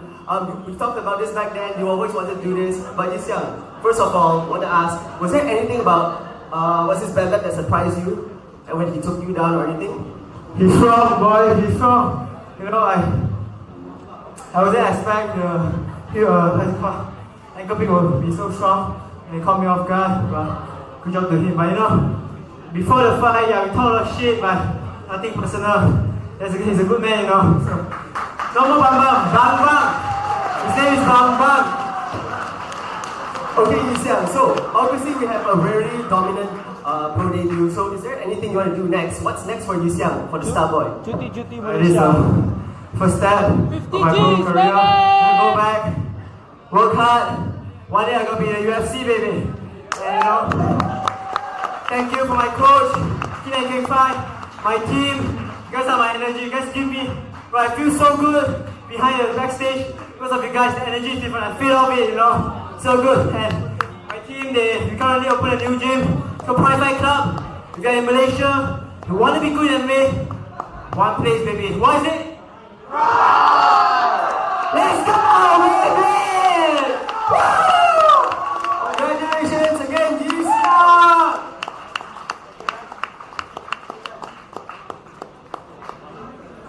Nice one. Wait, jump. Going, team picture, first row. Going. Hey, Lucas!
That was not allowed at all. No, it's all good. It's all good.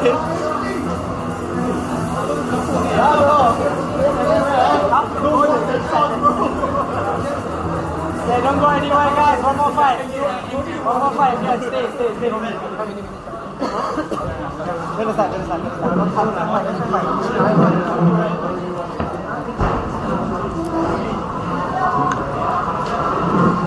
Hey, Jack. The connection fails. Yeah, it's okay. Now I on already. Yes, one more fight to find it. Hey, go now lah. No, just video only, bro. Sure. Not that bad. Adrenaline. Hey, the most probably Fakko gonna win. How are you gonna interview in Malay? Fakko? Yeah, most probably I think you're gonna win. If you want to do, I can do it lah. You can do it in Malay? My guy lah. I never say I'm good I never say I'm good Where is it? Okay. My Malay is broken since after high school. Yeah, actually, so done.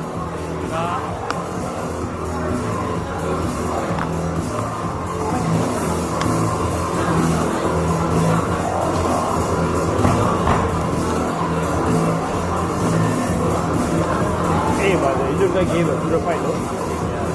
What? The Indian guy gave a good fight. Yeah. The Indian guy. No, the thing is, The right, fight was good. because bro, I think like, this includes me, probably a lot of us underestimated him, bro. Yeah. Because he doesn't put anything on social media, that's our problem. I think that's a smart thing, you know. Yeah, No one can nobody study knew. I was telling you also, right, the Fakko and Fazli fight. Like Fazli said, like the first time he got contact with the forearms glove, he like emotional a bit. So when Haisin hit the guy in the head, a lot of people would have just dropped like that. The guy grabbed him. He was very calm. Yeah. But like you said, I think he gave up. He gassed out. The Bam. Yeah, he gassed out in the end. He gave up. But actually, he didn't even try to fight arm. No, I didn't. No, but the thing is, I'm not trying to bias, but I really felt that Bam had a chance, right? No, he had a chance. He had a Dude, chance. I want to be Bastion. You can get me for it. Huh? I want to be like Bastion. See, knock out somebody, got anti-dick photo. Sorry, I know. My dream is to go as far as I can, you know. I'm going to be a banger. You know, everybody have their roots, everybody have a part to play in life. And I feel that God has made me do this. I have hands, I have legs, alhamdulillah. I could be a normal Singaporean, just work 9 to 5, but I feel that I have the opportunity, I'm going to use it and go as far as I can, inshallah. Saya fokus MMA tahun 2024 ya, mulai di Rich MMA yang ketemu Kugan itu saya mulai fokus MMA. Sebelumnya 2023 saya di Muay Thai. Come and conquer because so far I've conquered Malaysia. Now I'm gonna conquer Indonesia, and I'm gonna conquer the world. I didn't know because the first time I saw him, he fought Murugan. Man, I know I could beat his ass easily, man. But after I saw what he did to Fazli, he too has improved. But I feel that I have the more fire. Minimal saya harus jadi champion, dan ini fight kali ini adalah kesempatan saya untuk menjadi seorang champion. Saya berlatih layaknya seorang champion. Saya selalu berpikir seperti itu. Terjun di MMA bukan cuma ingin bersenang-senang aja, tapi saya ingin menjadi seorang champion. Ini adalah kesempatan pertama saya perebutan sabuk, dan saya tidak akan menyia-nyiakan kesempatan ini. I always do my homework, and I feel that there's nothing to worry. Now it's all about getting ready, warming up in the back of the cage, stepping in, fighting him. I'm ready. See how it goes, first 10 seconds. Who strike first, who kick, the winner is all in God's hand. All I can do is do my best, tawakal, and yeah, I will get my hand raised inshallah. Saya tidak pernah menganggap remeh lawan-lawan saya. Saya mempelajarin dia seperti apa fight-nya, dan saya lihat saya bisa unggul dari dia apa gitu. Semuanya di bidang MMA, baik striking, grappling, atau ground and pound, saya semua sudah siap, lebih bagus daripada Furkot. My future, I feel is brighter than him. His career is coming to an end, my career is about to start. Francis is a good fighter, Oliver is a good fighter, Oscar is a good fighter. Now he want to call himself a warrior. Go ahead, man. I'll do whatever it takes to win. You know, everybody can strike, everybody can grapple, but in the cage, when you step in with me, it's a whole different game. Dia sedikit lambat, saya sedikit cepat dan eksplosif. Karena dia masih muda, besok saya akan ngasih pelajaran MMA yang sangat berarti dalam karir MMA dia. Karir MMA profesional saya, hampir 90% itu finish, baik KO, submission. Saya bukan tipikal fighter yang santai-santai, cari poin, tapi saya datang untuk menang dan menyelesaikan lawan. Ini MMA, saya selalu mensuggest apapun bisa, baik KO, submission, ground and pound. Ketika ada momen, saya ambil. Aku, I've respected you enough, but I feel like you should also give me the respect back. Don't look down on others. Tomorrow night, we're gonna see who the champ is. Furkon, selamat istirahat dan sampai jumpa besok malam. Ketika cage sudah ditutup, aku akan memangsamu seperti buaya yang lapar.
Championship round, so 5 minutes, 5 rounds, alright? Remember, no knees or kicks to the head of the opponent. Cool? Watch out from back of the head. I touch gloves. Thank you, gentlemen. Let's go.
position or work to finish. Let's go.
No, but whatever happens tonight, for a guy who's 18-year-old making his second pro fight, And for a the future's really bright belt, for him. 5-round fight, like let's go back to that. The future's really bright for him.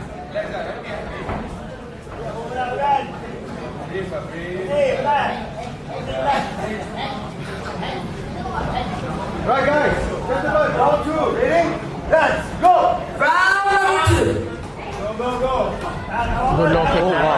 Now Fatko's the one putting the pressure. You can see Kugan is.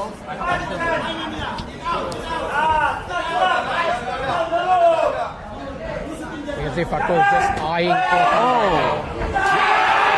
He's just preying on him.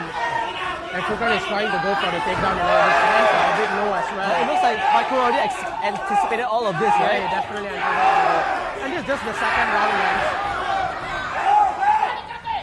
So Kugan just needs to go for the takedown. And if he doesn't get the takedown now, he'll be in a world of trouble. Exactly. But and look at Fatko now, he's just like he's so calm. He's so calm. But it's a good takedown there by Kugan. It's what he needed.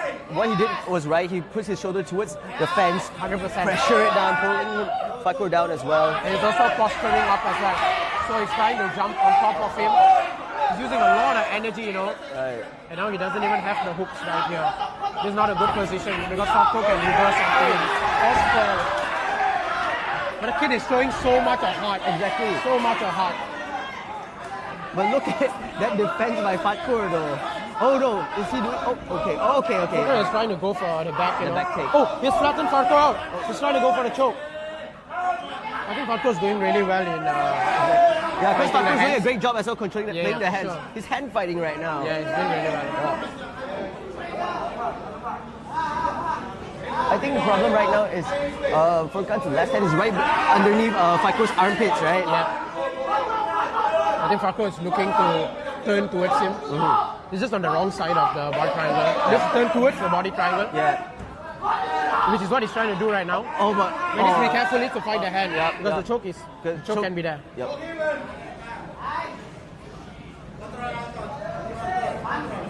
I think Fatko is just very aware of whatever that's going on. But my advice would be maybe perhaps Furkan could use this time to like pace himself, rest a little bit, For sure. you know.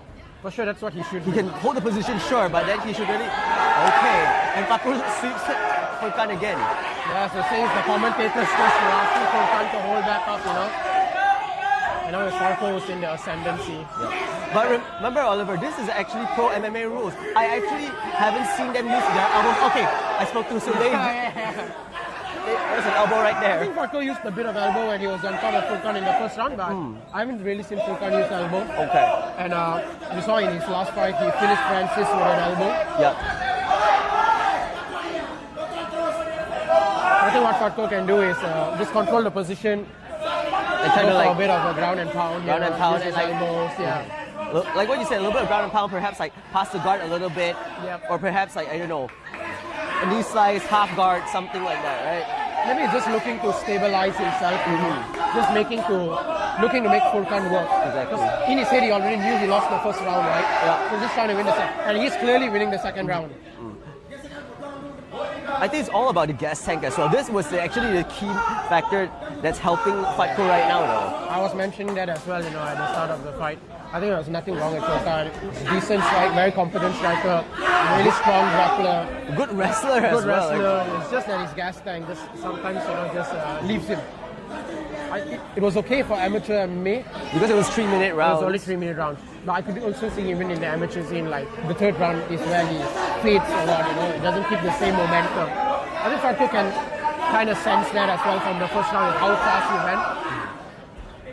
And he's just dominating, you know, from here. I think it'd be good for Furkan to just fight the hands, just recover. You can lose a round or a round in wait, I'm sorry to cut you off, Oliver, but did you see that? Farko actually like just threw a right elbow on Furkan's face. He's just not making Furkan rest at all, you know. Oh, okay. It's looking to pass the guard. Pass the guard as well. Pass the guard or force the half guard. Yeah, it looks like he's got a... Oh, okay, great. Now he's got a half guard right there. Farko's doing everything right, getting a cross face. I think maybe he just doesn't want to go fully into the side control because that's where Furkan can reverse and sweep him back. We've seen a bunch of that in the undercard, right? Yes. So by just having that quarter mount or quarter guard, having Furkan in the quarter guard gives him the stability and base for him to launch his attacks. What's also interesting there is like Farko clearly is not changing his game plan at all. He's doing what we always see him do. Sure. Alright, but Furkan, better be careful about those elbows. Yep. A lot of elbows. Very good control by Farko right there. There are 3 more rounds. 3 more rounds to go, Oliver. And we know that Farko, he feels fresh. Yep. Oh, but Furkan just gets back up there. Wow.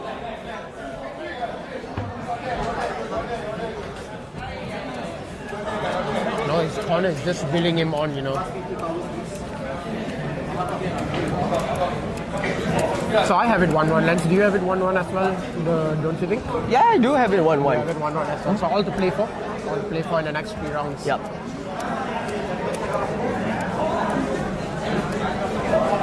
Now my question is, if Fight Guru wins this fight, how am I going to conduct my post-fight interview with Indonesian Malay? Yeah, I'm not too sure as well. You know, we're just debating that. I will going to actually give the interview, and you volunteered for it. Yeah, I will. Don't really have that much of confidence. I will figure it Seconds out. out, please. Seconds out. Well, let's not discredit Furkan or give up on him. Yeah, there's still 3 more rounds. Seconds So out, anything can please. happen. Seconds out.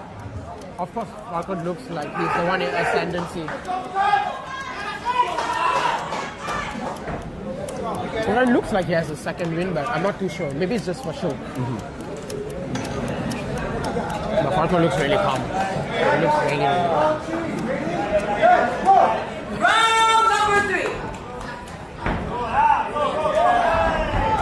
Oh, nice body shots by Fight Guru. Yeah. Really good by Furkan as well. Nice low kicks by Furkan. I think he could circle out a bit more. But Farko is not looking to take him down. I don't think so. He's looking to finish the fight. Because Furkan is the one who has the better wrestling. Yes. Oh! That's a beautiful throw. Throw by Fight Guru as well. Beautiful. Furkan looking to circle out. And I feel like Fight Guru might be attempting a crucifix attempt right there. I don't think so. Maybe the crucifix might be there. But I think he's just he's continuing what he did in the second round, you know, just the short elbows.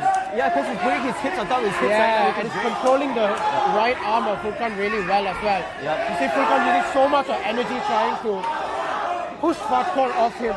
Yeah. And now he switched hips as well. I think the fight might finish here. If Fatko can go into mount, I think the fight might. Furkan is showing so much of heart. Elbows. Yeah, I'm really impressed with him. You mean Furkan, right? Yeah, he's showing of so much of heart. Of course. He has not and given only up. 18 years old, right? He has not given up. You see his left hand, he keeps moving, he keeps fighting.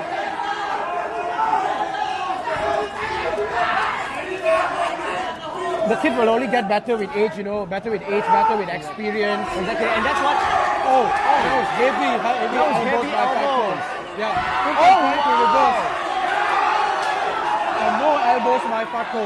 And that's the thing that Fatko has the advantage of experience. Experience as well. And this is not something he hasn't seen before, you know. In his last fight, the same thing happened.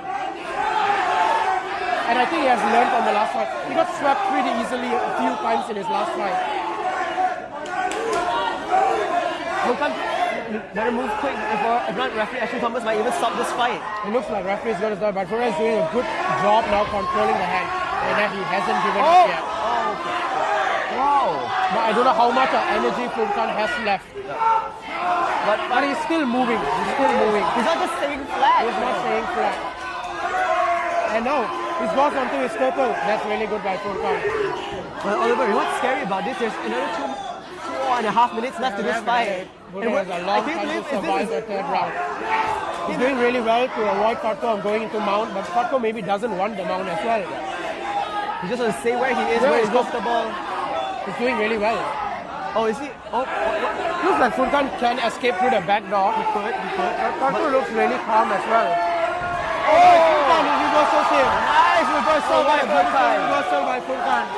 Let's see what the Singaporean has for us. There's so much of heart. So much of heart by Furkan, exactly. Fatko is doing a really good job holding on to Furkan's leg. You know, oh, now he actually lets go. He did really well in holding his leg, you know. But I'm just worried about by Fatko's left leg might be getting out. See, that's true. I know Furkan grabs him back. He just lets him back up. He just doesn't have that much energy. And now you see this as the second round. If he doesn't get his hooks in, Fatko's gonna turn towards him again. And now it's Fatko who's on top again.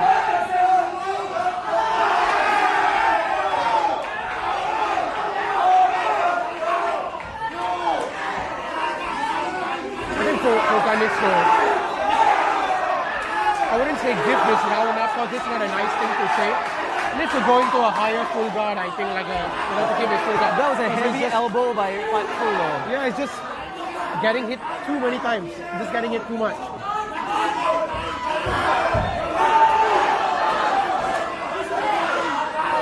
I think in my opinion what Fatko can do is, what I would do is push my opponent towards the cage, you know. Just if Furkan trying to go for the triangle as well. Yeah.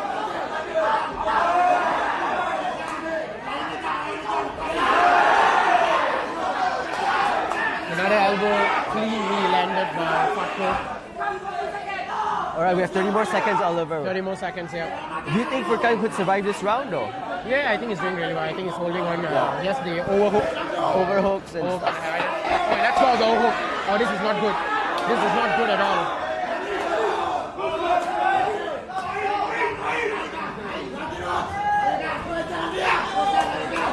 But this is where Fatko is looking to finish the fight. Maybe it might be too late. Maybe he'll try to finish it in the third round. But he's putting on the pressure. I think Fatko should just save his energy right now and just get himself ready for the fourth round. And I really hope he's not compromised at all. He's 2 rounds in. Yeah, 3 rounds in. He's 2-1 up. Yeah, he's 2-1 up. Look at that. Fatko is just so relaxed, just walking back, and Furkan's gonna need to carry him off to lift him back up.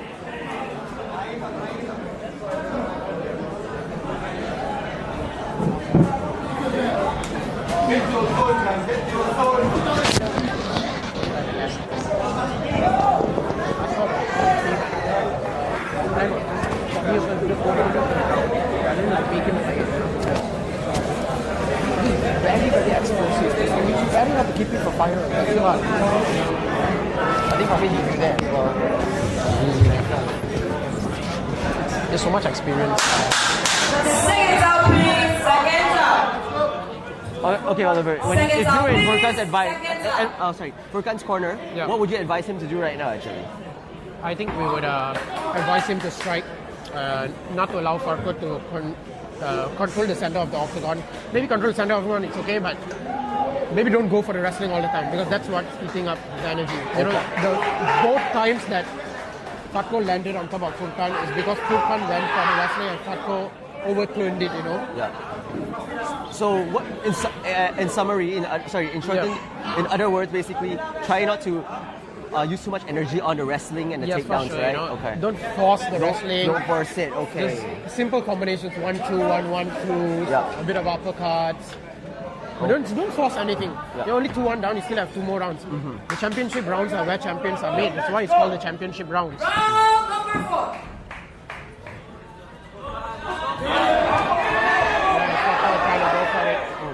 So again, Furkan is just trying to grab on to Farko. Okay. But he's strong, you know. Furkan is really, Furkan is strong. Oh, that's interesting. Now Farko took Furkan down. Yeah. I think he kind of knew. He kind of knew at the position. He probably might let Furkan go up. Yeah. Oh, probably might let. Good on Farko. Good on Farko for setting. I think he keep the fight standing.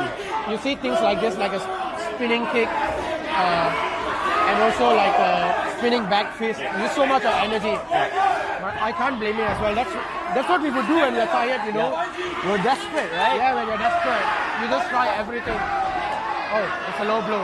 Oh, that's a low blow. Accidental low blow. Yep. He needs to take this 5 minutes. Yeah. He needs to take this Utilize whole the 5 minutes. Yeah. Yeah, I need to take the 5 minutes.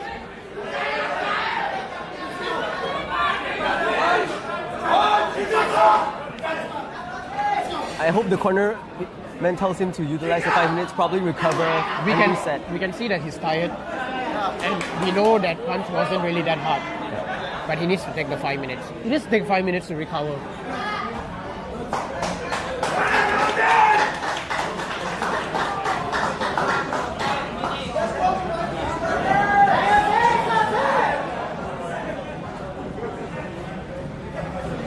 Okay.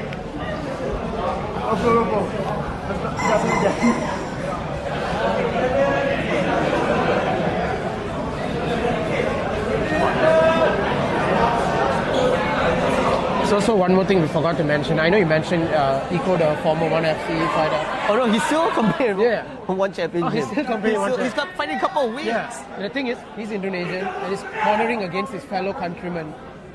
So we didn't actually mention that. That's pretty interesting, right? Don't you think? I don't think there's a right or wrong answer to that, right? Okay, Actually, exactly. yeah. I found it pretty intriguing, you know. Yeah, no. Because he's one of the rising, of course, Indonesian fighters. He's of trying course, to build his community up. Of so course, cornering against another Indonesian fighter. Oh yeah, that one definitely. Yeah, I do understand where you're coming from of now. course, Kugan started off his MMA with Eco. Yeah.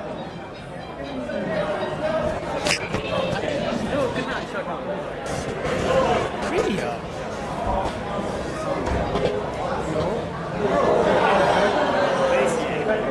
Oh,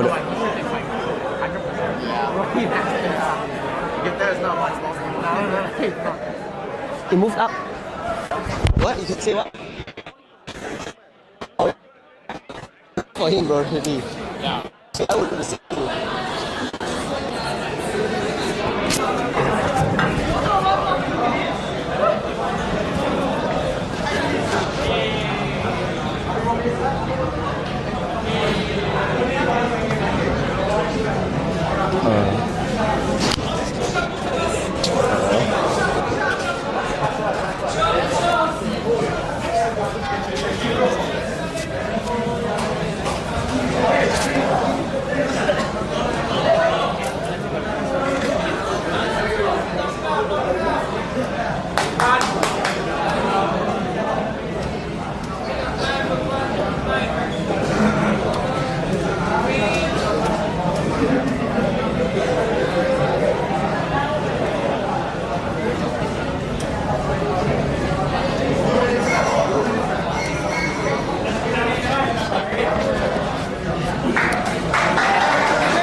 definitely doing the right thing. He's definitely doing the right thing.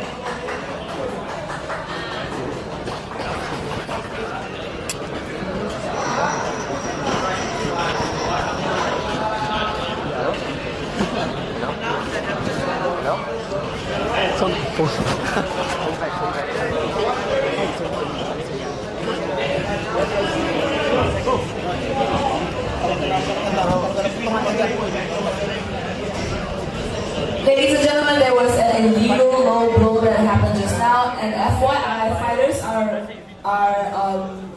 allowed to have a 5-minute rest time, injury time, sorry, and we are now about 1 minute in to our injury time, so 4 minutes in, sorry, remaining 1 minute.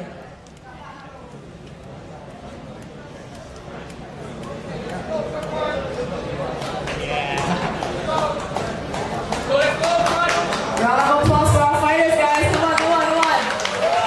Main event fighters, come on.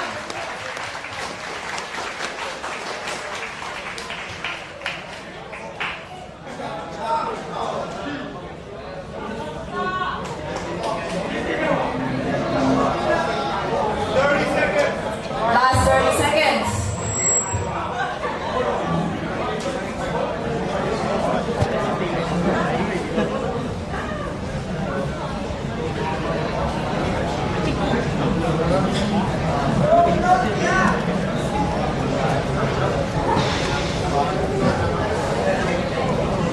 Final 10 seconds.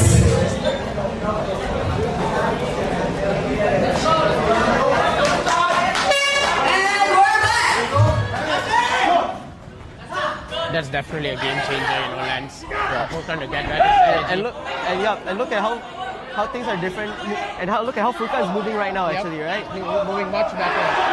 But it's interesting, right? Because Fatkur doesn't seem phased by this break as well. Because it was like a break for Fatkur as well. Correct, and that's true as well. I didn't really think about that. Just more towards how tired Furkan was that he needed the 5 minutes. But this allows Furkan, his hands are up. He's trying to bait Fatkur to go for the takedown. But I don't think Fatkur wants to do exchange takedowns with Furkan though. No, I think Furkan wants to bait him into going for the takedown. Oh, I see, okay. And I think Fatkur knows that as well.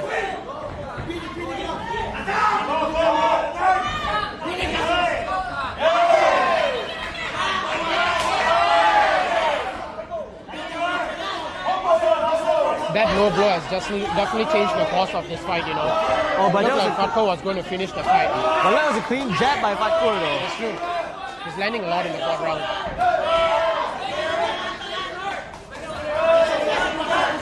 I think this is where Furkan can try to bait him to take him down. Oh, nice overhand by Fatkur. Oh, he's hurt. He's hurt. He needs the takedown now.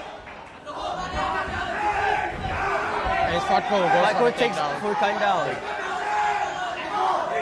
You can see the Indonesian supporters absolutely going mad over their boy. But here's the funny question, Oliver. Which Indonesians are they supporting? Yeah, that's a good question too. Are they supporting the Indonesians that's cornering the Singaporean or the Indonesian fighter, I would think so after that takedown is, it's Fatkur's support. They're supporting Fatkur. Is trying to go for a dummy sweep? Dummy sweep, yeah.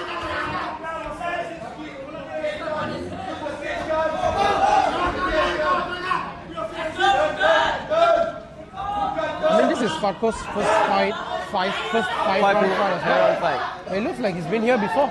Yup. Doesn't look phased at all. Yeah, so probably he's also used to the training pace already, right? 100%. But I think Furkan would have done his due diligence as well. So, but you see, here's the thing: sparring 5 minutes and fighting 5 minutes could be different as well, completely, right? Completely, 100% agree with you, man.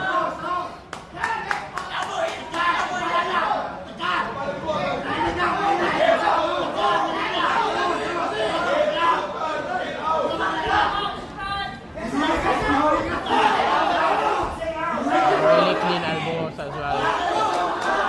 Another elbow by Fatkur. I think what Furkan is doing really well is trying to control Fatkur's arm, Fatkur's posture. He's not letting him get too many clean shots. You see in the previous fight when Isang was fighting Bambang, how Isang managed to land those elbows, clean elbows. And clean knees as well. Exactly, and that's where Bambang got cut open. Even though Fatko has landed so much elbows, Furkan hasn't been cut open yet.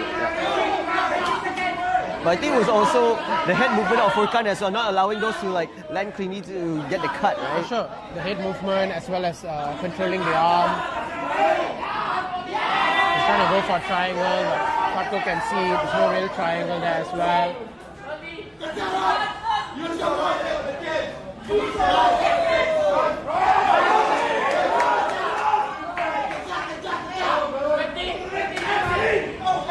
Only about 20 seconds left in the fourth round. Fatko clearly in the ascendancy. He's going to be 3-1 up. And Furkan would need a finish if he wants to become our first ever pro flyweight champion. Oh, but that was a clean shot by Fatko though. He's landing at will, you know.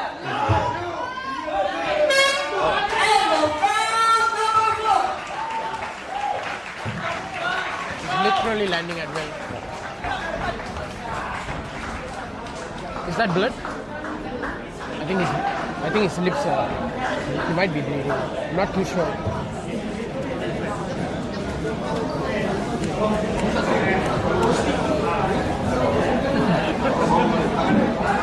He's so calm.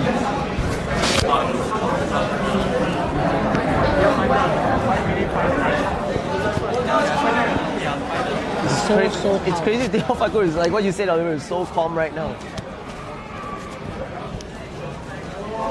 Oh, what's that? Referee Ashton talking? I'm not too sure what Ashton is trying to say.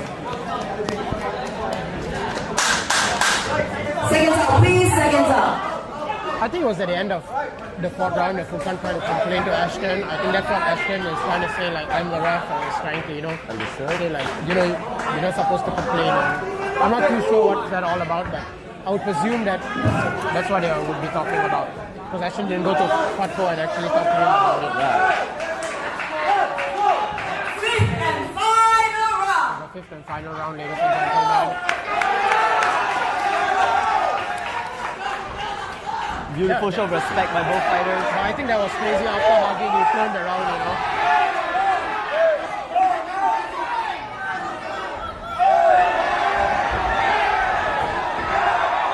I feel that was actually pretty insane for him to turn around. But Fatko, I think he just knows he's the better fighter. Again. Just knows he's the better fighter. Just didn't hit him in a cheap shot. Wouldn't even be a cheap shot, it would be legal, Yeah. And but good on Fatko for not overreacting. Correct. Many of us know if there was an accidental low blow and stuff, they would campaign to it, right? Furkan managed to reverse. Furkan is trying to go for the takedown here. Where did this version of Furkan came from? He's got a second win. Looks like he's got a second win. Looks like a third win right there, right? He needs to be careful not to use so much energy because now we're just 3.5 minutes left. It's great that Furkan's managed to take Fatko down again. For sure, makes the fight closer.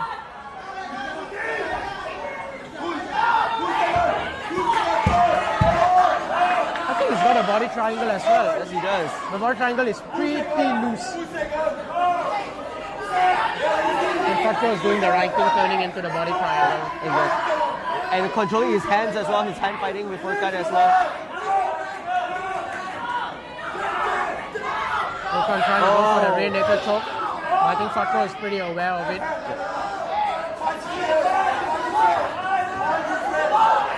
I mean, in my opinion, Furkan needs a finish.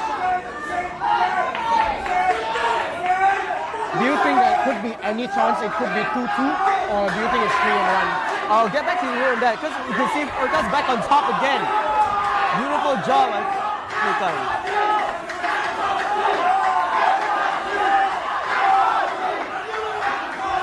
Furkan showing a lot of heart in the fifth round.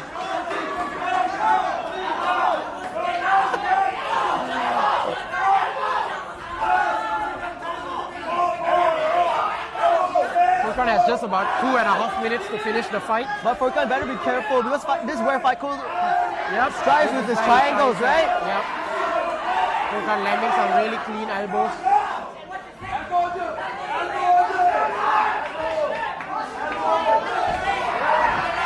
Nice elbows by Clean Furkan. elbows by Furkan.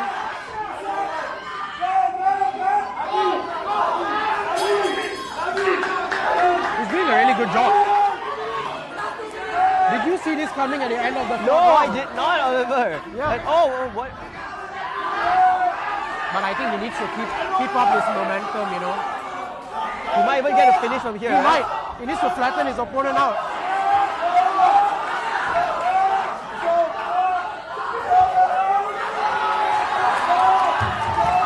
Does he have the choke? Does he have the choke? He has one arm in.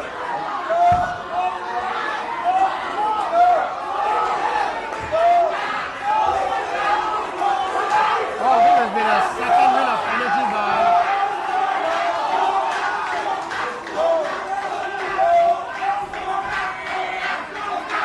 But good on fight core. Kugan has about 1 minute and 10 seconds left, about 70 seconds left to finish this fight. Oh. Amazing defense by Fatkur though. That was actually very close, right, Oliver?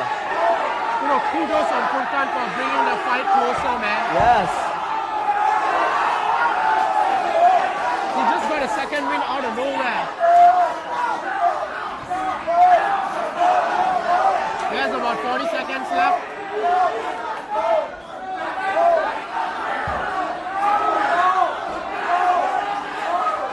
I think now Kugan is just hanging on to Fatkur. The more offense is coming on from Fatkur's side. But Kugan needs to release and try to go for the finish, you know. Try to go for the mount. This is what he's trying to do. Wow! Good job for getting out of that. Beautiful speed there as well by Fatkur. And that was a really difficult position, right? And now it's Fatkur who's landing the strike. Final 10 seconds. Oliver, what do you think? I think 3-2 to Fatkur. Oh, what an amazing fight we just watched. Yeah, Kugan gave it his all till the last minute. If it was me, I would give that round to, give this fight to Fatkur actually. Yeah, 3-2 to Fatkur. Yeah. I feel like the second, third, and fourth round was clear win. Yeah, this starts a good fight, right? Very good fight. Split decision. Split decision. 9-9-9. Go either way. It's Yeah, same lah. Oh, not same. 36, 46. 46.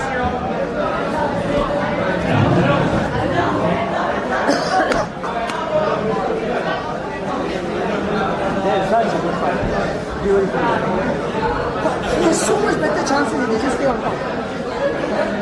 Just gotta be wary of the triangle that's it. Kugan, right? Yeah.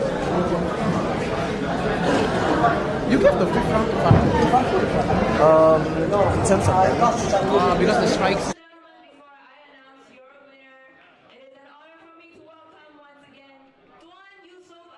Into the cage to present our title bout. Make some noise, everyone!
mengira mungkin saya tidak bisa berhasil. Padahal itu hampir makanya dia bagi saya digilir sama tim berkrokodil. Tahu artinya berkrokodil? Maksudnya apa? Ini ikut dan tim saya gitu. Krokodil itu adalah buaya yang binatang yang buas.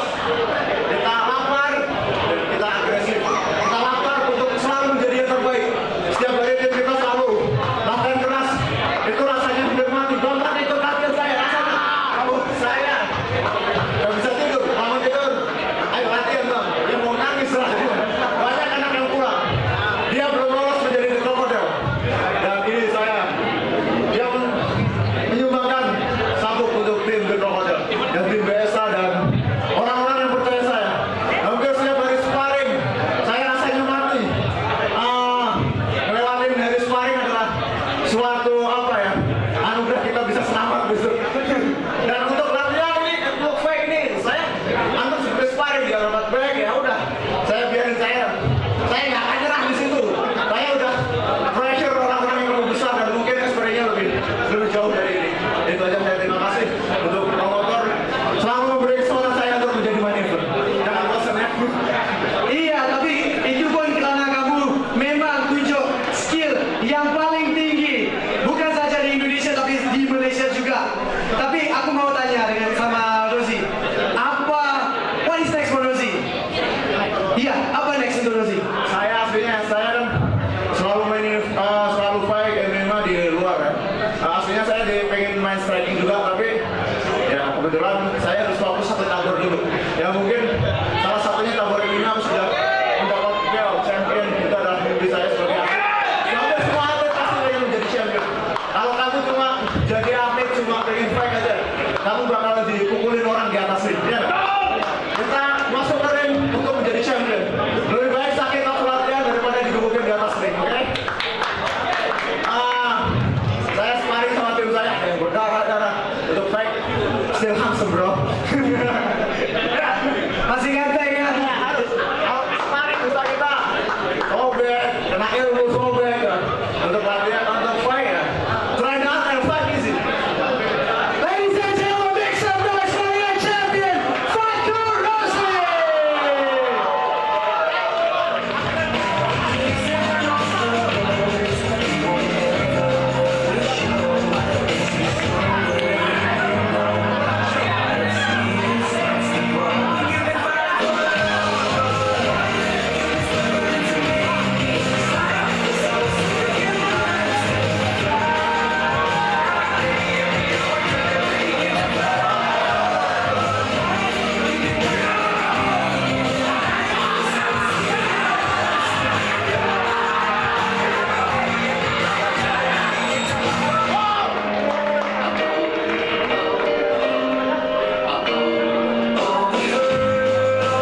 Ladies and gentlemen, thank you for staying with us this far. Hope you guys enjoyed the fight. If you guys did, our semifinals will be held on the 24th of January 2026. And of course, don't forget to check out Warzone Championship happening on the 6th and 7th December.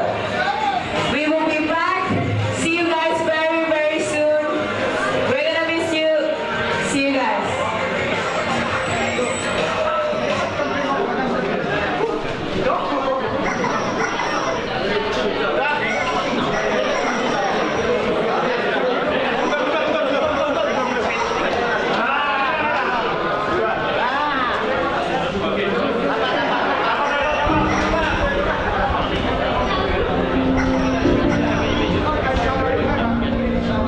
Bagi saya memegang nama kapten ni amat besar, sebab nama kapten ni bukan saja nama kapten tetapi seorang pembimbing kepada semua pasukan-pasukan dia, dan tanggungjawab sangatlah besar kalau dinamakan sebagai seorang kapten atau sebagai seorang pembimbing ketua pasukan.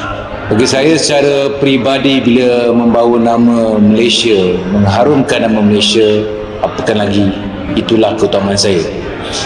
Dan apakah lagi juga membawa bendera Malaysia yang di mana saya tidak akan tunduk apa saja cabaran ataupun apa saja tomahan yang diberi. Bagi saya pantang sebagai seorang kapten pasukan, ketua pasukan, yang penting dan jelas juga untuk mengharumkan nama negara Malaysia, nama baik Malaysia. Orang luar mungkin tak nampak apa kekuatan mereka, tapi jangan sekali-sekali cuba rohani mereka, iman mereka. Apa yang saya boleh sampaikan bukan ukuran nama besar ataupun pangkat ataupun darjat, tapi patah orang kata kecil-kecil cili api, janganlah kita sekali cuba. Kita tidak tahu, walaupun ia kecil dan tidak ada nama yang besar, jangan sekali-sekala untuk mencuba. Saya berbesar hati dan saya nak semua rakyat-rakyat Malaysia menyokong wazon ini. Dan agar suara saya ini sampai ke corong-corong telinga anda, bukan saja di corong-corong radio. Bab pepatah janganlah pantang dicabar, apakah lagi mengharumkan nama baik negara Malaysia. Walaupun kita serumpun, cabar tetap cabar. Perbezaan dia hype dan juga bendera, semangatnya berbeza. Bila kita membawa bendera demi negara, semangat kita, iktizam kita secara tak langsung akan menjadikan satu penyatuan yang kuat. Apa ia bergambung bukan saja kemenangan atas nama, tapi atas nama bendera, atas nama negara. Kalau satu hari Warzone dikenang sebagai kebangkitan Malaysia, Dato' nak dikenang sebagai apa? Kalau Warzone menang di mata anda, menang di mata hati anda, jangan lupa saya kapten. Apa yang saya boleh sampaikan pada Rudy Golden Boy, mungkin di sana negara anda kenal anda, saya satu dunia kenal saya. Saya nak makan fish and chip, tapi jangan makan budak-budak saya. Kalau beliau ada depan mata saya ni jarang bercakap, saya langsung rembang. Dan sebagai kapten, saya pastikan semua fighter-fighter saya bukan saja tangkas, pandai berlawan, tapi yang penting mereka ada akal. Aku datang sini bukan nak tunjuk siapa yang paling kuat. Dan aku datang sini aku nak tengok siapa yang paling berani. Malaysia ni, dia tak bising. Tapi bila dia bangkit, dunia akan pandang. Kapten bukan sebarang kapten yang beri arahan, tapi dia datang ke depan bila ribut mendatang. Dan hari ini aku nak tunjuk siapa fighter aku, untuk bendera aku, untuk negara. Warzone, Malaysia tak pernah gentar.